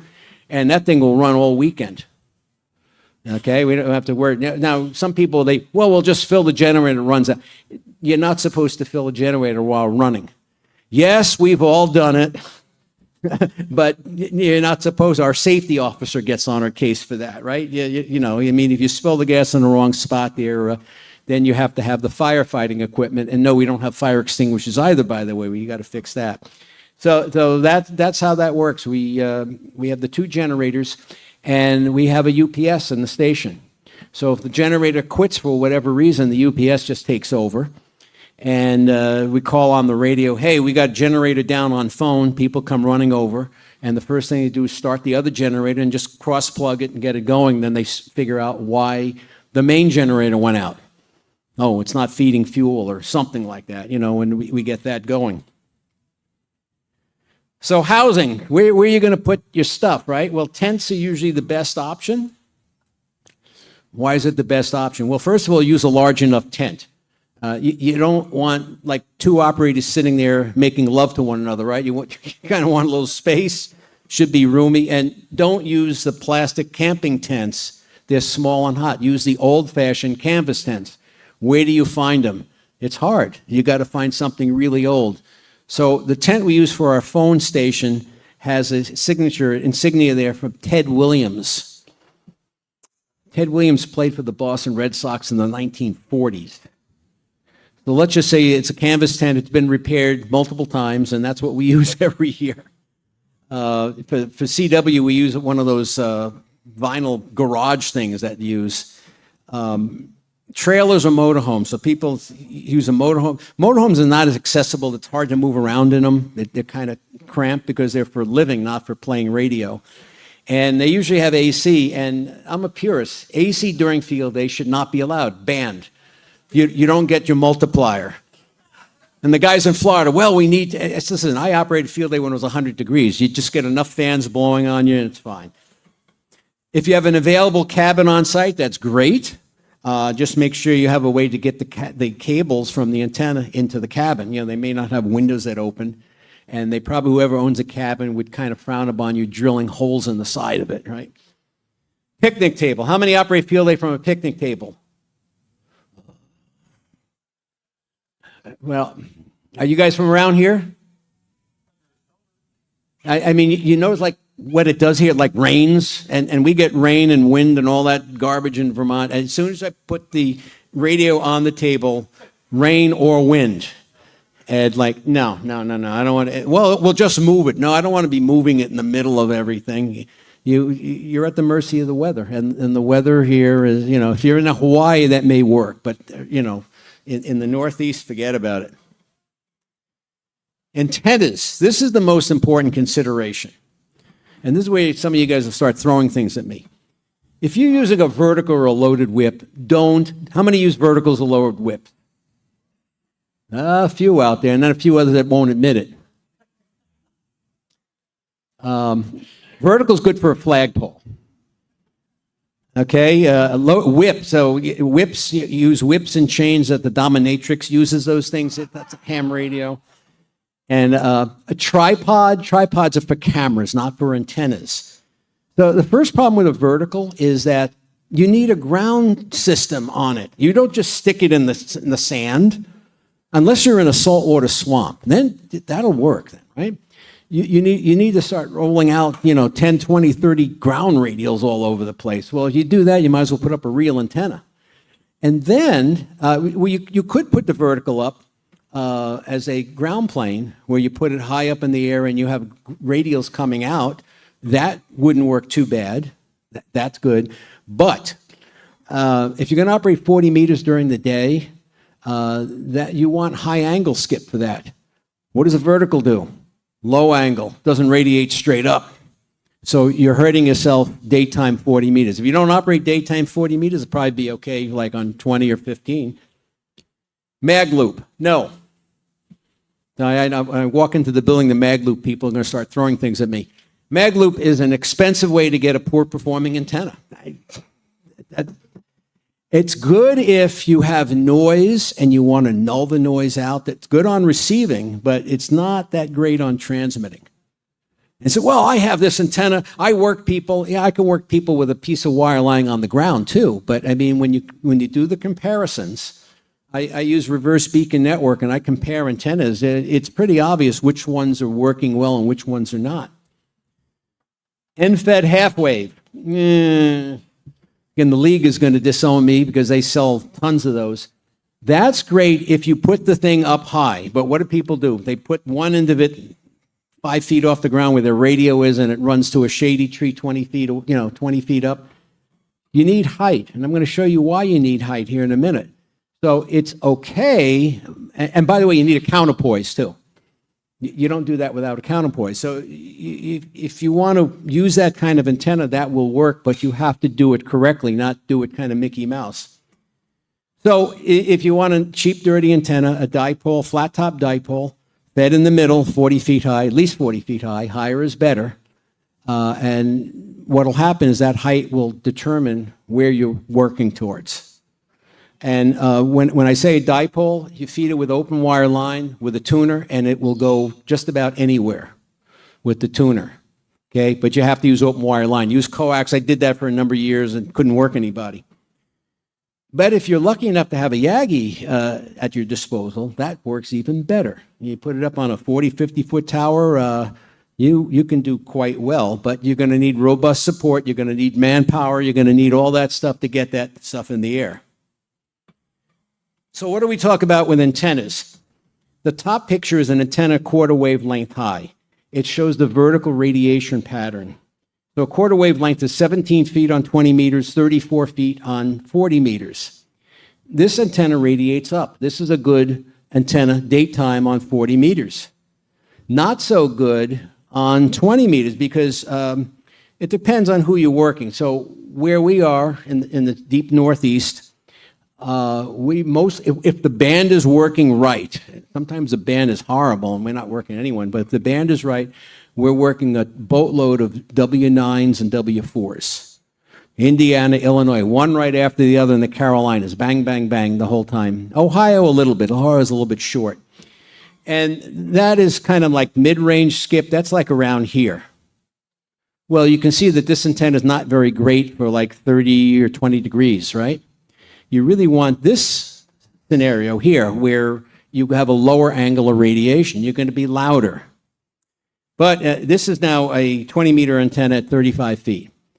If you put the 40-meter there, your daytime is going to be affected a little bit because it's not radiating straight up. And if you go really high up, like a 20-meter antenna 50 feet high, look how low it is. That's going to, for us, that's our California antenna. So we have the Aggies at 50 feet. We have one dipole at 35 feet, another dipole at 70 feet. And between the three of those, one of those works. You know, we get people in. And that's why this is important. You know, if you put the antenna low, it's going to radiate up very well, be a good local antenna, but not a very good antenna for working far away. And I got this right out of the handbook. It makes people taking pictures of it. So this is what we got. We use these masts called the AB577. A lot of clubs have them. It's a military mast. You don't have to climb it. It's an 8-foot section. You put these tubes in there. The tubes are 5.5 feet each. You put a tube in, you crank it up, lock it into place, crank the thing down, put the next tube up. We put 8 tubes in there. You're 50 feet in the air. And these are 2 monobanders. The lower one's on 20 meters. The upper one's on 15 meters. Okay? What do you do with 10? We have a 10-meter Yagi in kind of as a spare we can throw up quickly, but 10 meters hasn't really been doing much for us lately, so we don't bother with it. And one good thing about where we live is that we don't have to rotate this antenna. We park it to the west, and that covers just about everything. You guys have to go back and forth, right? Yeah. Yeah, so that's the one advantage of living in Vermont. We figured out. And then there's our canvas tent. We put a fly over it and a cover over it because canvas does wick. If it rains hard, you'll get it'll get wet in there, and equipment getting wet is not cool. So we do that. There's another picture of it again. That's a Cushcraft monobander on the bottom. And that thing on the top is an old high gain. That antenna is older than I am. It was ancient when I got it as a teenager. So we keep it running. But it gets used 2 days out of every year. And so this is what our phone station looks like. So why do you have 2 radios? Well, a number of reasons. The most primary reason is we're running on 20 meters and it starts running out of gas. Where are we going to go next? Well, we get the other operator and he starts tuning around on the other radio and he sees what we're going to do next, where the openings are, what's coming in, what's not coming in. That's one reason. The other reason is if something goes kapoof on the first radio, which has happened, you just slide over and get on the second radio, right? It's an antenna switch. So from the computer, we can pick, each radio system can pick which antenna they want to be on. The other thing is that I like, the left radio is my radio and the right radio is Ron's radio, and we like our own radios because they're set up a certain way. And then late at night, when we ain't working much of anything, we'll search and pounce with both radios. I'll grab the thing and work this guy, and then I'll stop, and the next guy will grab the other one, so we can go back and forth. But you only do that when you have good operators, because you can't transmit at the same time. That's like taboo, right? So one or the other, not both. So we have the computers networked in. Each guy's got to look at the computer. They can go independently. This is what it looks like from the back, right? The 2 stations. So we use K3s. They're nice and small. They work well. They're clean. This is the CW antenna. This is the 20-meter monobander. We've since also added a 15-meter monobander, because they cried that, how come we don't get a monobander on 15? So we had a Gen 1 up for them. That little ladder line thing coming out here, this thing here is a 40-meter, a 2-element 40-meter sloper. I don't know. We have a guy who's a wire antenna whiz. He puts that up. He puts up a dipole. He puts up a wire beam. And then he complains, I'm old. I'm tired. It's too much work to do. I said, just put up the 2 antennas. But he loves to experiment, and he lives on a city lot, so this is his choice to do it. But of course, It's a lot of work. This is what the CW station looks like. So, yeah, this is used to park a car, actually. You see the two radios. We only had one operator going at that hour. By the way, our operators are ancient. Our operators run between 50 and 80. So keeping old people well taken care of is a big deal. So the CW guys like Jesus. The rest of us don't. These Jesus are not quite as clean. We've had some issues with them, but we should ban Jesus. I said, yeah, but then we need to find new CW operators. So let's not do that. This is the GOTA station and the VHF station. So this was courtesy of our drone. The big antenna is a TA33 tri-bander. Ancient, real old antenna. That's been rebuilt several times. That's pointing west. And then the thing above it is a 5-element Cushcraft 6-meter. That's for the VHF. That's pointing southwest. So we can rotate the whole thing, but we keep one west and one southwest. That's the general directions we want to be. And that vertical on top that's for 2 meters and 440. If we work some local people nearby, or if we use it for passing traffic, all sorts of crazy things. So here are the GOTA guys putting the antenna together the wrong way. I tell them, don't point the elements down, you'll break them. And they do it every year. And we have specific instructions how to do this. And they didn't. But they didn't break anything this year, so I was happy. This is the tent we use for the GOTA. Anyone recognize this? I mean, yeah, if you're a military guy, this brings back fond memories, right? And it smells it too, the old canvas. But it's 20 by 30, so we can put 3 stations in there and everyone hangs out in there. The problem is everyone hangs out and it becomes like a little small ham fest. And the young operators get a little nervous with all those people hanging around. This is the GOTA station. So somebody said, your GOTA operator should have the best station at field day. I said, well, they have 2 K3s and a tri-bander. How much better can you get, right? So one K3 is the phone one, and you just slide over. The other one's for FT8.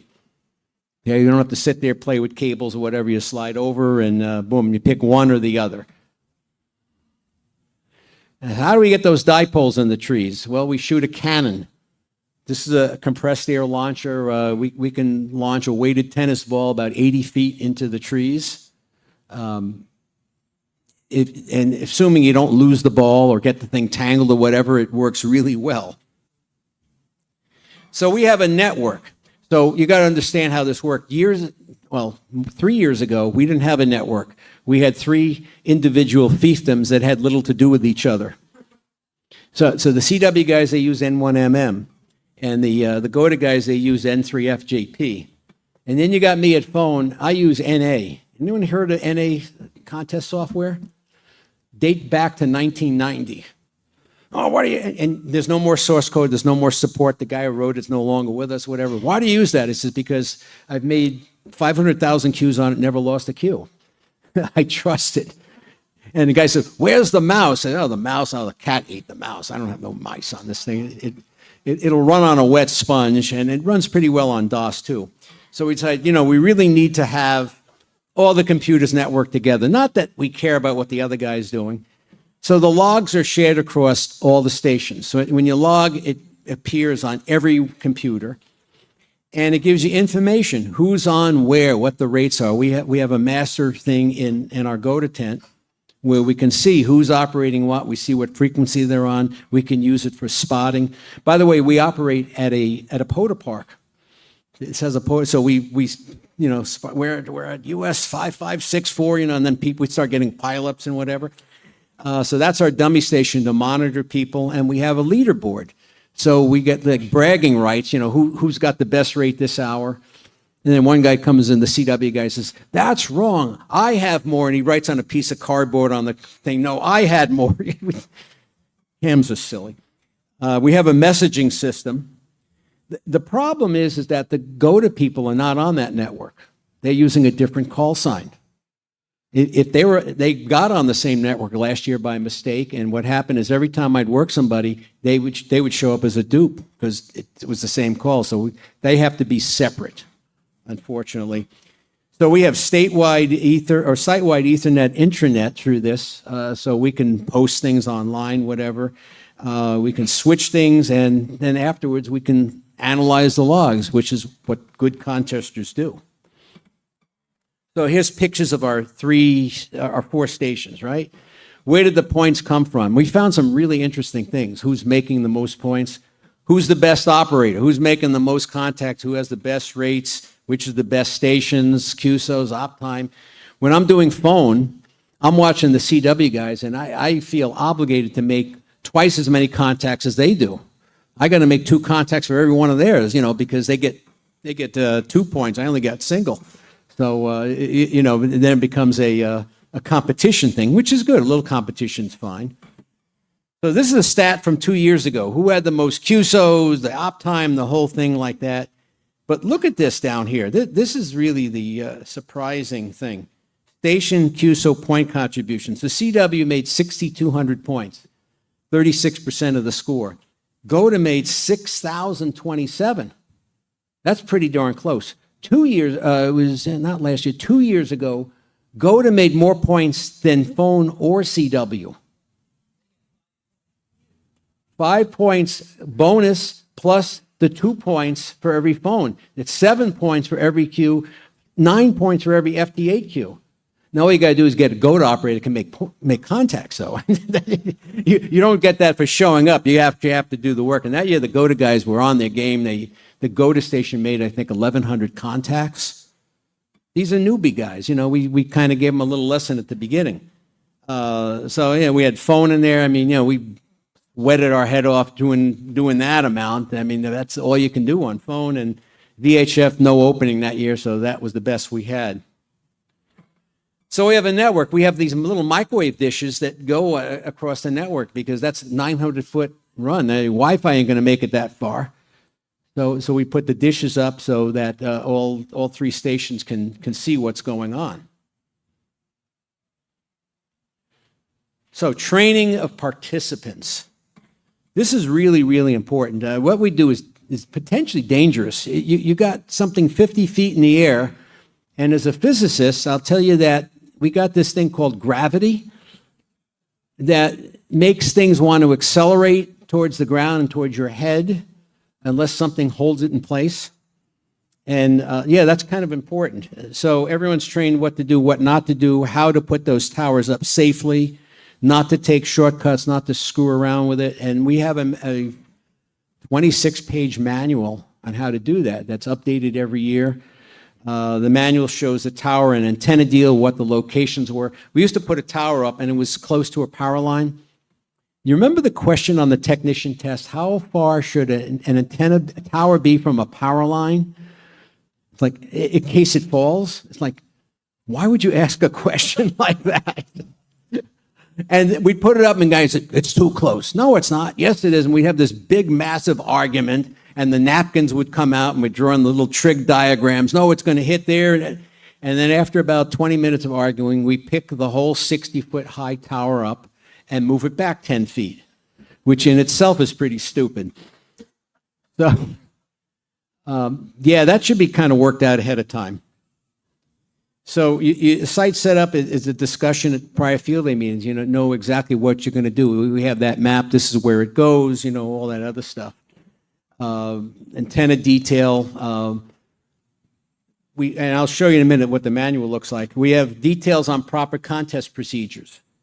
We don't allow our operators to search and pounce during the day. Like the GOTA guys, they want to sit there and tune. If I see you tuning that DSO, I'm going to cut your fingers off. I said, I want you on one frequency calling CQ. Well, what if they don't answer? Call louder. So we have a separate manual for the GOTA operators, and we send them home with homework. Know what the abbreviations are. Don't yell during the contest, oh, what's the abbreviation for Nebraska? Happens every year. And then ultimately, I look at the logs, and I see a W0 that says NB. NB is New Brunswick.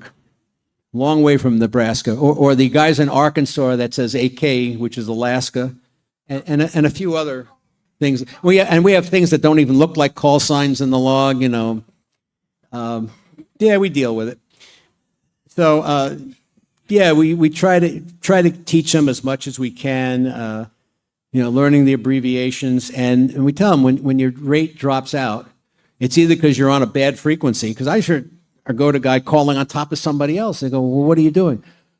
Well, I don't know. I says, well, why are you on his frequency? I don't know. Well, what do you mean you don't know? Was he there and you showed up? Well, maybe. Don't do that. That kind of like people don't like that. That's kind of discourteous. But, if you're there and the conditions just kind of get poor, whatever, go to FT8 or FT4. If you have it set up right, that'll do better than 40 an hour because you get double points. So this is what our field day manual looks like. So on the left side of the cover page, and on the right here is just the details on setting up the phone tower. There's like 26 steps. Okay, very detailed. You don't want to have the antenna 50 feet in the air and a guy holding the coax down on the ground. I've seen this a number of times. You forgot something. No, don't do that. The part where it's, we had that 15 and 20 meter beam and they were in the wrong direction. So every time we wanted to switch bands, we had to flip turn the thing around 180 degrees. That kind of got fouled up. Or when you build the Aggies, the reflector is where the director should be. I fixed that. I build the Aggies. And I said, don't bother me. Don't ask me questions. I need the focus here because, you make one little mistake and the whole thing's screwed up. So we require our builders. So we build up, we do all the antenna work on Friday. And we have two teams of 6. We try to get 12, 15 people on there. And we'll start with the CW tower. One group works on that. The other group works on the GOTA tower. When those are finished, we work on the phone. And then they put up that big army tent, right? And so somebody better be holding the instructions and calling out, this is what we do next. And I went there, who's running this? And everyone goes, I don't know. I said, no. Stop all work. We need a foreman here, This is important stuff. And then when the tower is up, we have very specific rules about driving around on the site and clipping guy wires. That's happened once. Safety gets to be real serious in this, and we have to make sure that all those guy wires have the warning tape on it. You walk around at night, you don't see them, and you can behead yourself walking into a guy wire. That wouldn't be cool. So planning, a very important consideration. What are we doing? And the list of tasks to be done and who's doing it. Who's doing this job? Who's doing that job? The timeline. Make sure you do everything in the right order. Who's doing it? We have spreadsheets and whatever. And you have to assure there's enough manpower. You are running a business. The field day manager, you are the CEO of a business. So you got to make sure you got the people, the resources, everything on site to do it. If you're missing things, everything's going to stop. Your production stops, you're not shipping product. In this case, product is QSOs, right? How is it being done? The field day manual detailing aspects. And oh, by the way, if it's raining, you don't go home. You do it in the rain. Now, last year, they forecasted heavy rain for Friday. We were going to actually set up on Thursday, which is against the rules. The rules say you have to start, you can't start earlier than Thursday, which is unfair because in the Eastern time zone, sunset is at 00:30. That means the guys out in California have 3.5 hours on us to get set up. And I said, if we're in a dangerous situation, a safety thing, I don't care about the rules. I want all the people to be safe. We'll set it up on Thursday. As it turned out, the forecast changed and we were able to get everything done on Friday. But that was a concern because when it gets wet and slippery out there, you don't really want to be dealing with towers and whatever. So you tell everyone, bring the foul weather gear, bring the boots, bring the gloves, everything you need to do this. We don't have a foul weather team come in and do this for you. We have to end up doing it.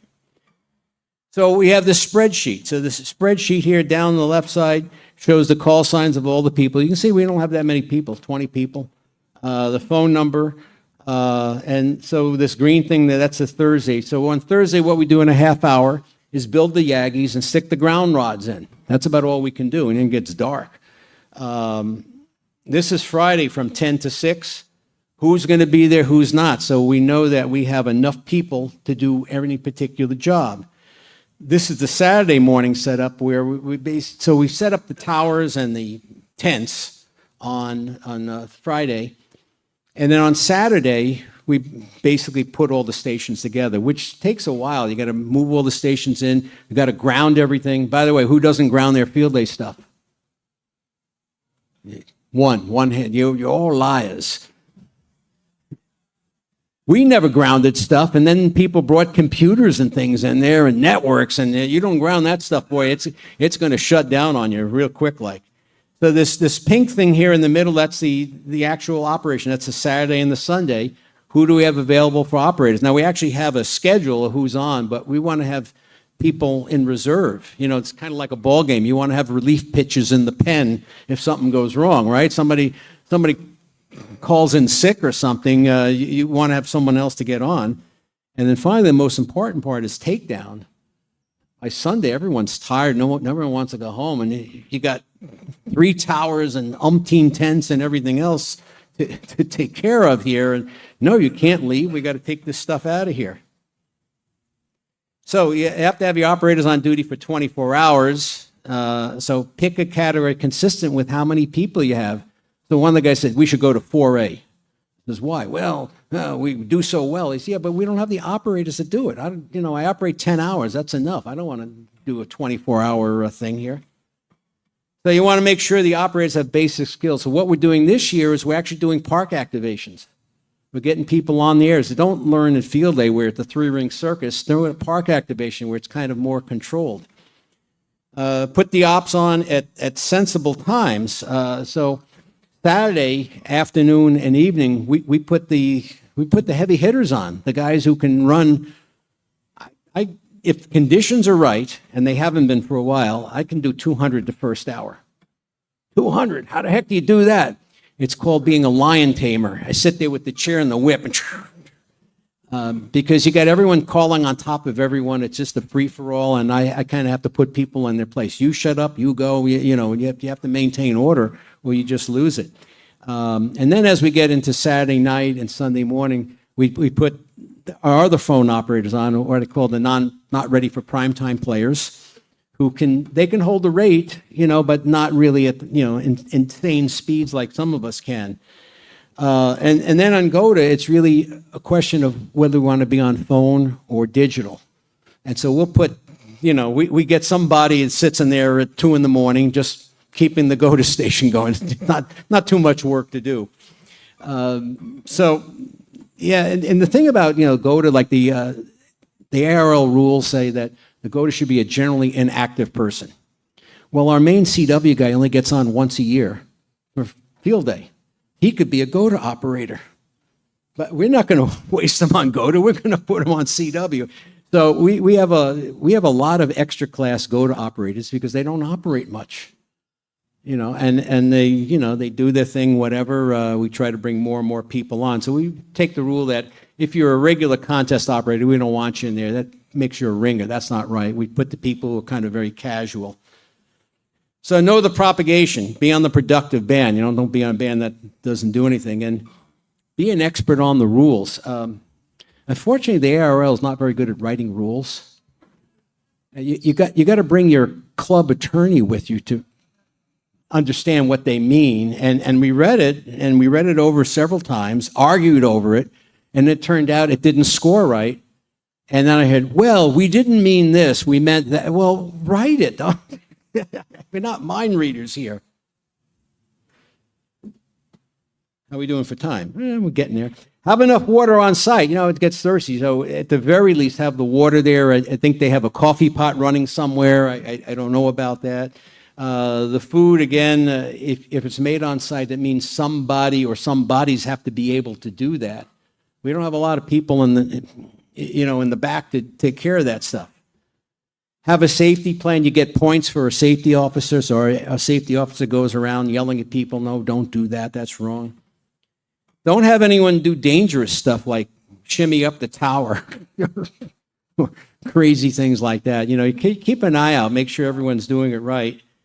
We have a first aid kit on site. We actually have one of our operators is a trained EMT, so that's helpful. And we have a designated camping area. People want to stay there, put your tents over there. So when things go wrong, this is a slide I added for last year. Murphy's Law, if something can go wrong, it will. We had a major Murphy field day. Everything was screwed up. Problem, you know, we're really well planned. We got it all figured out. Yeah, we thought so. So the first thing was conditions were horrible. There was corona, the solar holes coming in, whatever, and we're up at high latitude, so we get affected more than anyone else. Worse than 10 years. We're not keeping the rate. And so right away I'm saying, we're not keeping the rate. What's going on? Who's not doing the job? And you see all the stations are down. And then we had mysterious K3 failures. The K3 on the GOTA station stopped putting out power. Power equals 0. And so the owner played around with it. I played around with it. Somebody else. And then finally, one of the guys got frustrated and goes, whack. Radio worked fine. I sent that to Elecraft. This is it. This is what you do when it don't work. About 18 hours later, my K3 started acting. My K3 has made tens of thousands of contacts. It was only putting out 25 watts, and no command would fix it. And I go to Ron. I look at him. He looks at me. He says, "You want to do the honors?" Sure. Whack. Fixed it. And I heard that they have a term for that. It's called percussive maintenance. I don't suggest it necessarily. But yeah, we had that. We had the FT8 computer failure, where we had to reload FT8 onto another computer. We had the antenna switch. RF would get into it, and all of a sudden, I'm not working anyone anymore. And I thought it was our videographer. Every time he brings a video camera in there, the pileup goes away. I said, "Get out of here with that camera." No, the pileup went away, and so did the receiver. And like, wait a minute. And I key down, and like, you know, it's infinite SWRs. The switch just switched to something. So I had to go reach behind there and move the coaxes around and bypass it. I mean, that wasn't fun. Logging issues, the wrong network got set up. And then the CW generator ran out of gas. And then the UPS came on, but he had the big headphones on, and he couldn't hear the alarm going off. And then that ran out of battery. I said, "Why didn't you have the backup tank?" "Well, you didn't tell us to." I said, "Been going to field day for 10 years. What did you're supposed to do that?" So, you know, we look at every issue, what happened, and how we make sure that's not going to happen again. You know, it's called learning. You know, some things you can't help and some things you do. You train the operators. You made the mistake, great, don't make it again. So what does it look like? Thank you. Whiskey 1, November, Victor Tango. Uniform X-ray?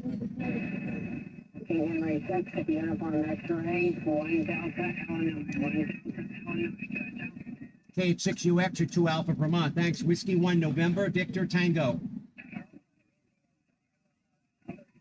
Alpha India?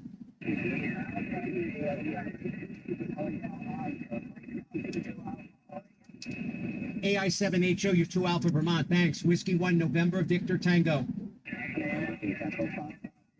Something Fox Oscar? NADFO 2 Alpha Vermont. Tango X-ray or 2 Alpha Victor Tango.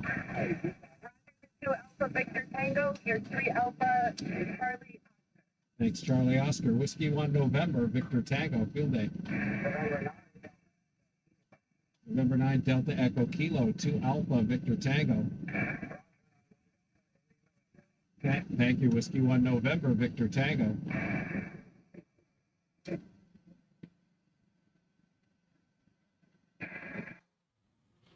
So that's what it looks like. I'll actually show you the links to some of our videos. You can see the whole thing.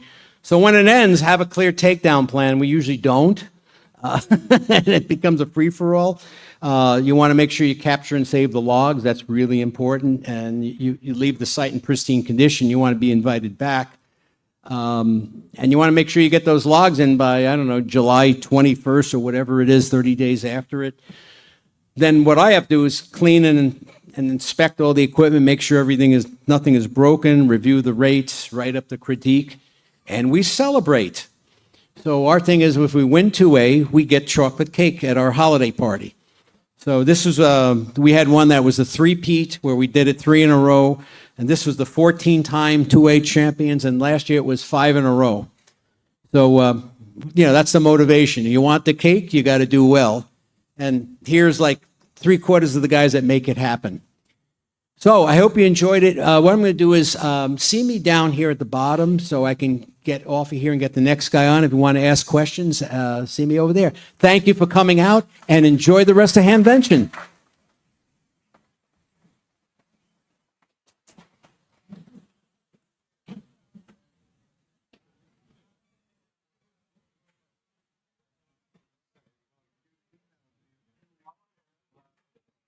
Oh, Ken, yeah. Very good. You were a lot younger when I first went to saw you. Oh, God, yeah. Nice. See you again. Yeah. I'll be at one of these CW things. Yeah, no, I'm not a banker person. I know it. Okay, nice to see you. Thanks, man. Thank you.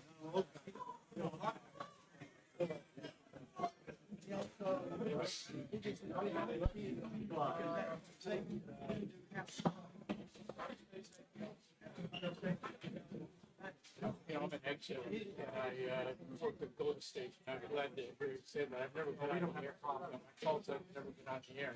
So in the field, I worked for Golden.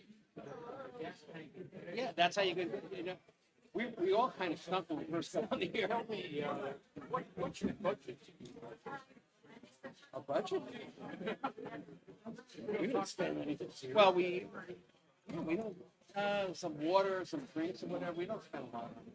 Well, if you go back and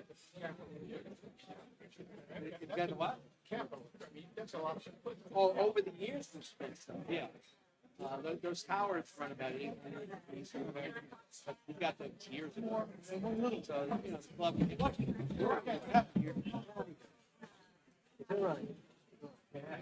Yeah. Help out?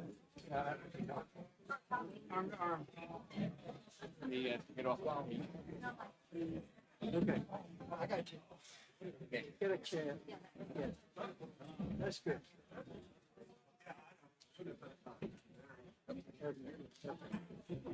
Yeah, I knew those. Thank you. You all right? Yeah, I'm fine.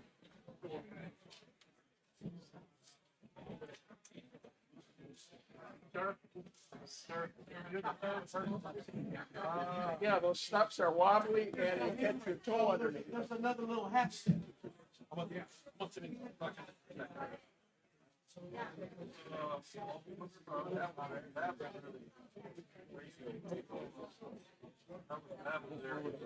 Yeah.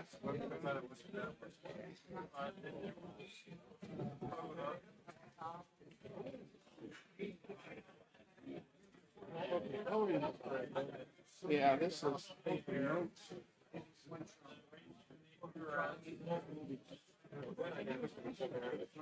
okay. I'm gonna go ahead and get my stuff.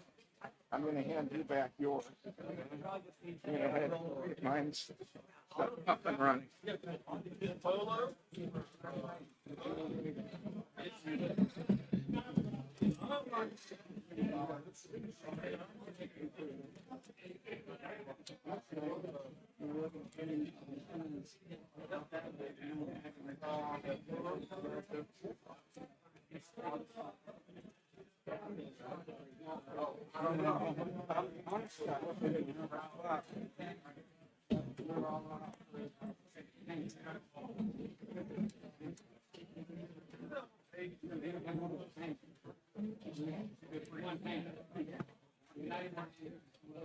I'm trying to find a place for the flash drive here.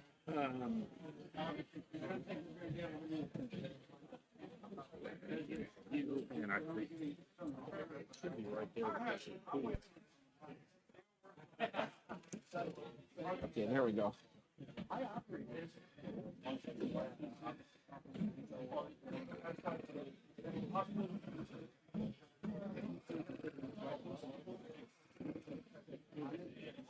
Trying to figure out how to get it to read my drive now.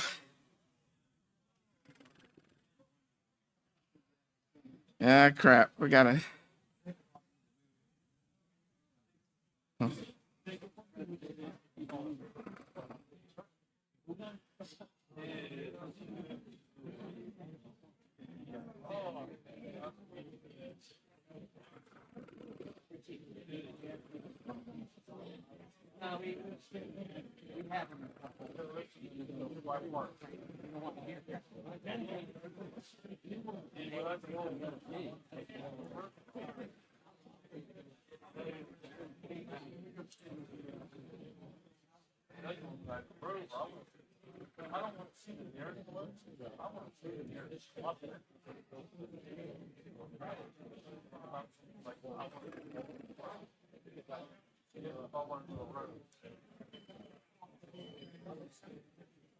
Okay.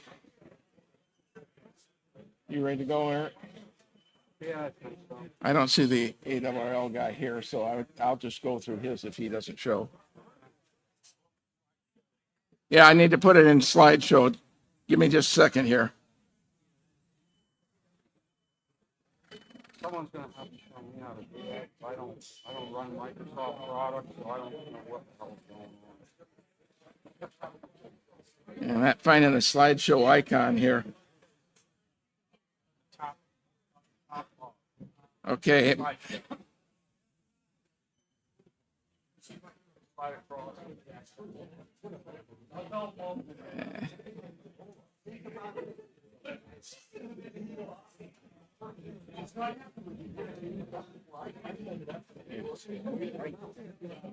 Okay, I'm used to a little icon down on the bottom tray. That's why I was. Okay, where do we start it?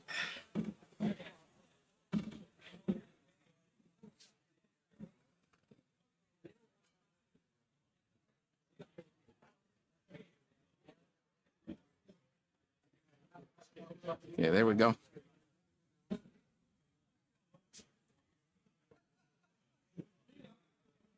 Okay.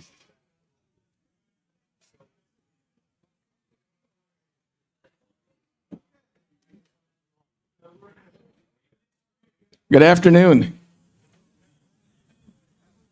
going to talk a little bit about 630 meters. It's a new band that has only been around since 2017, and try to give you a little bit of an overview of how to get on the band and some of the things that I've found. And then we've got another speaker who's going to be talking about specifically some of the operating techniques that got him to the WAS. I'm Paul, Kate PD. John McCullough from the ARRL Lab is going to join us if he can. Rob Sherwood was not able to join us today, but he left me a slide deck. I'm going to try to do it justice by presenting it for him, but I'm sure I'm not going to do a great job like Rob could do.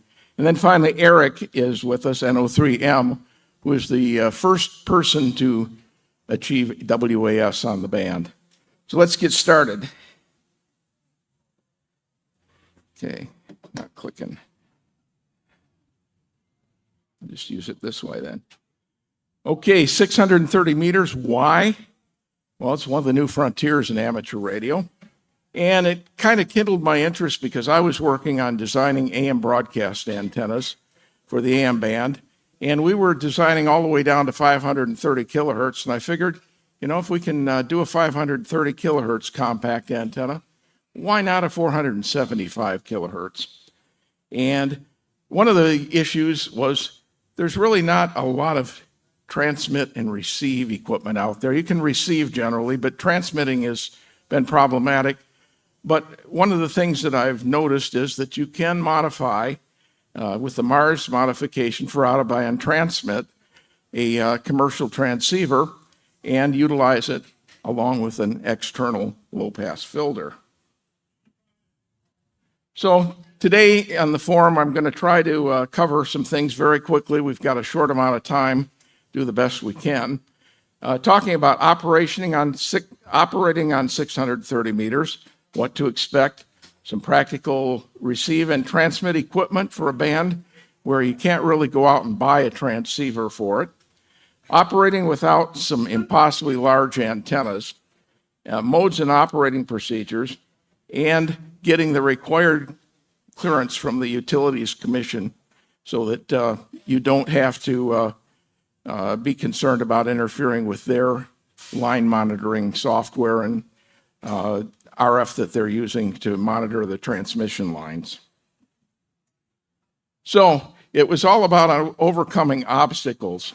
Many popular HF transmitters can transmit and receive with the Mars modification, but it's not a spectrally clear signal, so as a result, you need to clean that signal up to meet FCC specifications. Existing HF antennas with a loading coil can be used, but they're not necessarily optimum either. And with the wavelength being approximately half a mile, it becomes kind of problematic, if you don't have a lot of real estate. And what we found is you can achieve surprisingly good results from a relatively minimalist setup, including an antenna. The picture you see on the right-hand side of the screen is the antenna I developed based on our AM broadcast antennas. That's 22 feet tall. And I've worked from coast to coast down to the Gulf Coast and into the Caribbean with that particular antenna. To give you an idea of an evening's operating results, on a single evening, I'm on the red dot there on the shores of Lake Michigan. Everywhere where you see a green dot was a QSO I made. Every place where you saw a blue dot is from PSK Reporter reporting hearing my signal. You can see on that night I worked Grand Cayman Islands. I worked almost all the way to the West Coast, quit a little bit early, and it wasn't quite late enough on the West Coast to have anybody on there. But in general, that gives you an idea of what you can do on a single night on 630 meters. Okay, I need to get to here. Now, I wrote a article for QST, published in February of 2026, and the ARRL lab was kind enough to contact me and said, hey, we'd like to try this out and see how well this works. So they modified a 7300. They used a little different antenna setup, but they put together a really nice video. And that video I'm going to play now. It's about 6 minutes. It explains things a lot better than I could just standing here. So I'm going to go ahead. I don't think, John McAuliffe, are you here? No, from ARRL. He's over in the ARRL booth, so I don't think he's here.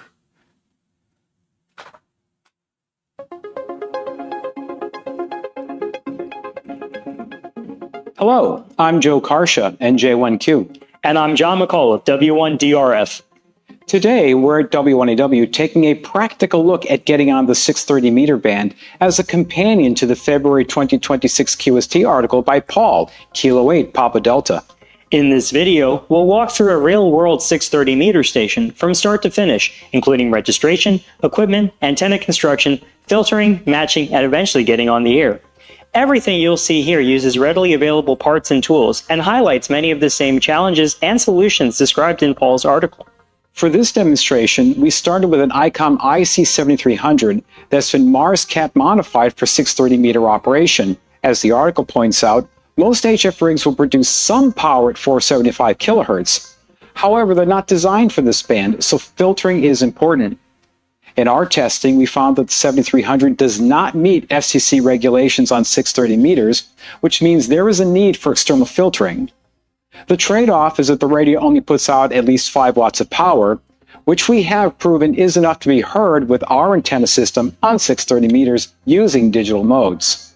To get a bit more power on the band so that we can run other modes, we drove a DX World amplifier modified with a W6PQL MOSFET switch to allow for keying the amp. As described in the article, tools like a VNA or antenna analyzer are extremely helpful when you're working with antennas that are operating far below their usual resonant frequency. They also make it much easier to measure and adjust homebrew components such as filters, matching networks, and TR switches.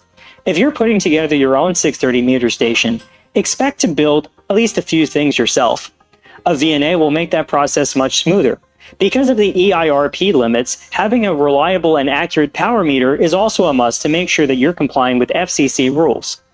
Since the 472 to 479 kilohertz band is shared with electrical utilities, the FCC requires us to register with the Utilities Technical Council before getting on the air. The good news is that it's an easy process. Simply fill out the online form with your name, call sign, contact info, and station coordinates. If you don't get a response within 30 days, you're free to start operating.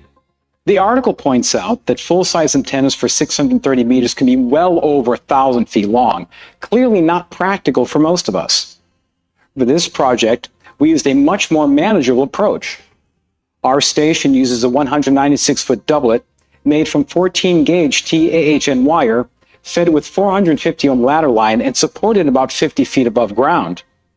At the bottom of the feed line, everything terminates into a loading coil based on an N1FD design. Once installed and tuned, we captured a final VSWR of around 1.17 to 1 with a measured feed point impedance of about 52 ohms. Our tuning network combines a large inductive loading coil with toroidal transformers from N1FD's design. As the article explains, loading coils for 630 meters need to be built with very low loss materials because any extra resistance directly impacts efficiency. For our build, we used a solid tube coil form with taps every 2 turns for easy adjustment. We also added a ferrite transformer made from 2 FT240-43 toroids, wound with 28 turns of wire and tapped every 2 turns as well. While checking the antenna with a VNA or antenna analyzer, it's important to experiment with where the coil and the transformer are tapped to get the lowest VSWR. After dialing in that best combination of taps, the network will bring the doublet and ladder line into resonance and match the system cleanly to the amplifier. The article highlights a major challenge of this band. HF radios generate a lot of harmonic energy, especially when you push them this far below their intended range.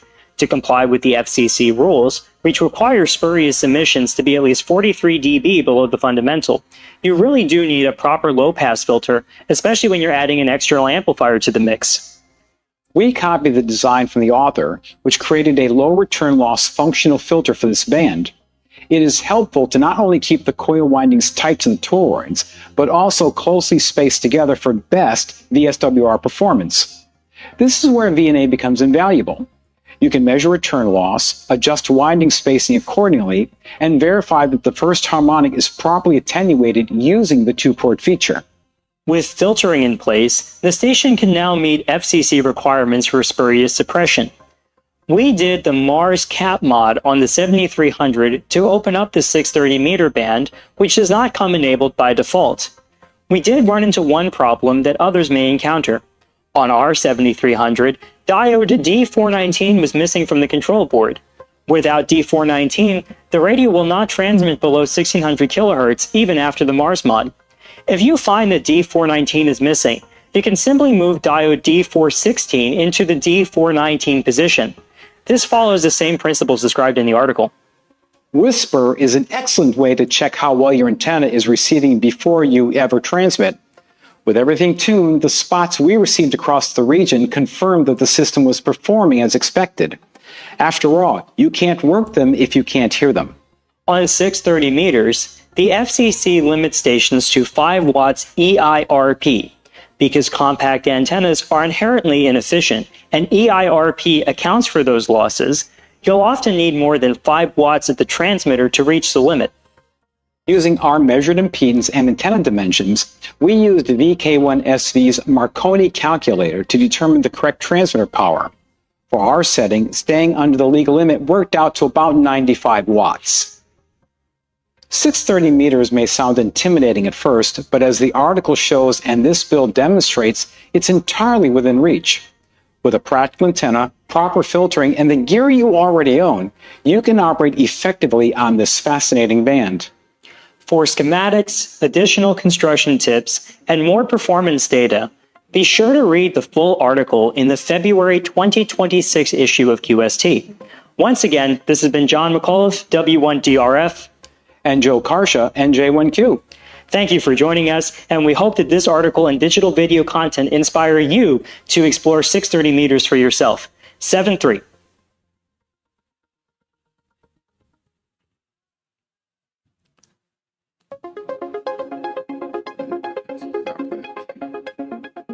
Hello. Trying to move on. Okay, just in case you're wondering what that low-pass filter looks like, John just arrived. We just played the video, John, but if you want to come up here, talk a little bit about it. This is what the filter looks like. And just to give you an idea also, this is a transverter kit. It's produced by a company called Mini Kits in Australia. It's not currently available for shipment to the U.S., but it also works very nicely and works as a transverter from the 80 meter band to 630. If you do not use a modified rig, it's 5 watts in, 5 watts out. So I just wanted to share those, and then I'm going to let John go ahead here and share their experience at ARRL Lab. All right. So my name is John McAuliffe, W1DRF. I'm the digital RF engineer here at the ARRL Lab. I'll tell you, we were following the instructions more or less to a T in Paul's February 2026 article. What we found running the, first of all, the first thing we noticed was that the ICOM 7300 has only about 4.5 watts on a good day with a low VSWR load output on the 630 meter band. And running 630 meters using that setup, we were definitely heard by a few people, and I definitely could maybe work a few people, but it would have been using maybe FST4 or something, and it would have been really slow. So one of the first things we did was invest in an amplifier. You saw the original DX World amp that we had set up in headquarters. We actually ended up replacing that amplifier with a Multis SDR amp. It's designed, the design is open source, and you can find it on the Multis SDR website. And we ended up changing the 7300 for a Kenwood TS590 with the latest firmware. It actually does have a very, very low level, roughly 1 milliwatt output on 630 meters. But for the Multis SDR amp, that's actually a pretty decent drive level. And so using the Multis SDR amp, we were able to get, with also, I think, an amplifier in the middle to translate the few milliwatts out of the Kenwood into about 1 watt output into the Multis SDR. We were able to get a 200 watt amplifier working pretty well. And now we tuned the amplifier down to about 95 watts, as you might have noticed in the video. And we were able to actually make a few contacts on FST4 successfully as W1AW. And you saw the antenna system. The antenna system still remains the same, although I think there's a little bit of corrosion on the ladder line going up, so we're going to replace that soon, but we're not changing anything really about the 630 meter setup from what it is now. And so there's a multitude of 630 meter capable equipment nowadays, and there's getting more and more all the time. The filter that Paul described and built in his article actually can handle pretty high power. In our testing, it was fine with 100 watts going through it, and it probably could handle more. It's just a matter of tuning the filter to with the right components and things like that, so that it'll work on the higher power end of things. We were using kilowatt rated ceramic caps and the hand wound inductors, and we found that worked just fine. I don't think I have anything else. I think that pretty much summarizes where we are now. Okay. Okay, thank you, John. Let me get my next presentation up here real quickly.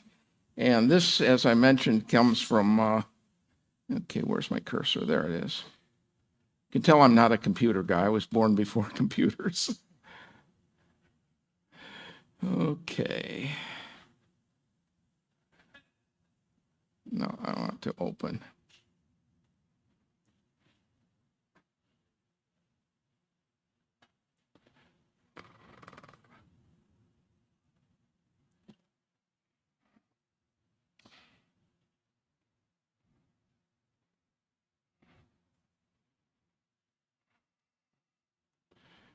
Okay, now.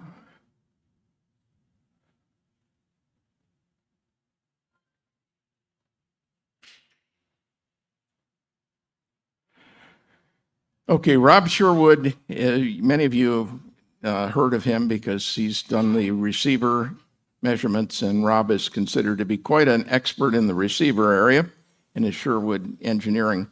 And he was unable to make it today, but he asked me to present this on his behalf.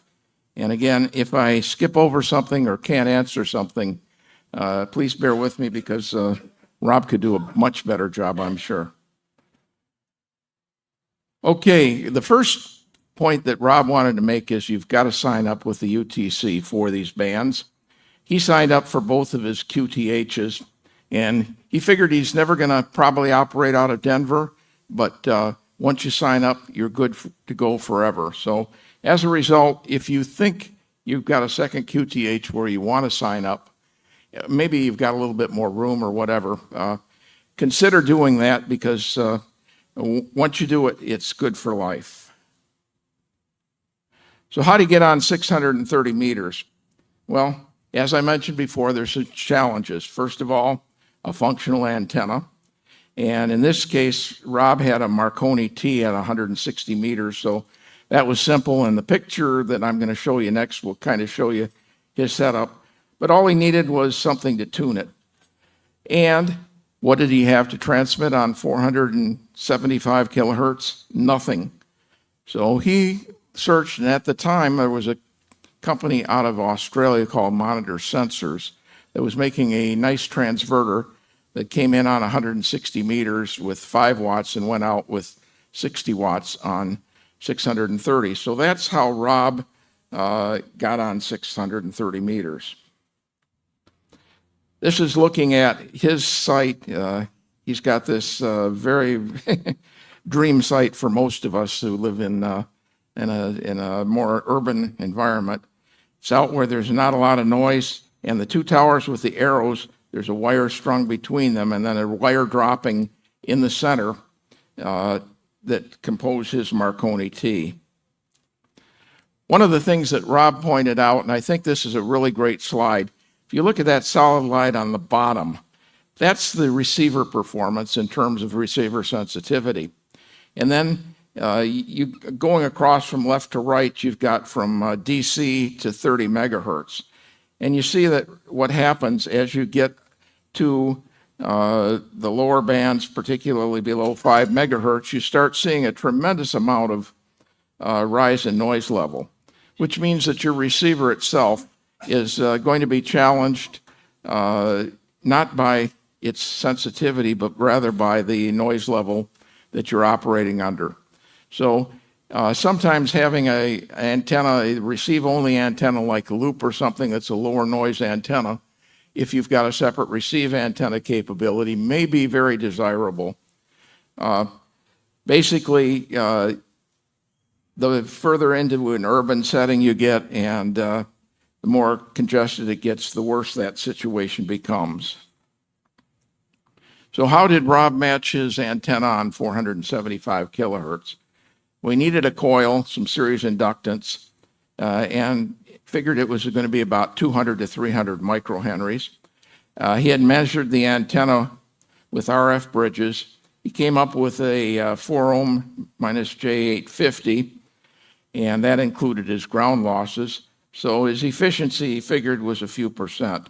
So he simulated an L network and came up with what you see here. Surprisingly, he found the Drake W4 watt meter was pretty accurate at 475 kilohertz to do the SWR measurements. And his forward power reading from his transverter was about 50 watts. and he could read reverse power down to about 20 watts. And he set the capacitance and inductance initially to the simulation values and then fine tweaked it, came up with 220 microhenries, about 120 picofarads. And that picture is his setup of how he had mocked it up originally before he packaged up the tuning network. Now, what kind of modes are used on 630 meters? Mostly FST4 and Whisper and a little bit of CW. With FST4, the most common cycle time is transmitting a minute, listening a minute. And you can go down to 30, up to 30 minutes or down as low as 15 seconds. But pretty much the convention is listen for 60, transmit for 60.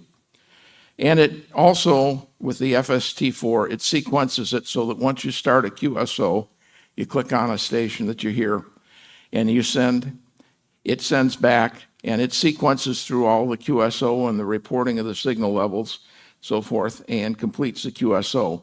You can do that in about 4 back and forths if everything goes well. Generally, I've seen most of the people doing 6 because they send a 73 as well, and a Roger to confirm it. And DX openings can happen on 630 meters, but it gets kind of tricky, and Eric's going to talk a lot more about that, so I'm going to kind of go light on that topic.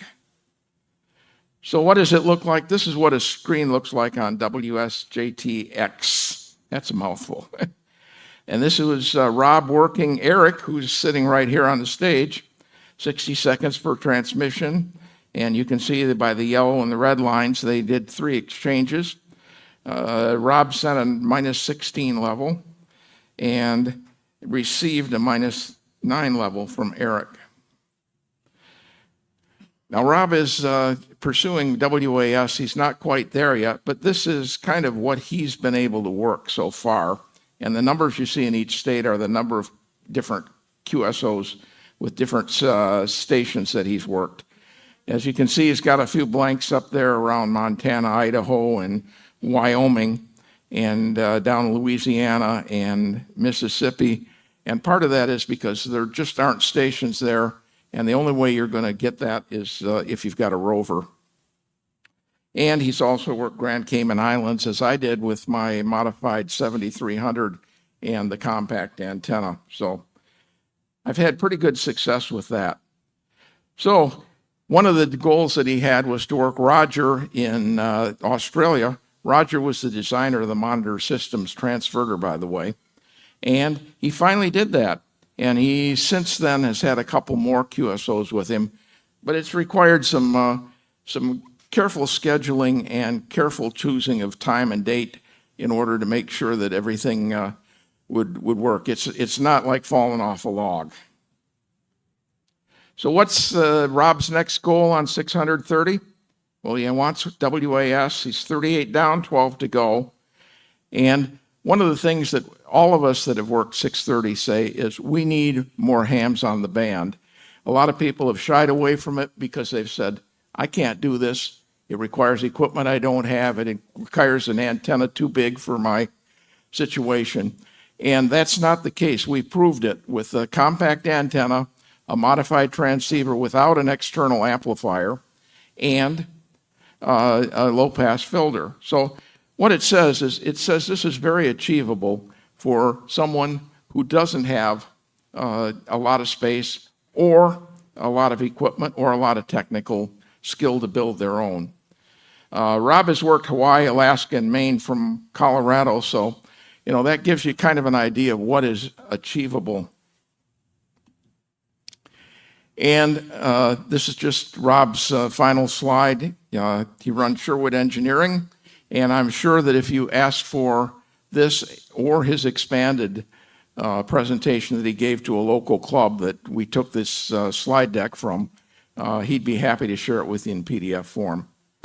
So that's it for me. I'm going to turn it over to Eric now and allow him to take you through his journey from experimental station all the way to WAS. Eric?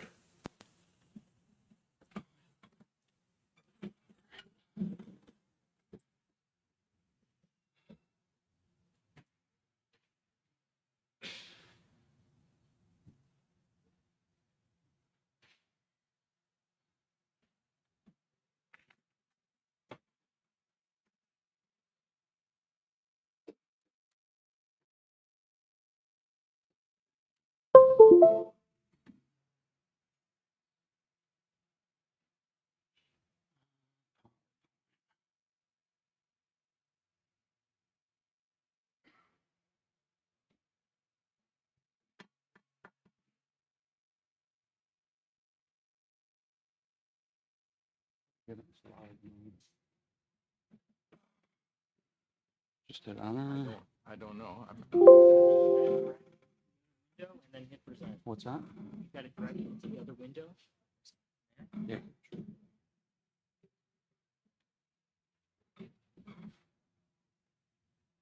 Yeah, I think you got to hit present. Way to do that from here to see that cursor.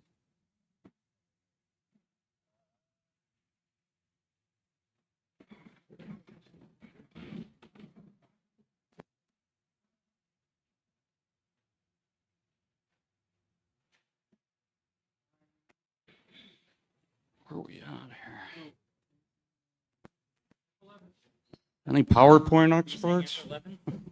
Okay. Control F11.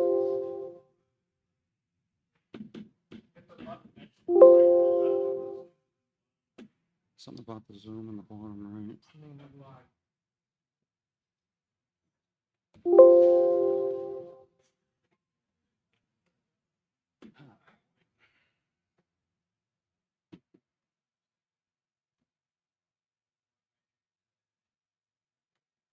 Right there.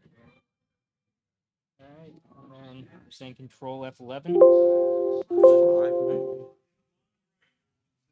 Goes back and forth. To the left of that, the little presentation. In the window. Oh, in the window? Okay. Right. Notes, comments.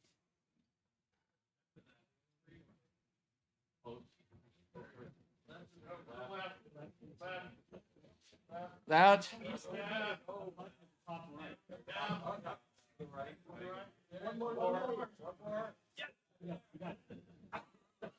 There we go. Yeah. All right.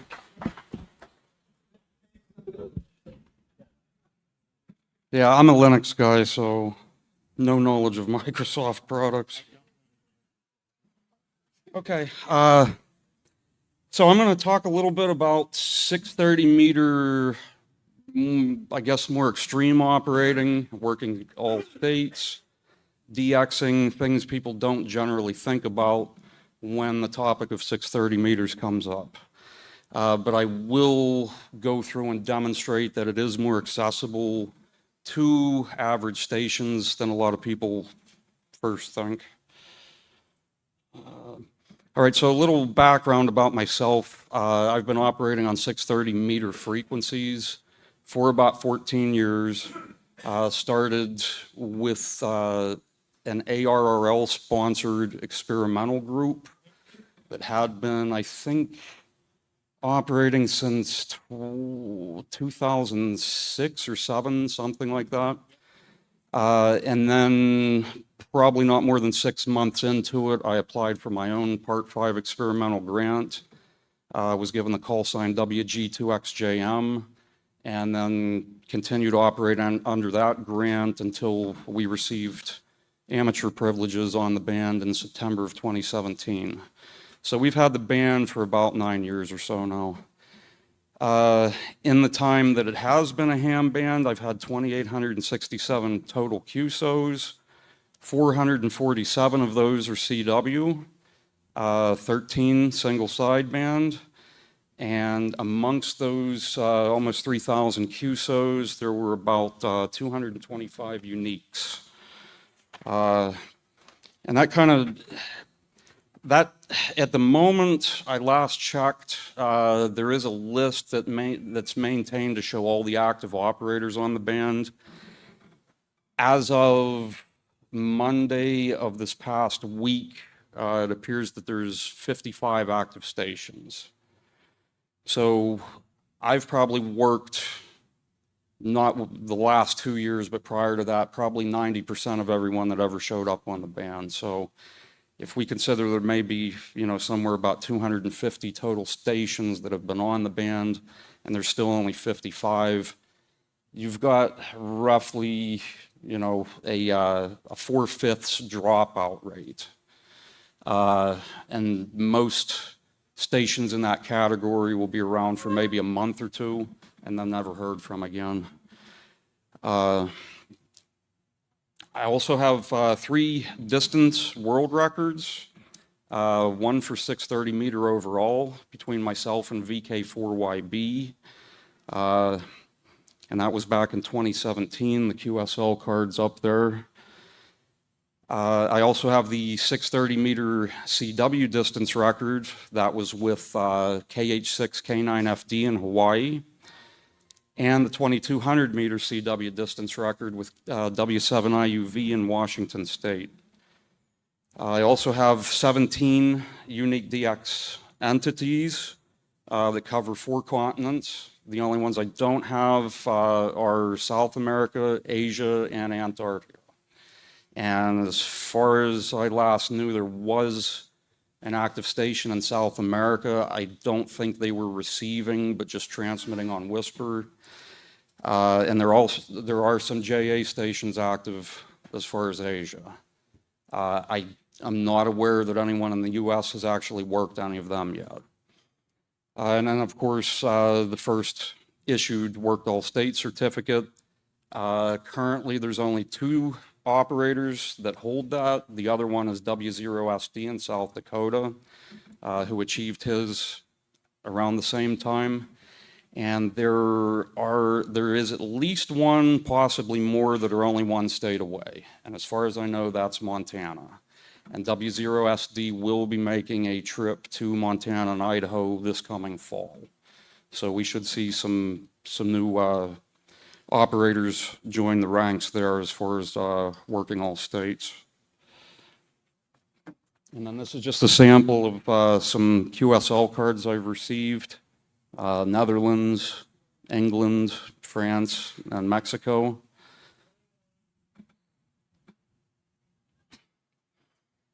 All right, so as far as what it takes to be successful chasing for worked all states or DXing in general, a lot of these are obvious, but some of them are very nuanced, and we'll get into that later in the presentation. Of course, butt in chair, a lot of patience and a lot of dedication. I'll have a slide later on that kind of details a lot of these accomplishments took literally years to do. So it's not something, if you get on the band, don't expect to get worked all states within a year or 2. It's going to take a lot of time. Staying connected with the community. So there's a lot of resources. Again, we'll get into more detail with that on what exists out there to connect with other operators.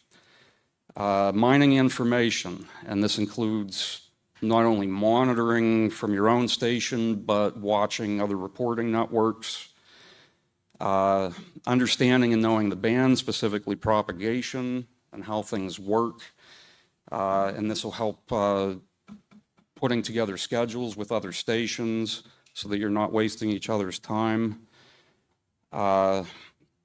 Being willing to diversify with the modes that you're operating. So you can't go into it thinking you only want to operate CW. You certainly can, but with these goals in mind, you have to be flexible as far as what modes you're willing to operate. Maximizing EIRP. So as Paul spoke about, it's not that hard to get a station set up, and it's not that hard to actually get to the EIRP limit. And I have some nomographs I'll show later that will kind of illustrate and help everyone understand how it actually works and why that's true. And then a big factor is reducing QRN and QRM. So this is using dedicated receive antennas and things like that to focus in on certain areas where you're looking for the QSO. All right, so as far as patients and whatnot, worked all states took 7 years. And that primarily was just lack of stations in all the states. And it still continues to be an issue. We have guys come on and then, as I said, leave the band. But there have been a lot of guys that have stuck around for a long time. Alaska is actually well represented. The operator there has been experimenting at these frequencies and below for probably 25, 30 years.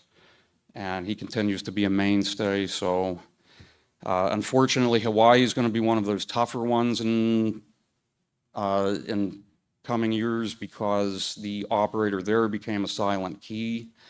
The guy in Alaska actually does make periodic trips to Hawaii for work, and most of the time he just sets up to receive. I believe his last trip he did actually transmit and may have worked someone on the West Coast. So that's not really going to help someone chasing for work to all states, but hopefully at some point someone will set shop up there or go on an expedition. The QSO that I had with VK4YB for that world record took at least a year of back and forth planning, monitoring, until everything just worked out correctly. And that was via, back at that time, we were using JT9. And it actually happened right around the fall equinox, which kind of makes sense because we both at that point would have had roughly equal darkness. All right, as far as staying connected with the community, and this is for not only staying in touch with who's operating, who's active, and getting feedback from guys that are hearing other stations in different parts of the country that you may not necessarily hear right away. It's also a major resource as far as getting help and advice on setting a station up or trying to mitigate any problems you run into. So the KHZ-chat channel on Slack is probably the predominant one.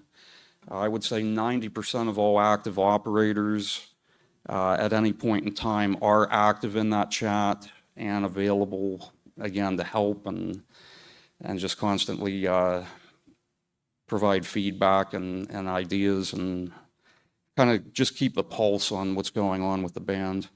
There's also a mailing list called the 600 MRG. This one's been around for quite a while. It goes clean back to the beginnings of the ARRL experimental group. It's not as active nowadays, but there still are a number of exchanges. Probably the primary thing that goes on there now is the active states list that's published by W0RPK, and that comes out, I believe, every Monday morning. And again, that not only indexes what states are currently active, but he gets into a lot of detail on, has this specific station been active within the last month, 6 months?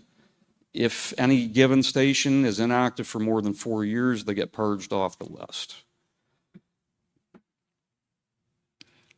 Now, as far as spotting networks, WhisperNet or Whisper Rocks are probably the big ones.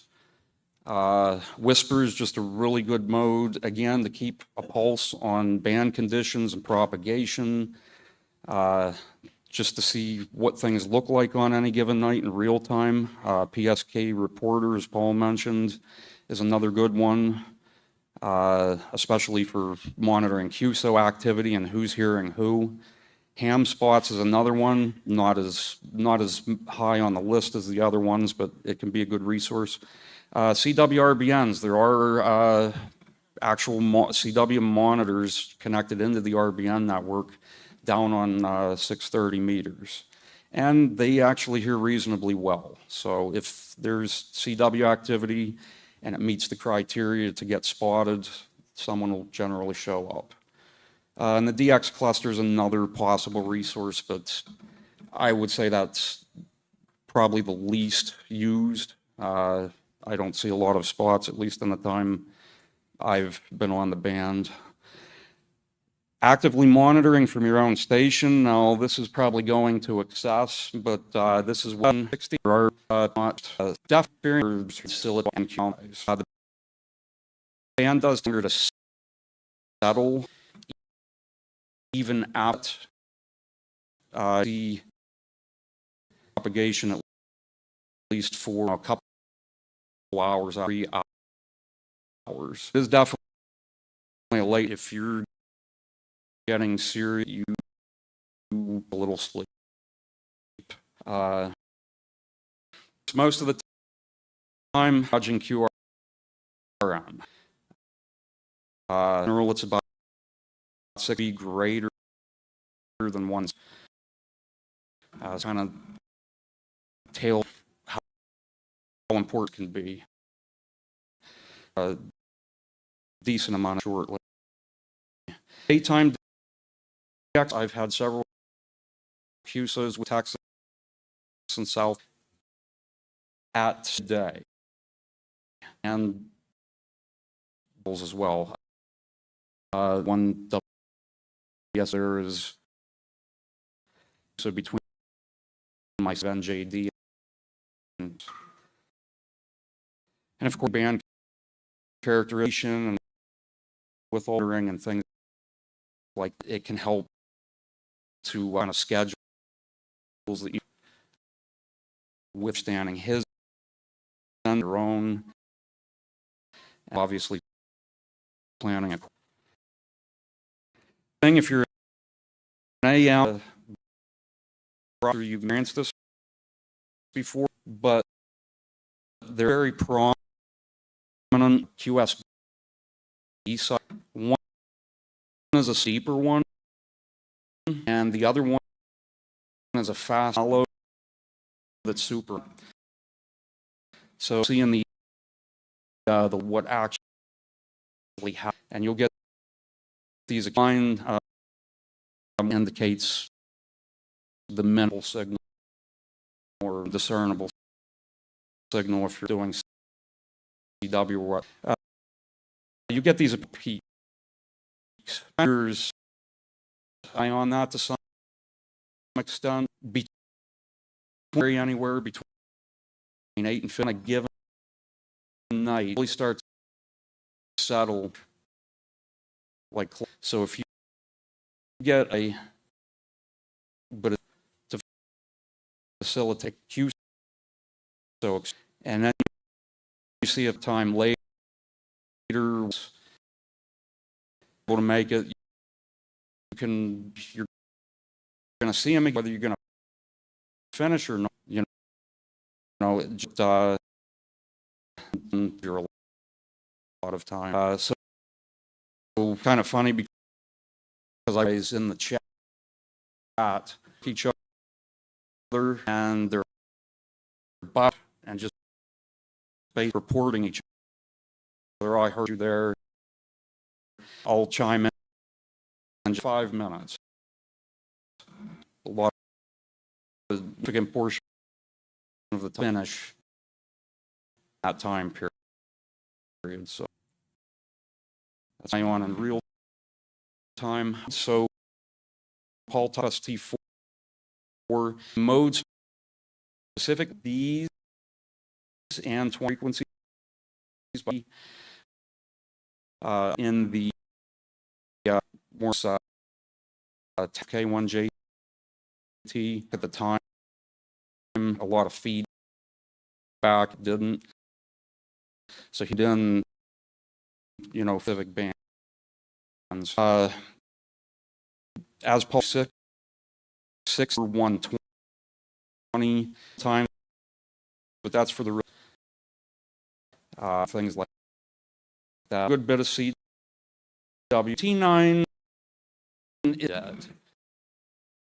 Persons have been not one up very. I'm not sure why they're in this T4 band, but and then of course there has not been so between the Europe as of years, and so in New York V with a station in England quite sealed the deal. Modes whispers W just never took off. Those situations, a couple guys would jump over but during station, so that we're going to give up whisper. And jumped at the same time, but it hasn't happened yet. As far as the diversity of before. So there's 2 states that only showed up on New Jersey and on the residents is only there for, like, banned for 2 weeks, completely disappear. You can make it out there this but other resident station in month. And then of course showed up on some of these ones in Wyoming. Rover were put on by W's. So I think he also went maybe Mississippi, Arkansas, well, and Louisiana. There are, I'd say, a handful more that technically never had operator. They've your rovers. All right, so as far as the top,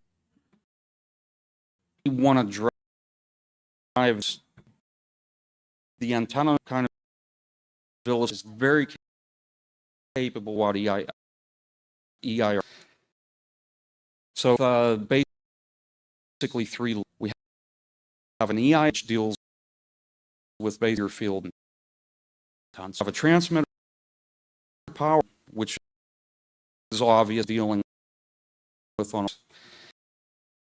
We have 99 some as far as the height of any part of your that part of ignore right now, but RP and trans this no rates based on just a monopole 7 dBi. Where's my notes here? Specific. Okay. So if you have power available, the IRP will have to have at 1/3 efficiency. All antenna has developed on the order of what are 1. So what properly built, not a extensive ways can above that 1/3. So, you know, case if we 6-7%, up to 100 watts. Basically, kind of with about 100, you'll hit 5 watts EI. So, thing to take away from this, everybody's on. It doesn't matter 7-foot tall antenna, power back within that 5 watt antenna, just up to the maximum of, in that respect, footing.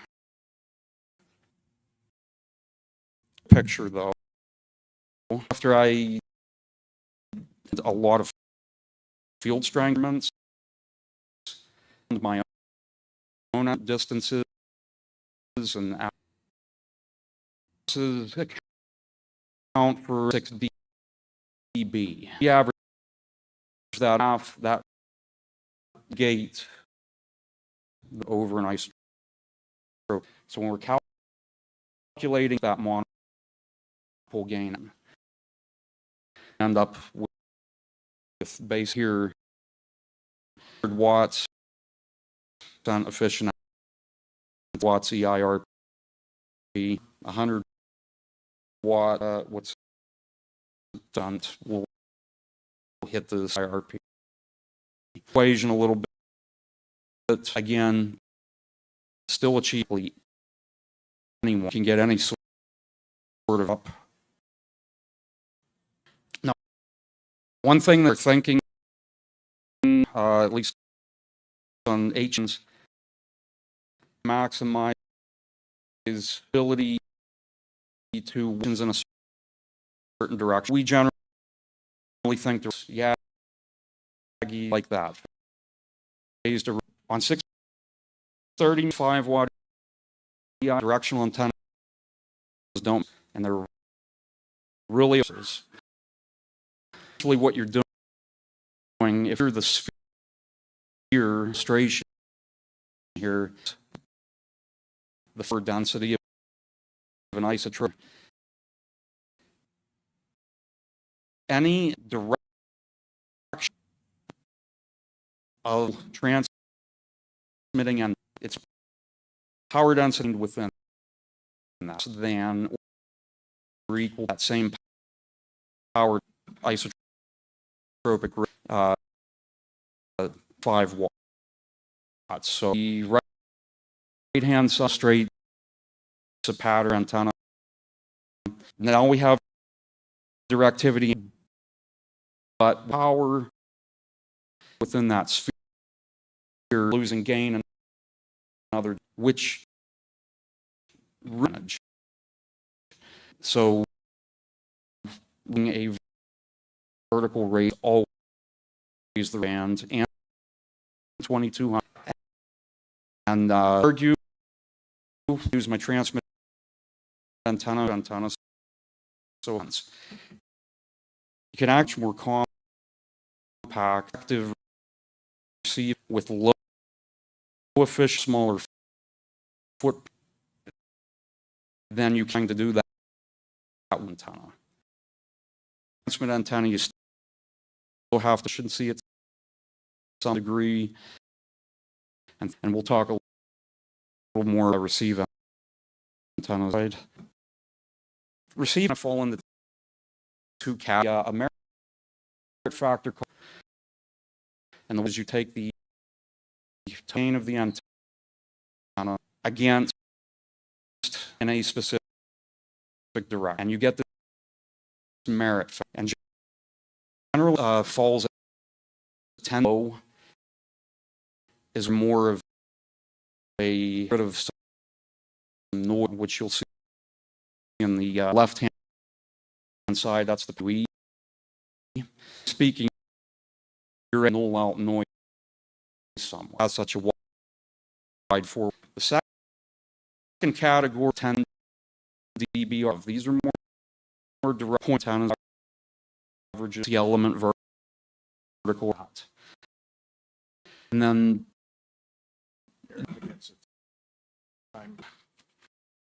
do I have like 2 more minutes? Yeah. 2 minutes? So you can buy the low, the top one is a station, Louisiana's are also south, and the third you don't see station of Vermont, really switching direction. And there's a chart. Also, this just quantify different receive antennas according to their RDS. An example, multi-turn loop, and there's stuff to an extreme. Circular array, short vertical that had an 11 broad and took up a space in my back wood. the cost in this project was mile, but it was equivalent. I'd say a 3 to 4. 12 and a half, about 55, and an X dB front to back. And this antenna helped a lot in the DX situation.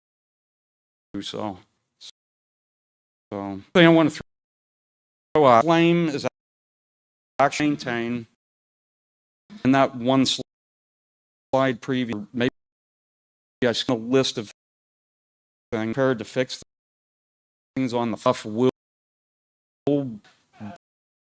burn. But I the big hole that holds all the, and literally fire on 22. So there's another guy included in here, Arizona. Station in Arizona molded a tower. It just turned into a drip. Don't mind when you get on the careful with the. Thanks, everybody. I don't know how to close this.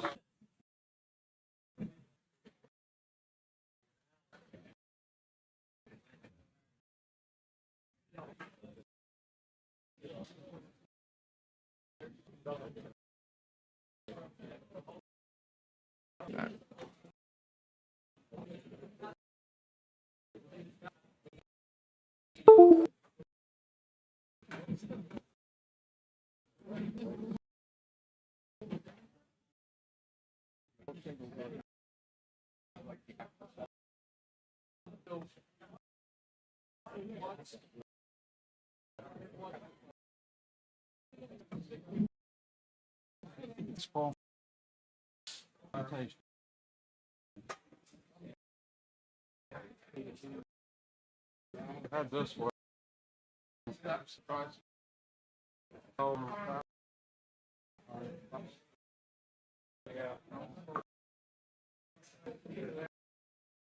Kind of, get down already.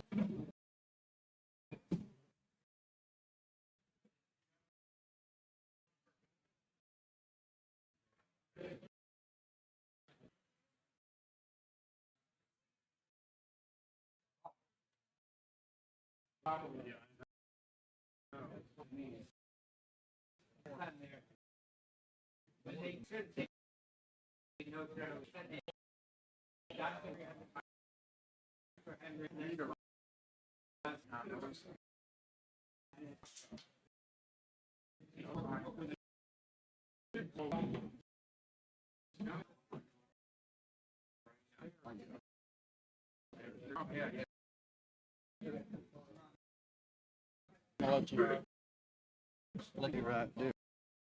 Right, different. I just want this. Okay. Let's open the load.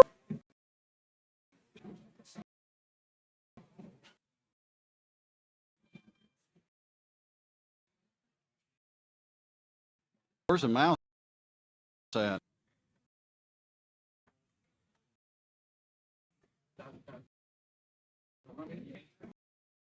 Where's the mouse? The mouse is going back.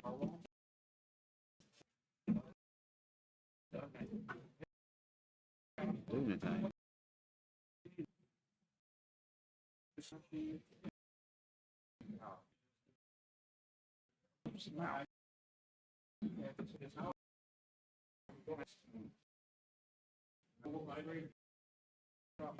Who did? Where'd you go? Yeah. Thank you. On the side, on the last one. I think I got it.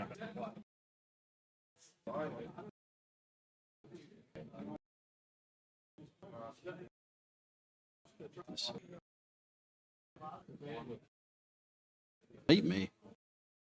Sorry. Where is the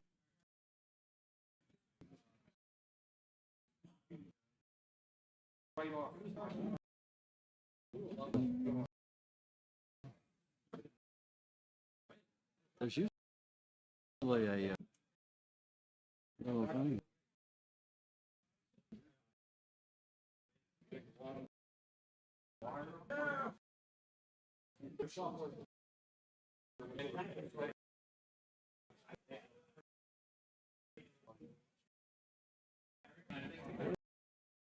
Slideshow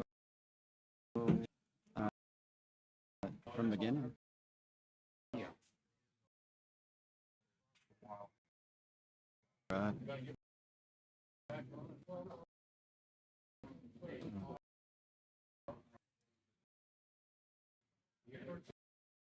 Gotta make.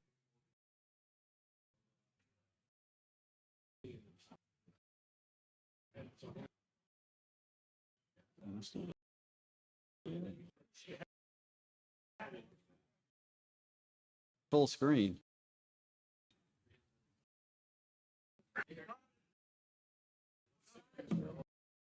That's full screen here.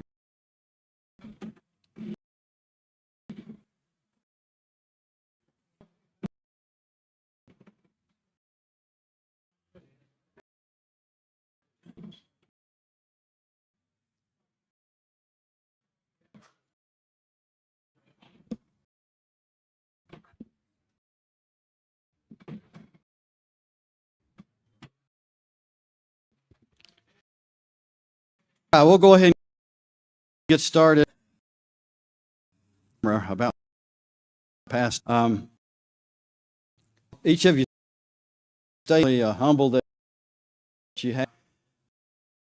What I want to see is meter openings. It's I hope that'll understand what I'm predicting is, and also figure out what you must be. But I have people here that I'd like today. Go started off on ask one of my mentors out 160 predicting on all the HLs, these softwares and packages that allowed you to do predictions. What he said was, this is predicting, and for meters, there's no, even though you make solar indices and things, so did workings. I probably fell in the as other, and I never did hear. First of all, me if I'm Bruce Smith, AC4 Tennessee. I'd like to add the things that are based on the age in Taft, and that difference because a few slides, a little bit more sense here. I can see a black hole to give you an idea from.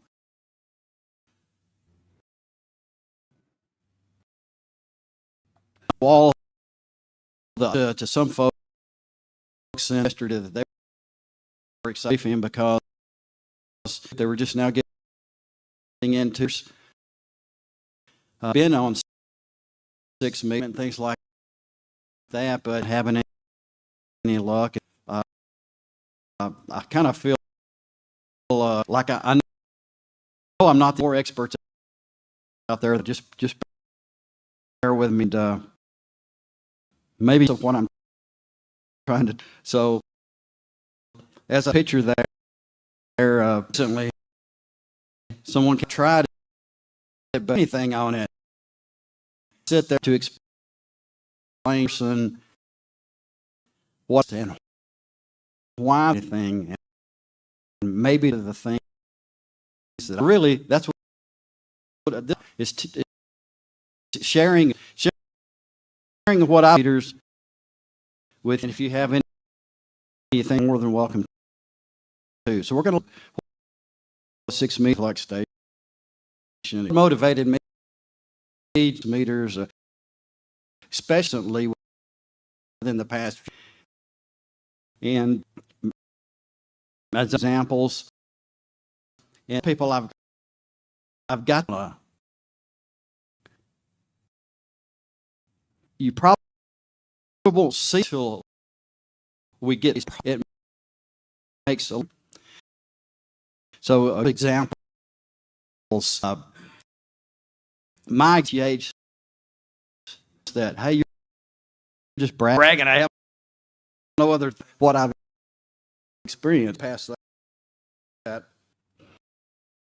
And the license, I can consider myself DXer, leader, DXer, playing a lot of the con HF and 6. I'm the current president of Alabama DX Club. I'm also a CW, and that we meet every other week, you know, like that.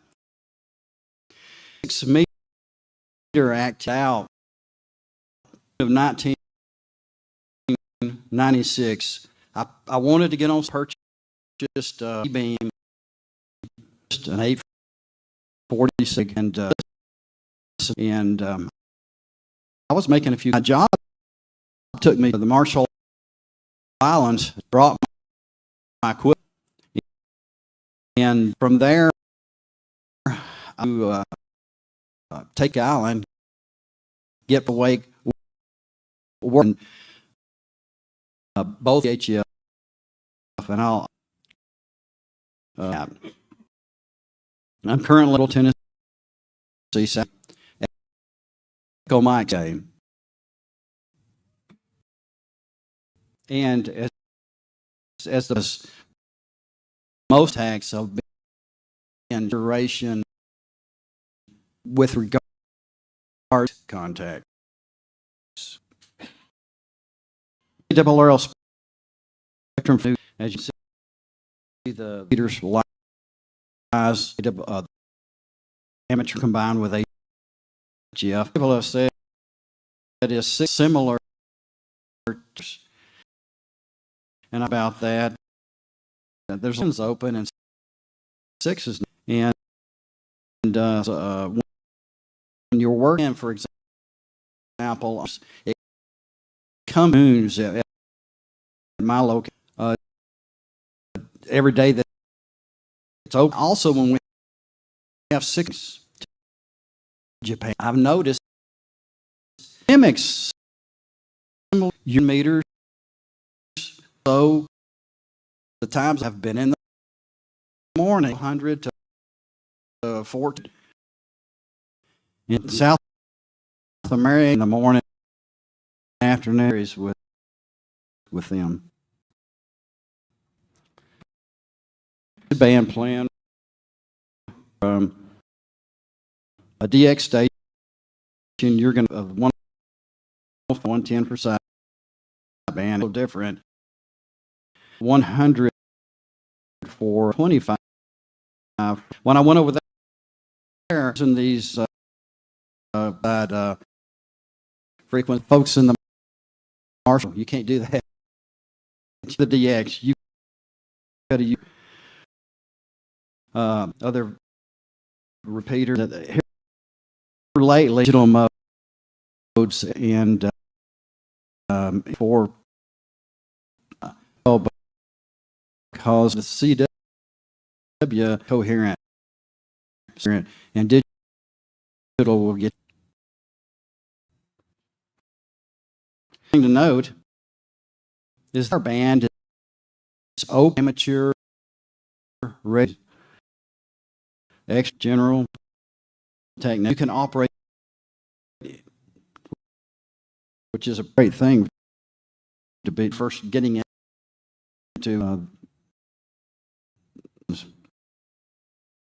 Some of the 6 that are on 6 meter. January, they have the CQ World. You can, but I've noticed that a lot of times spring is associated with these contests here, and you'll feel last weekend I operated a little while. I was getting this short path, sound wave type stuff, around long.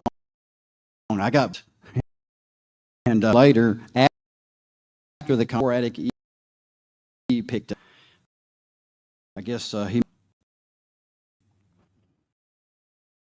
operating awards. That's one good thing. It counts for the XCC 160. It's a big one. A lot of grids. But DX or so chase more the D. I know some of my friends face the grids for that. Here's the basic receiver. Most of the years license use a transverter to get on 6 meters. The new rigs, they're 6 meters, and they're also including a card. And vary from dipole, drag, and a PC is a necessity. These digital modes, noise. Again, I give you a QC, and then a CW number. So, oh, by the way, don't have to use an amperes. Sometimes the signal from your, but it's not always. There's many times I'd had an amp. So, in my example, in this done under of 6 meter, yes, debatable. People, some of them have 60, some of them have 40, 60. I think the height is around 30. For me, all from taking the test, 4-6 frequency to about 9. Each leg is just a little over 4. That's relative.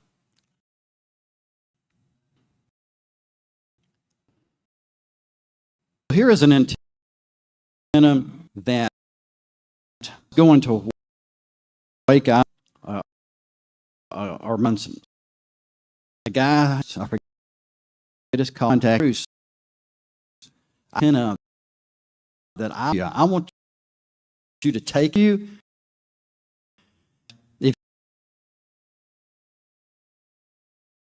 And he said that if you'll give me a contact from the Marshall Islands and or Wake Island, he said, it'll be worth getting rid of this thing. So that's the antenna, if you can see that. And it's a quad. And that's the actual, it's a symbol there. And you can see the height of it. And it'll handle a kilowatt. But like I mentioned, I took it to both locations. So looking at my history, I've been on 6 meters 30 years, and I've made 5,028 contacts. I was just noticing the guy before me who was doing the 630, he had already made 2,000 contacts on 630. So this kind of gives you an idea maybe of the black hole that we live in, I live in, maybe some of you, and that the propagation is not always there where I live. So I finally achieved DXCC just in late 2025, and my current count is 116. So as you can see, it is slow go. Again, grids across the United States, a lot more of those. This is just a plot of the DXCC countries. Even though I may have made more contacts, multiple contacts with one of these countries, it just shows a single. Here's what I was talking about earlier. Grid square Echo Mike 65, where my QTH is. There's a lot of times that I see on the cluster spots, 6 meter band openings. In those states where I have the dotted line and even higher and to the east, they're always, it seems like, spotting stations, DX stations on 6 meters. And at the same time, we never have that opening. The other day, WW1L up north, he was spotting Europe. What did we hear? Static. There was nothing. So I decided to myself, I've got to make more contacts to get DXCC. What am I going to do? What's the similarities in this? Why are they hearing it? Why am I not hearing it? And when I have an opening, what's happening? What's the commonalities? Well, we'll answer that just in a few minutes. Some people that say that they make contacts, they call it this as the magic band. I know you've already heard this. And the tragic band if you don't. And that's based on atmospheric conditions. And the ionosphere, as we know, it heats up the atmosphere and ionizes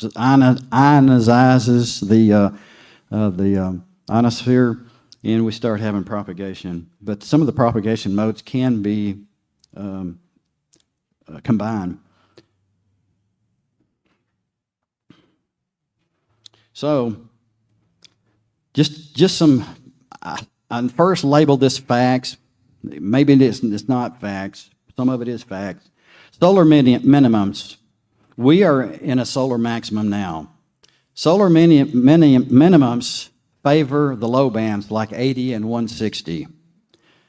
The higher bands usually don't do good. I was at the top band dinner last night, and K1ZM, he says if you're going to be on 160 or 80 meters in the year 2030 and 2031, he said, I feel highly confident that we guys here in the States are going to be working Burma, the other side of the world, the three whiskeys and things that are countries that are hard for us to work, which I'm looking forward to that.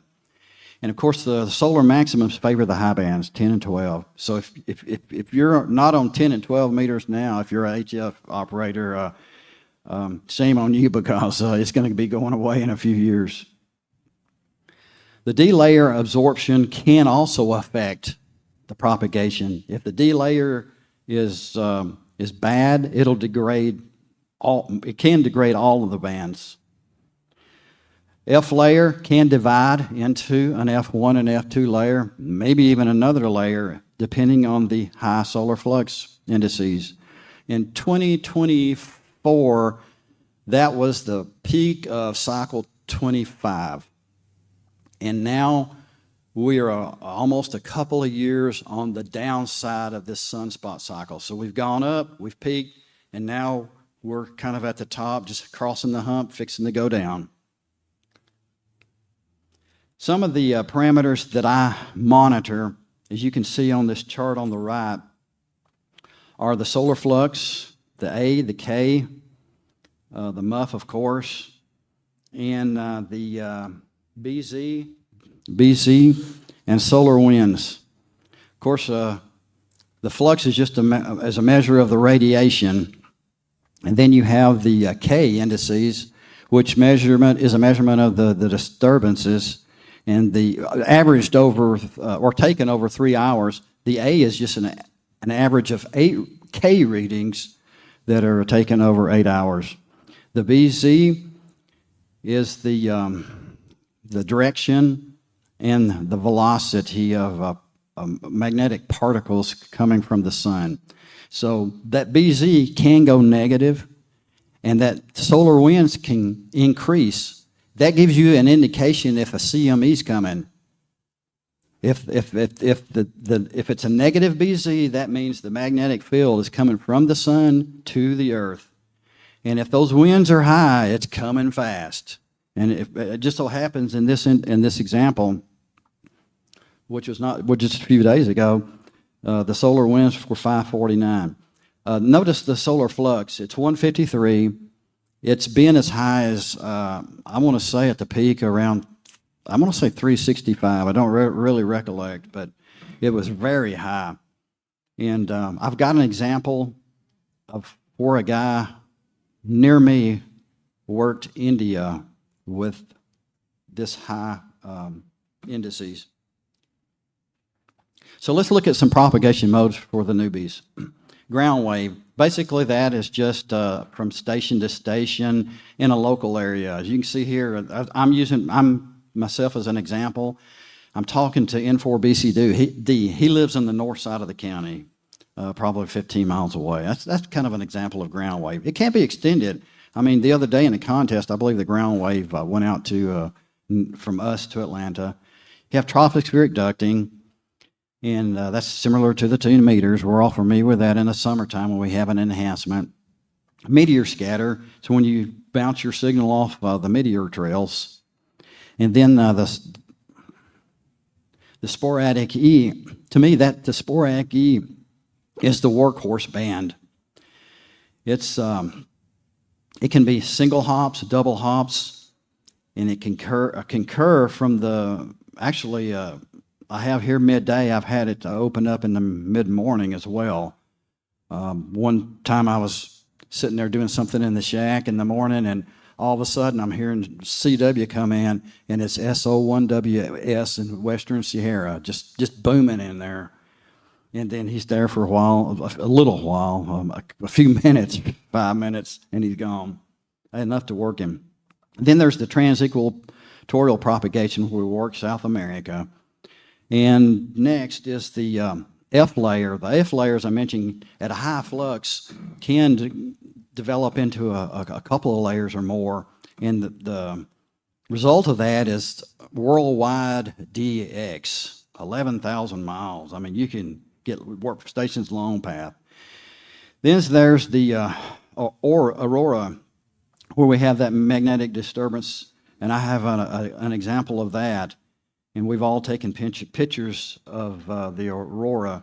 So the intensity is dependent upon the solar activity.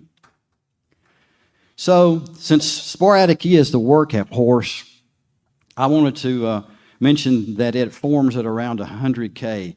Space station is riding around about 488 K, and the F layer is about 300 K. So that kind of gives you an idea where this layer is. It's thunderstorms can develop at about 10 K. So it gives you an idea where it is in the atmosphere. It can last, as I said, a few minutes up to several hours. And I've noticed, again, that you can get signals, receive signals at 20 to 40 over. I mean, I'm not kidding you. I've experienced it. And then they'll just start fading and drop. And in the summertime, of course, we have the sun heating up the atmosphere, generating or presenting oxygen ions. They mix with metallic ions to form these layers. These are the couple of theories that I've heard about, that the E layer develops from thunderstorms, and again from these combination of oxygen ions and metallic ions. And some scientists believe that the wind shear compresses the layers to generate the E layer, and we have a layer to propagate our signals. Here is May the 10th, 2024.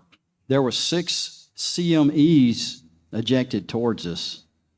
What I want you to see and get out of this slide here is where the aurora line dips down into North America.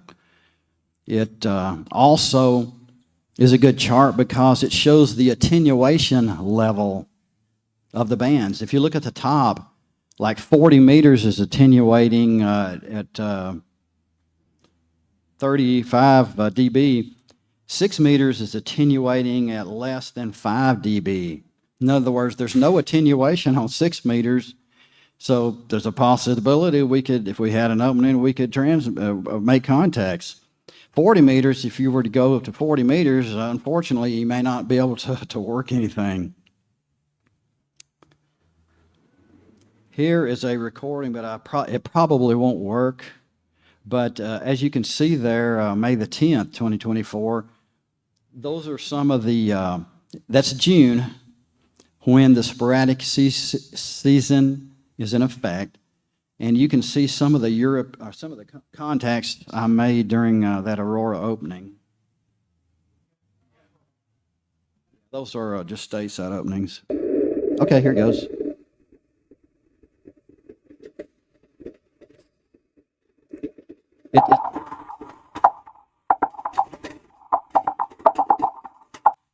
So the point of that was to show you that there was no tone. The signal report, CW, readability, strength, tone. You heard that rasping, that the tone was warbled or is not really there. So when you're sending a report saying CW, you're sending 59A, the A standing for Aurora, and then on sideband, I think it's a 59 Aurora. I forget. I operate more CW. So here's the pictures from that May 10th Aurora. And you can see up in Pennsylvania, a buddy of mine sent that to me, and you can see where that Aurora dipped down into the States. It even came far south as where I am in Tennessee and even in North Alabama. So when do these propagation events occur? Here is a calendar that shows sporadic E around the late April to August-ish time frame, and the TEP, transequatorial propagation, shown from September all the way through like March. Then you get the meteor showers between April and August, which that example I provided showed you fell within that time, that window. All right, so what motivated me to get on 6 meters? I needed 6 countries in October of 2023 to get my DXCC. So what I did is I went out there to all my boxes of QSL cards that I had, trying to find from 1996 forward, trying to find some cards of some countries that I had worked. And I was unsuccessful, so I went to LOTW and did the same thing. And I found nothing. So what I had to do was come up with a new plan of attack, get on the air and work these guys, work some stations, work some countries. Well, I knew how hard it was because 6 meters, the band was not opening that much. And I wanted to take advantage of cycle 25. And also another motivation for me was the 3,000, the challenge award.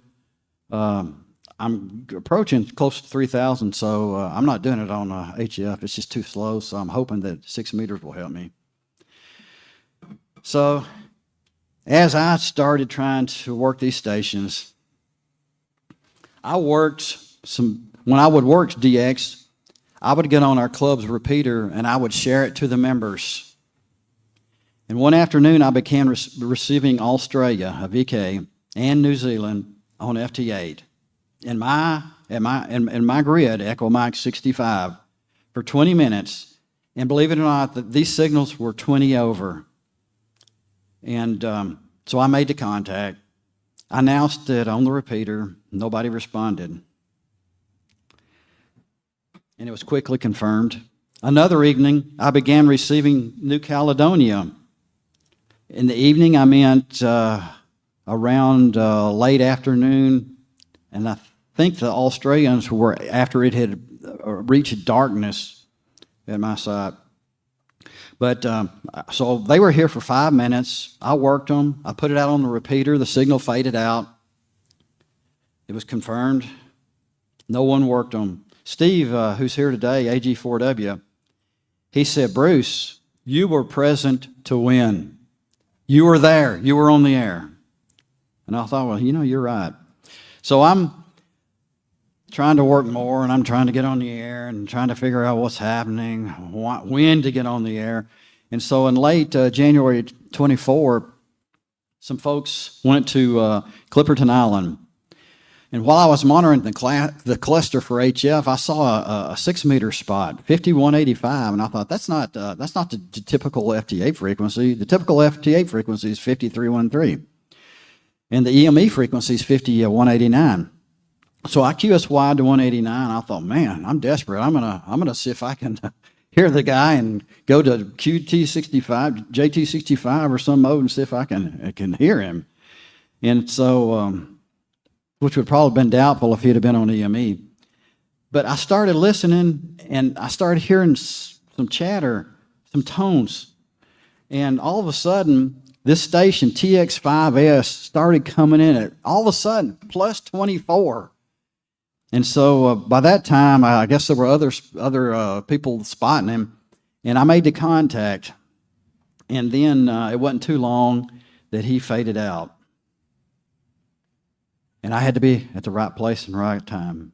And as his banner says, I was present to win. So the local ham's not hearing DX. I couldn't figure it out. You know, why are these guys not responding? Are they just not on the repeater? So in this case, Steve and Johnny, they were on 6 meters, and they said, Bruce, what are you listening to? I'm not hearing nothing. And get it, they're 30 miles south of me in Huntsville, Alabama. I live just right across the state line. In 30 miles, these guys are not hearing me. So, you know, I kept saying, guys, they're there. They're calling CQ. Nobody's working on them. And they said, they kept going on, we're not hearing anybody. We're not hearing anybody. So the question is why? And I remember back a few years ago that Johnny, KR4F, he explained the situation of what was happening. He did some analysis, and what it boiled down to is that because he lived on one side of Montesano Mountain and Johnny the other side, the terrain and the angle of attack coming in prevented them from hearing them and working them. And there's been times that Steve's called me up and said, Bruce, such and such is on the band. You got to get out there. Europe's coming in. He was hearing them. I wasn't hearing anything.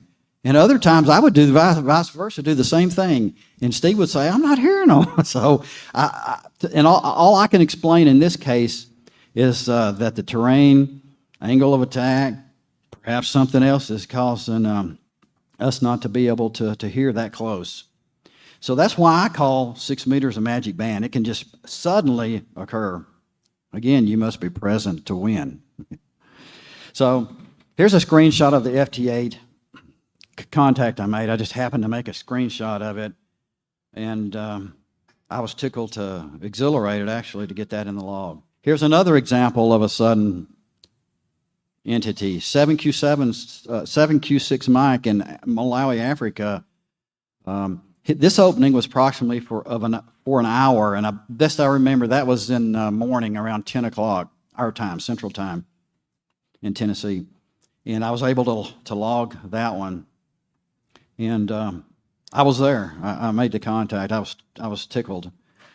Another example is ZL7DX in the Chatham Islands in the Pacific.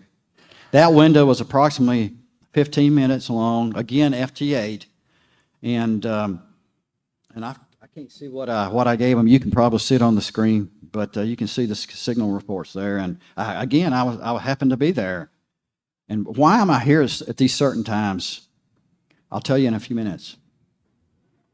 Late November 24, another CME happened. And what I want you to look at here is, again, that the Aurora line drops into North America.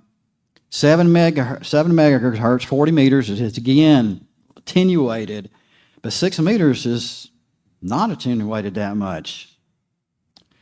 So on that opening right there, you can see me working into Europe and North Africa for my QTH, Echo Mike 65, but I figured that was F layer. Fred, K3FRK, he called me or sent me a text message.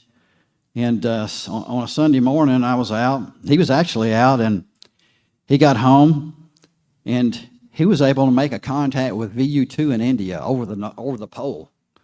And so he sent me the text message, and I'm hurrying home fast as I can go. And when I get there, the VUs weren't there, and I was just hearing some remnants of some contacts being made. So he happened to win that day. And I lost.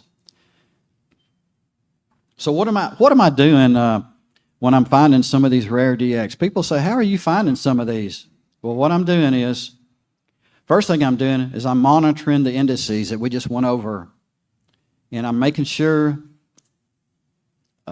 take note of the indices. I really want the solar flux to be high for F layer, and naturally, in solar minimums, it's going to be low, but even nowadays, it's low. The other day, I noticed it was 95, which is low. What else am I doing? I'm getting on the air. That's another thing. Some people are not, they're just looking at the clusters, and they're waiting and depending on clusters. And you're not going to, in my opinion, what I've seen, you're not going to totally get it that way. Monitor the clusters. Monitor aids like DX maps. Mine is set up when I go to DX maps, it's on 50 megahertz, and I can see the traces where stations are working around the world. Who's working who? Reverse beacon node network, the SONS maps, other tools. There's other clusters that he mentioned a cluster. The guy before me, someone else mentioned a different cluster. Take advantage of those. Leave the rig on all day. For a while, I was not doing that, and I decided to do that. Turn the rig on all day, because while I'm out, there's activities that occurs. It helps me to characterize what's happening, what time things may be happening. Monitor the local repeaters, if you have one. Receive bulletins. I receive the Daily DX. I look at the solar reports on the internet. The following is the most important technique that I'll mention of the whole day. This is it right here. At our latitude in central Tennessee, we don't get a sporadic opening based on what I've observed unless the solar flux is around 115 or a little bit higher, and the A indices is 10 and the K is 3. I've done this for several years and made notes of these indices. The only time that I hear DX stations is when in my location, that's Echo Mike 65, may not be necessarily your location. Even though I said earlier that I see spots on the clusters, the guys up north, East Florida, South Alabama, they're hearing DX and they're spotting it.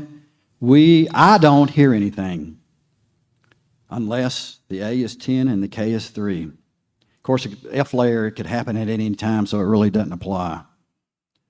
So you have to do some observing to find out if you have something like this phenomena at your QTH.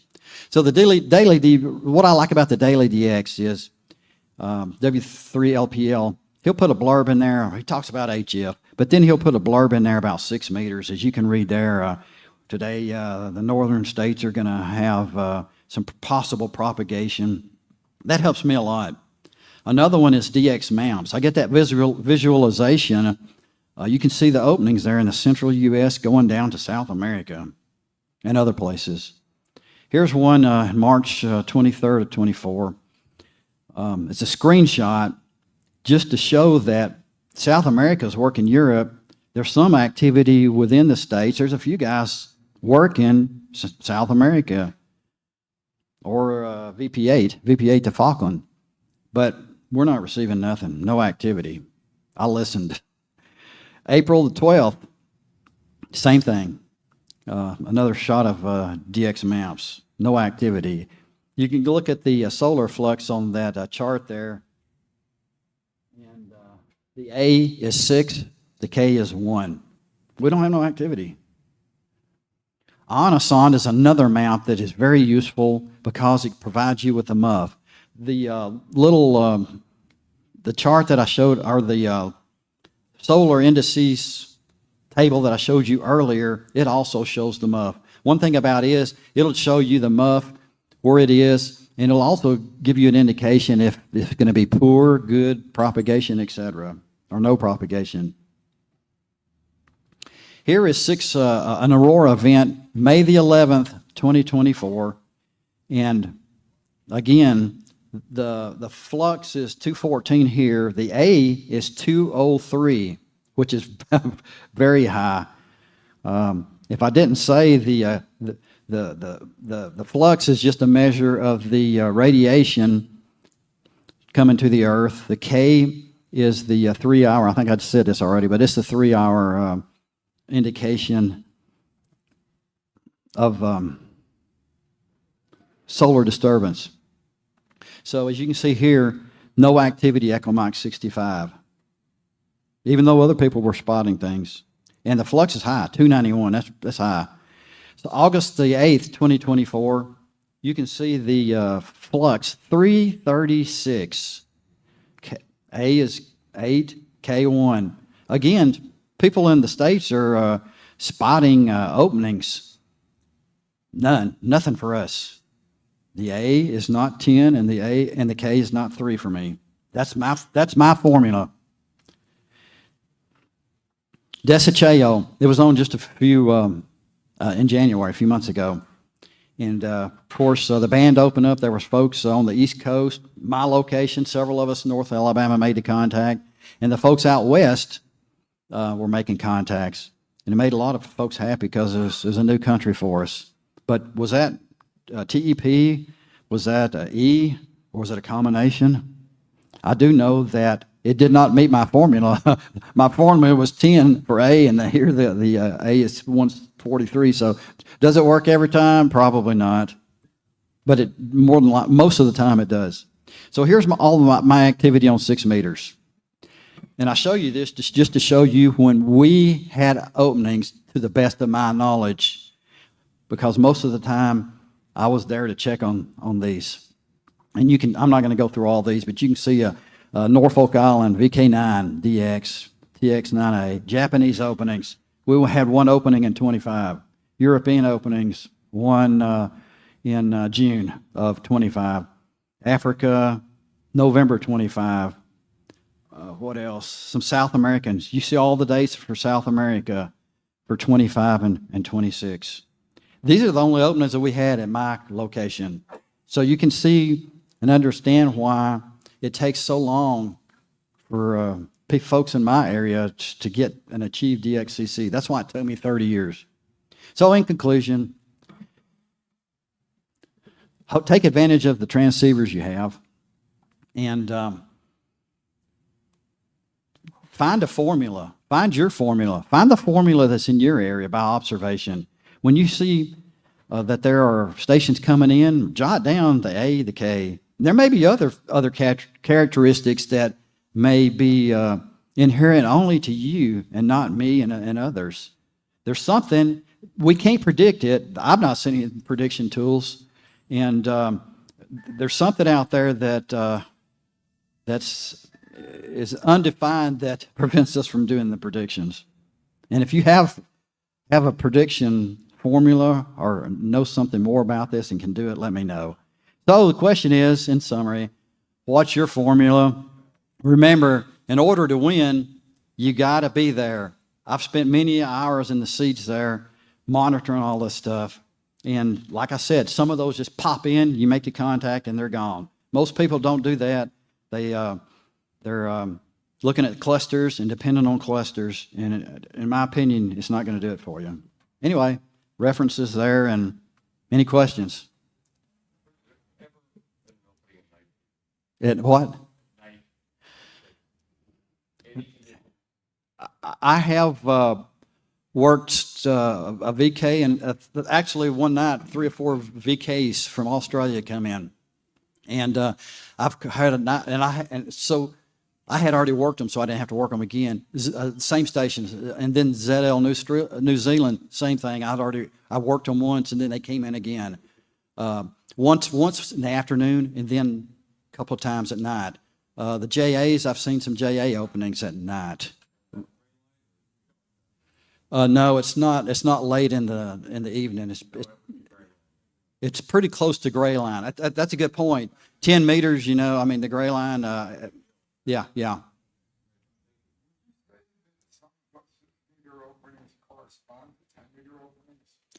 Do they correspond to 10-meter openings? And I guess my point was, I'm not sure that they do, but the times that 10 meters, we worked Japan on 10 meters, the times I've worked European on 10 meters, it's about the same time that I've worked those guys on 6 meters. So if somebody else has more knowledge than me, let me know.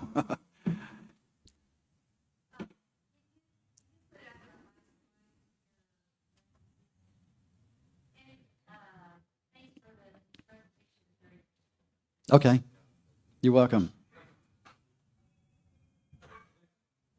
Oh, one more up? That one? Reference. Oh, you said the references, sorry. Okay. Go ahead.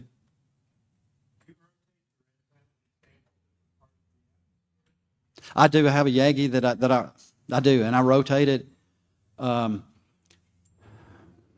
know some folks in Huntsville that have like attic dipoles, and when I've got on the repeater in the past, I might have been pointed in a certain direction. All they had was a dipole, and they were able to work them because they were so strong. The signals were so strong. Go ahead. Meteors, I point to the northeast a little bit because they're usually coming in that direction, and I catch the tails on them. Bart. For your particular formula, you've got for the SFI generally greater than 115, but I noticed on your A equal signs. So you're saying that they have to be those exact numbers. So not like greater than 3 or less than 10. You're looking for those exact numbers. I've noticed it when it's gone to 11, when it's gone to 2, when it's gone to 4. I'm not hearing anything. It's just those numbers. I don't know why. It's just my observation. Anybody else? Yes, sir. Most of my contact has been an M squared 5-element Yagi, up 36 feet. And again, as I mentioned, all of my contacts have been with, most of them, 75% of them have been with 100 watts, 100-watt rig. I bought a 101 so I could crank up the power, and usually those are at 150 watts. Fortunately, here at this Hamfest, I found a 6-meter amplifier, and I'm hoping to get it hooked up to help me. Because there's been some situations when Europe was coming in that my power level would not work on. I tried, and I just couldn't. Another example of me not hearing them is Steve, AG4W, sitting on the second row here. He said, Bruce, he got on the repeater and said, Bruce, Israel's calling you right now.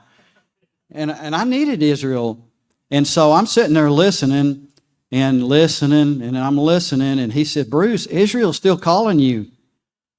I never did work Israel because I never heard Israel. So another example of the difference in the 35 miles between us and maybe the terrain. That's a possibility. It could be that I need to be up higher. Again, I've been pretty successful. There's been a few that I've not been able to work, but most of them I've been able to work with the height and the power level. But that's a good point. Fred. Not a question, but you've given me hints in the past. Something I didn't see you talk about in here was backsplatter. Backscatter? Oh. Number of stations that way by pointing where they're. Oh, yeah. So on backscatter, what you do on backscatter is, because a lot of the stations are close into you, you have to assume that where they're pointing, if Europe's coming in, you're assuming they're pointing to the north, and if you're in a contest and somebody's near you, they're not going to hear you unless you're pointed to the north, that I found. Unless, now on HF, I've been able to work stations because I crank it up to 1,500 watts, and they can, you can just kind of drown out the surrounding area, but and they can pick you up. But 6 meters, that's a good point. How do you work somebody on 6 meters?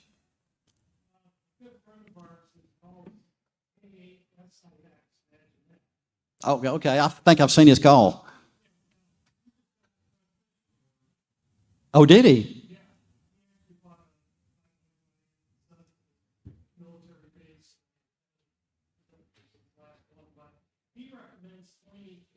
How, 28 feet?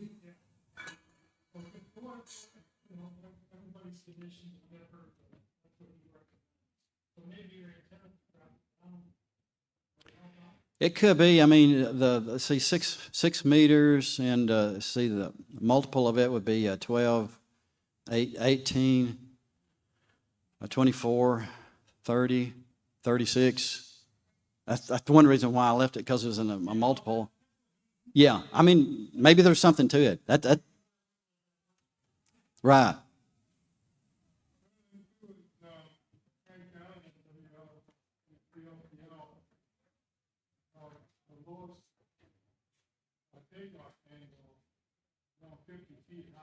It's 50 feet.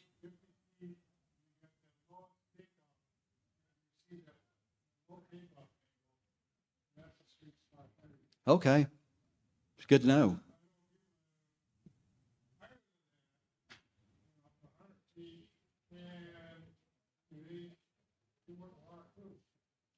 Okay. I appreciate those tips.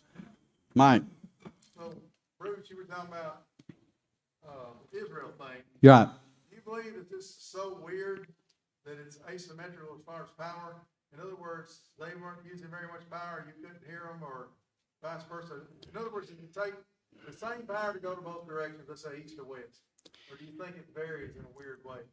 I've seen it to where it seems like it's one-way propagation based on signal reports. They may give me a very weak signal. I may give them a strong signal, and vice versa. I don't know if it was that.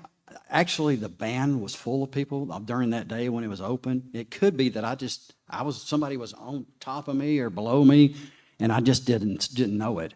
You know, you're butting heads. You know how FT8 is.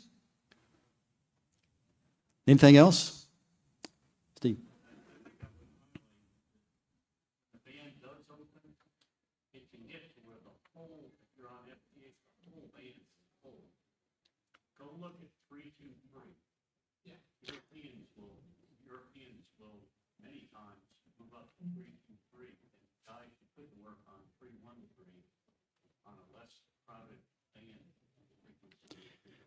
I do remember that then we had one opening to Europe. Steve and I were talking, and he said at one time, I said at another time, I hear people on 323. So even though 313 is the frequency, 323 is a kind of a backup when it's really crowded. The Europeans use it. I mean, you know how they use 10 meters, 28 180. That's the frequency they use for FT4 plus. You can make contacts there as well. But anyway, that's a good point. Anything else?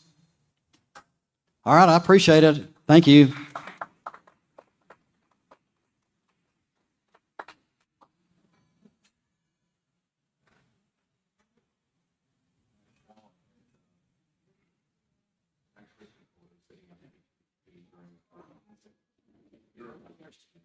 Yes, sir. You run high power on 6. What are you going to do about your preamp? Barbecue it? Well, that would be one thing. I don't actually have an external. Oh, you don't have a No.